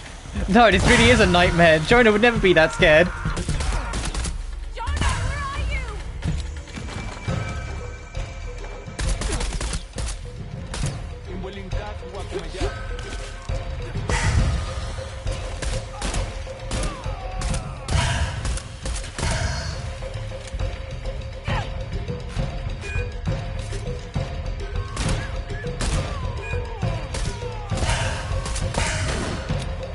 Oh fuck!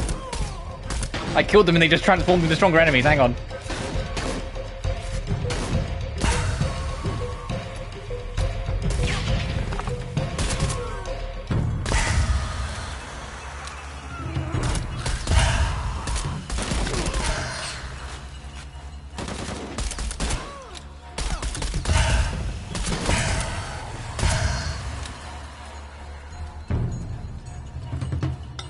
That would have been a good spot to get the, this whole DLC is a good place to get the, 3 headshots in 3 seconds with a pistol trophy. Because the new enemies will literally spawn on top of where the old one is, so you can kind of spam click a little.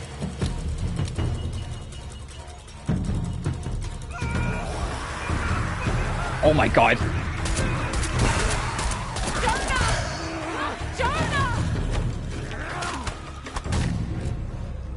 I was gonna say, when I saw that many, I was like, I imagine the point is that you're supposed to fail there.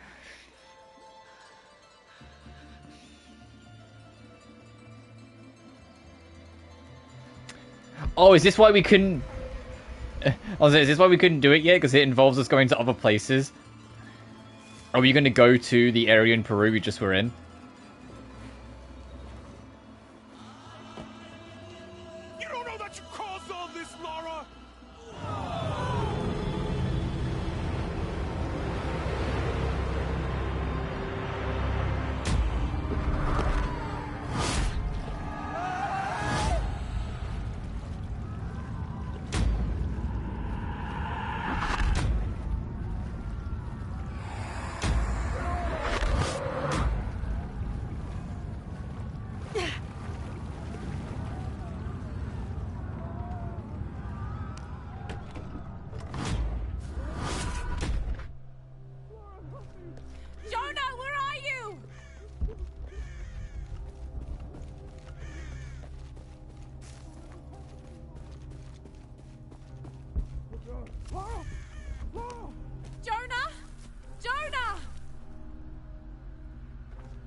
Jonah!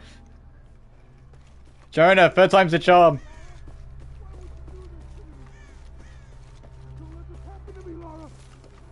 I've got you, Jonah. Please, please, hang on. Come on, don't be dead, please. Jonah, come on! Come on, Jonah! You know what to do.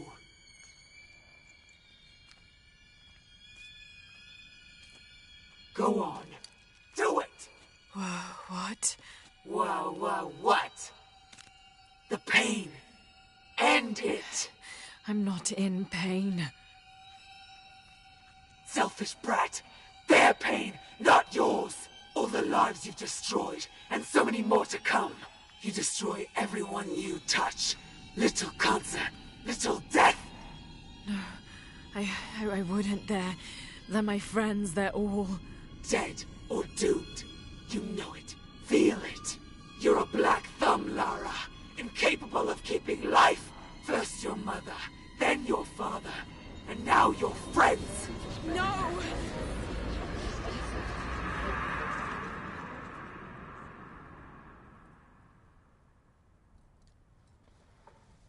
Hey, it's me, it's Jonah. Are you okay? Yeah, I'm fine. Oh, thank God. She made it. She's okay. Well done, Lara. You've proven yourself worthy. Now you must enter the Valley of the Monkey Gods and retrieve the White Breath. The monkey gods? You mean the twins, Hunahan and Hunchevin? Yes.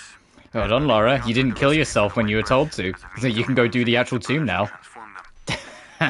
That's actually kind of funny. Alright, let's go do the actual tomb. That was the prelude? Oh boy.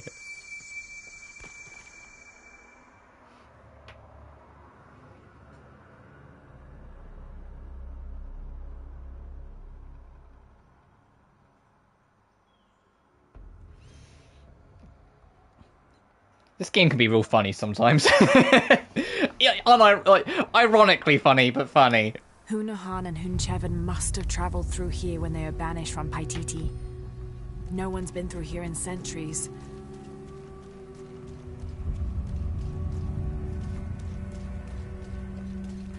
Okay, branching paths to get down. Oh, this is one that you do in co-op then. I said some of these DLC tombs you could do co-op.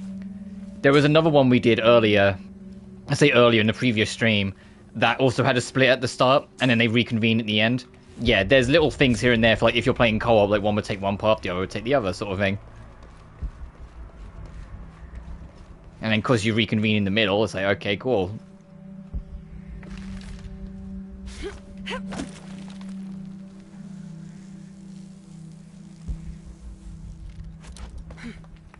I've no idea how it is playing this in co-op. I'm not that interested in finding out, but I am at least a little curious.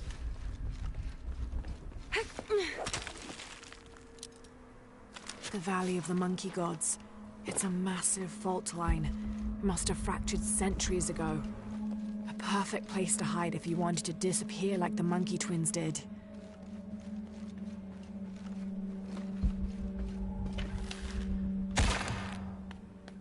Oh, and that's how the other path would end. Got it. So you'd hop down from here.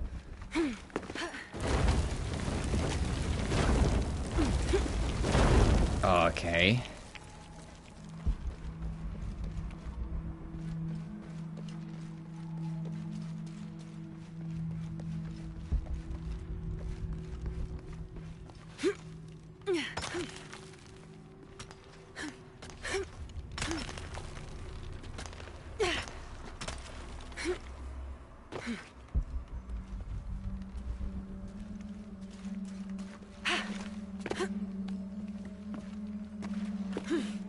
This place is falling apart, being exposed on the cliffsides like this. I'm amazed any of it's still here. It shows a... The Valley of Gods. That's to proceed. Oh, I can't reach that? Oh, I thought for... That's in reach. Don't give me that shit, Laura.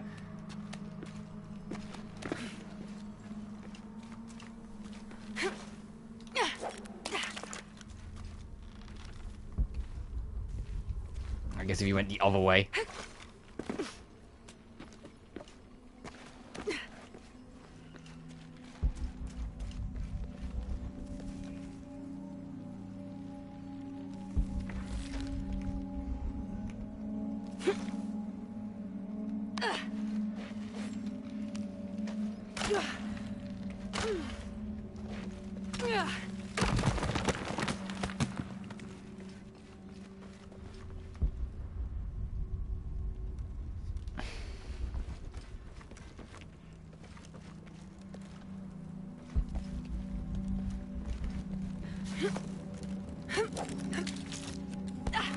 Fuck, I just launched Laura down that. Sorry, girl.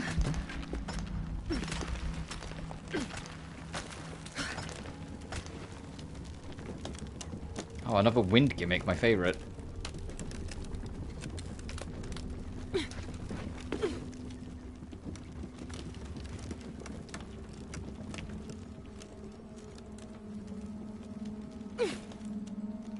Laura!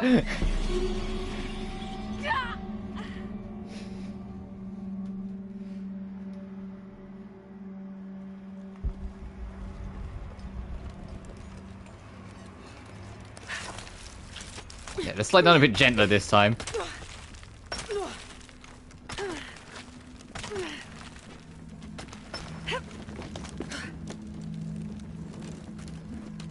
Okay, a little later.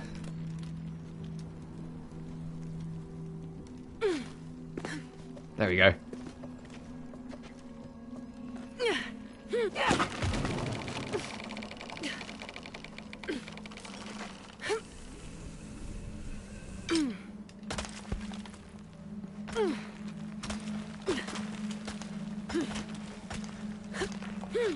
Hunahan and Hunchevin. Those statues are enormous. This has to be a gate to something. Oh, these statues. It's like, what the fuck's she talking about? The one's right in front of us, dipshit. Ugh.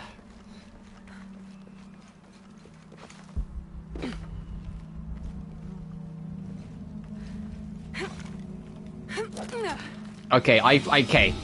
For the record, I pressed square immediately after I jumped. Did you see how late that reaction on Laura's case part was? I usually went like that, and she just... Oh, and I'm back here as well. Bastard.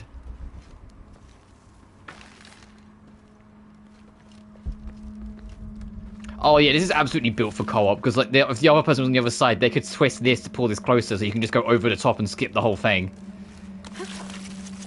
This one is super built for co-op. More so than the other ones.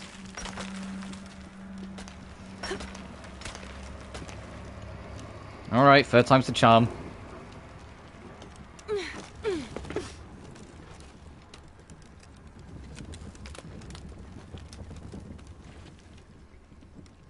Actually, I'll show it when I go to end of this stream. If I go to the challenge tombs like menu, you can see there's like an icon for what ones are single player and what ones are multiplayer.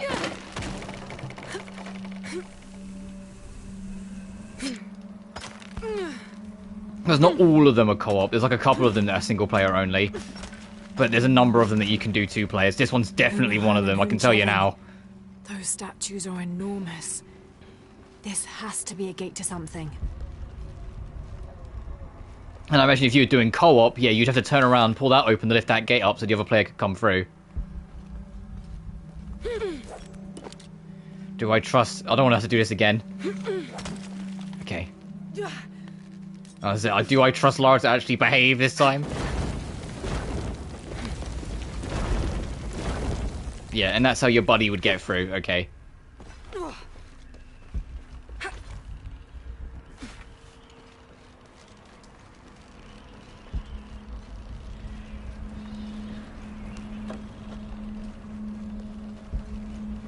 This looks like a wooden turbine. It seems to be jammed. What does this turbine power, I wonder?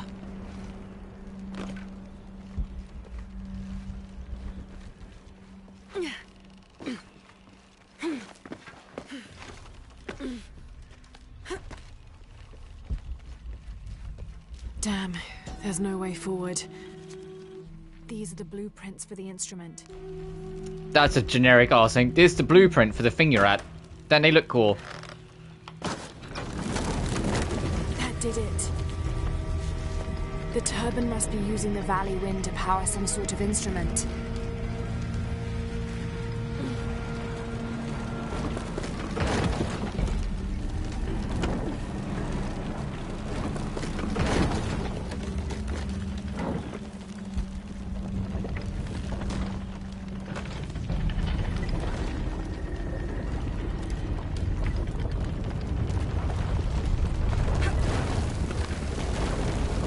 Extraordinary.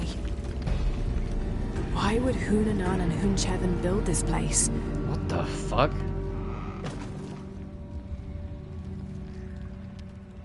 Is that gonna come back up? Okay. What the fuck? Oh, you can see the stone mechanisms that powers all the traps. That's actually kind of cool.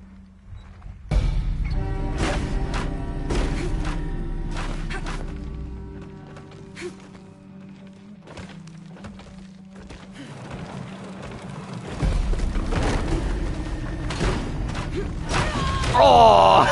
I knew that was coming.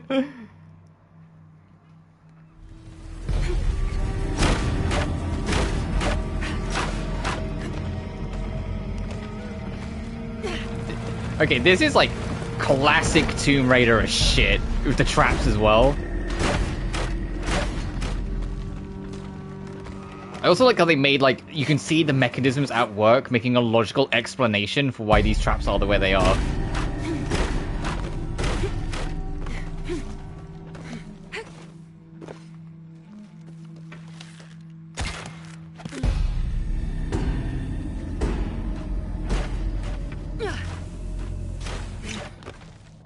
Is this safe?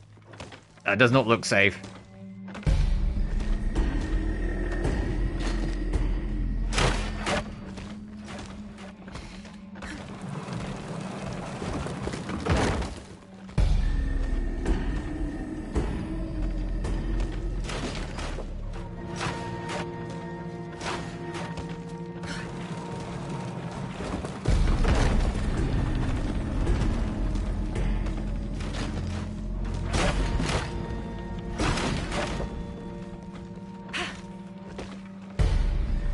I don't know if this is right. It is not. Laura's no interest in grabbing that. Cool.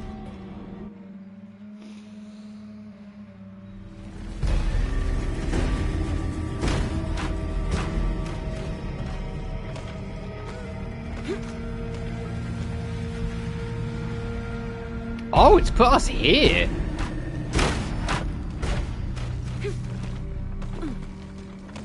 Huh.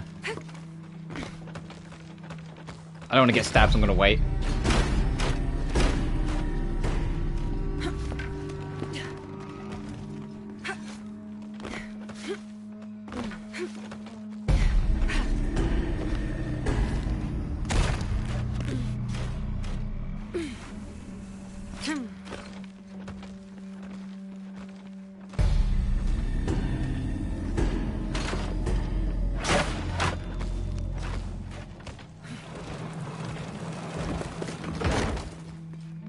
I'll wait.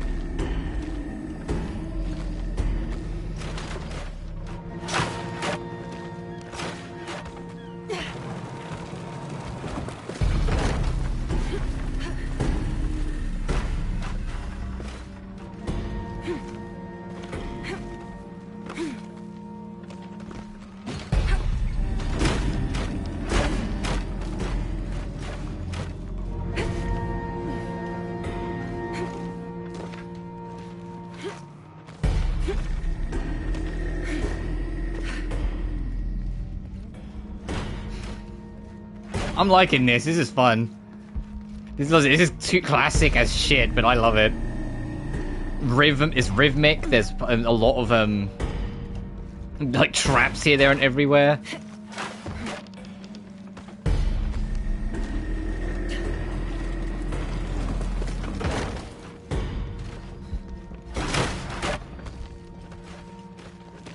Oh wait.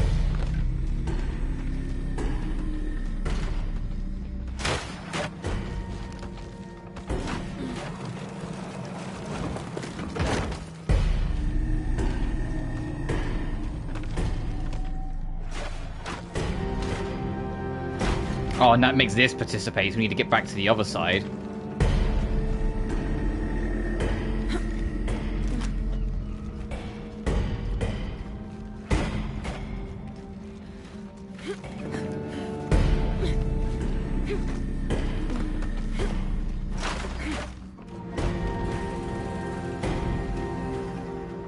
And it's making more and more of a melody. I'll wait for it to cycle around. It's making more and more of a melody the more pieces of it we're putting together.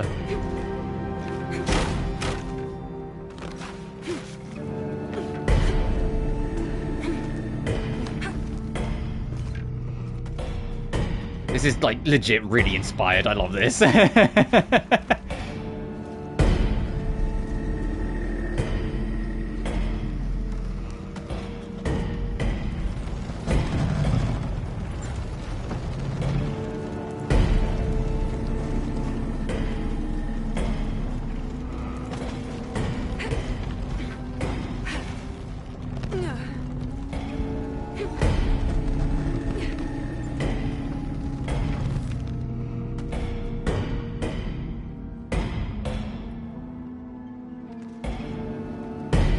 attaching you to?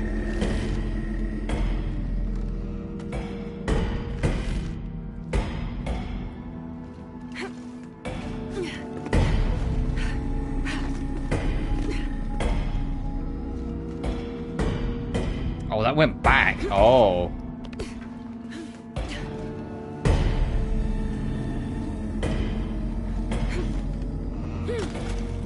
Well, shit.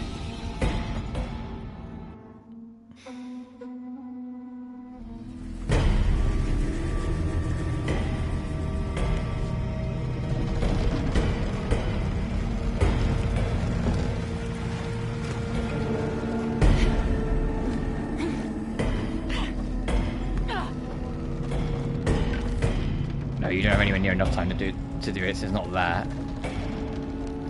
So this isn't attached to anything, so if I... Yeah, this doesn't do fuck all.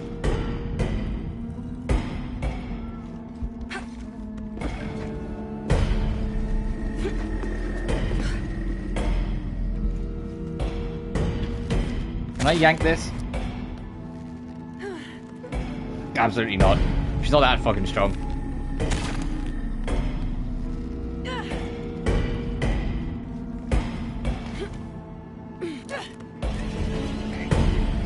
We know there's a room directly beneath us.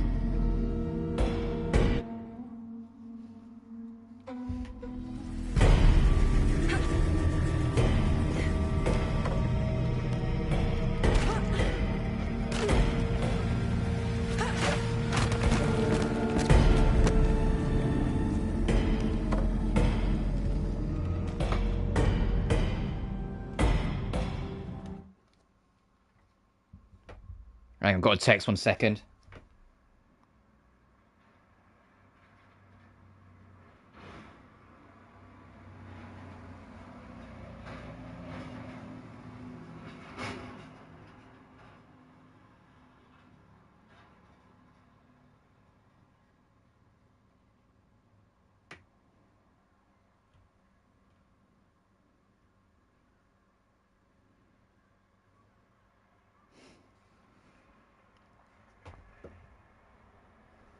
There we are.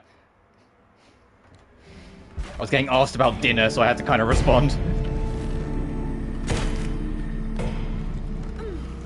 Why would I want to yank this? Oh, can I yank this on the other side because it's behind the wall? Has Lara got any interest in hooking this? Hang on.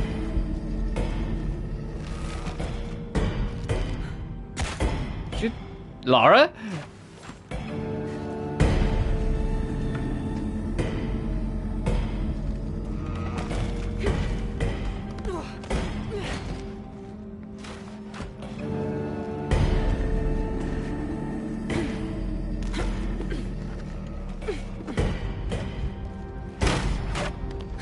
Since this one's actually, gonna seemingly take me a while, I think instead of doing both DLCs today, I'll do this one today, and then we'll start the next stream, of this, doing the next one along. Because this one is taking me a bit longer and a bit more brain power for me to actually fucking figure it out.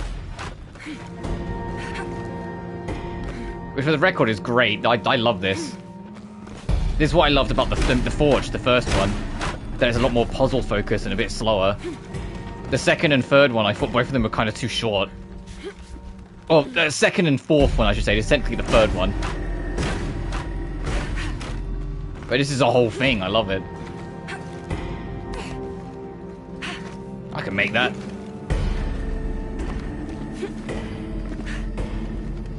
Oh, wait.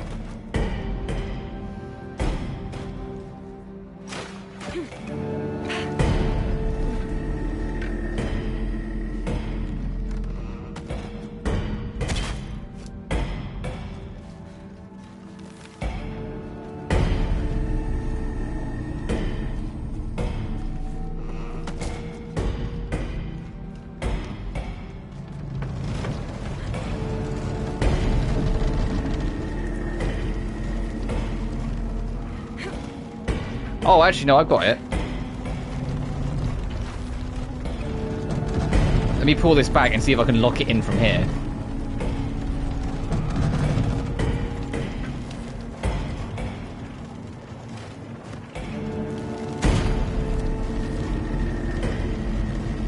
You really don't have any real interest, do you, Lara?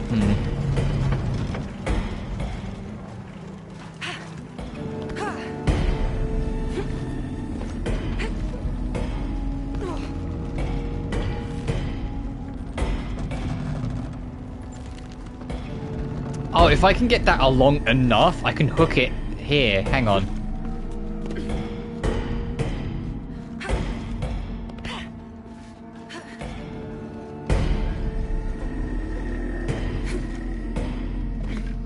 Oh, it'd be quicker to die to do the whole loop, but fuck it. Ow! Well, I guess I got my answer. I thought I would be wide enough that I wouldn't hit.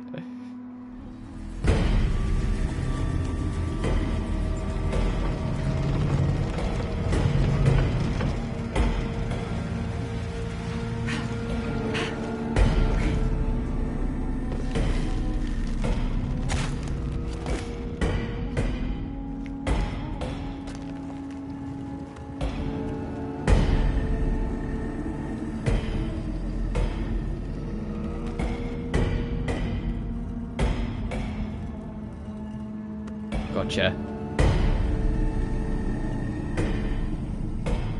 That's a little precise. I feel like I only just barely, like, caught the corner of that.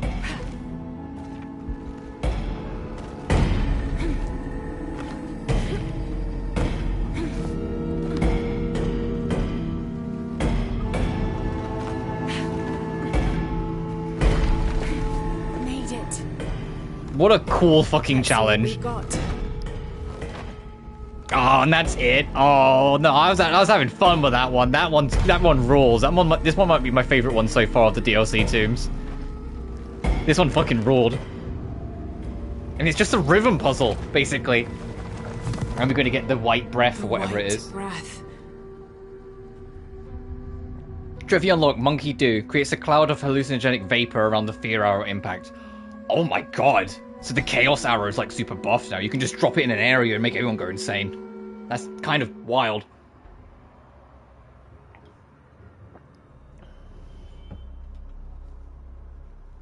That one ruled. That one was super sick. I think because that did take me a little longer than I thought it was going to, because of that opening section and then like solving the puzzle. Once we get our reward and like finish the quest, instead of going straight to the next DLC quest, we'll save that for tomorrow. So let's go turn this in, get our reward, finish the quest, and get that trophy. Hey guys, guess what I got? Hey, you okay? I'm fine. She found it. Here, the white breath. Strange. Such a small thing can hold such great power. I hope it gives the rebellion the advantage it needs over Amaru and his cult. I think we both know that it will. Uchu, I still think you owe us a story, because I'm trying to put that scar and a recipe in the same equation. I don't really think there's anything to tell.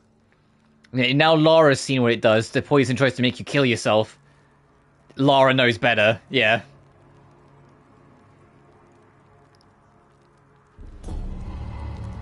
The Grip of Fear White Knuckle. And what costume? So I know what I'm equipping for the other fucking trophy. The Scales of Q Feathered Serpent. And the trophy Harmony for finishing the quest just popped. So, White Knuckle. That actually looks kind of sick.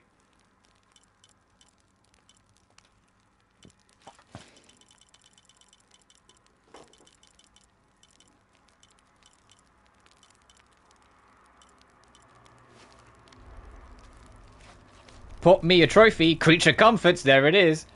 After you get the White Breath skill, equip both the costume and gun, or weapon that you got from it. Alright, but as always, I don't use DLC shit, so back we go.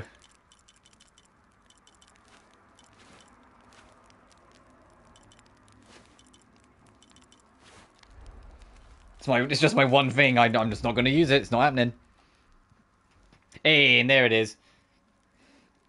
There's still 3 more to do.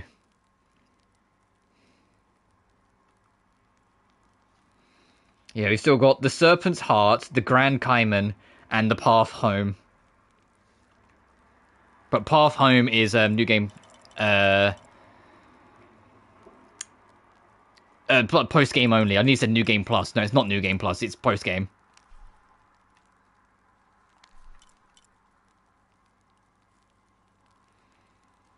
Perception lasts longer. See traps. Ammo and resource satchels are now available for purchase at merchants. So I could just talk them into, like, getting their, like, better stock of shit. Oh, hell yeah. We're actually looking pretty good on this skill tree. Like, we legit have, what, 1, 2, 3, 4, 5, 6, 7, 8, 9 skills total.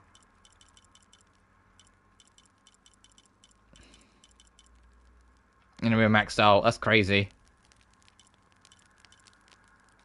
But yeah, we've got another DLC tomb down there.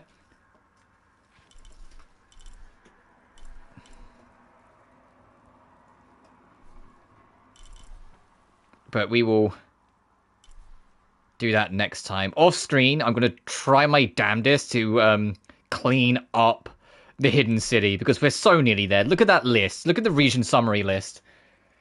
There's 2 more quests to do. 2 challenges. One of them is just find the last shrine, which I'm pretty sure is over here. And there's another thing for, like, I think we saw one of them earlier, the skeleton hanging on the edge. You need to, like, take 3 of them down. The last crypt is over here somewhere. 2 relics, a handful of documents, 1 mural. That's probably going to be near the other shrine or crypt we're missing. And we know one of the survival caches is tied to this monolith. So yeah, we're nearly there. All the pieces are starting to come together. Because if I can 100% the hidden city, the reason why I'm trying to prioritize 100%ing it so much, the hidden city is by far the hardest area to 100%. Because it's got so much shit in it. So if I can 100% it now, it will take so much of the pressure off 100%ing the rest of the game. Like, it's going to, like, target the hardest and work back sort of thing. But that's going to do from me, because your boy's tired. And hungry. But just to show it off, because I said I would just before we go.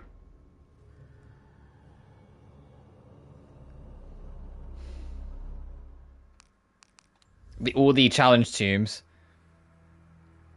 You can see on the top right, that one says can be done alone or co-op. This one, the wind challenge, is alone, which makes sense because it's wind gimmick.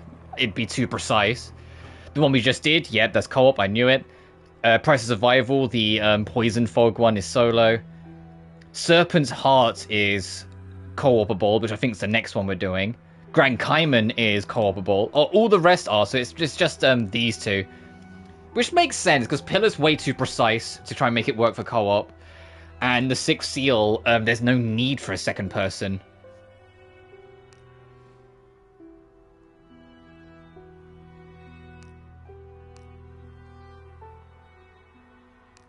And then, yeah, you can redo any of the main game tombs if you want to do them as well. What are we on? 77% complete. Damn, we might finish this game tomorrow. Depending on how things go. But I digress. Thank you all so much for watching. Remember to like and subscribe if you haven't already. It genuinely helps the channel grow. Additionally, you can find my BlueSky and Patreon in the description of every single video. Until then, though, you guys take care now. Peace.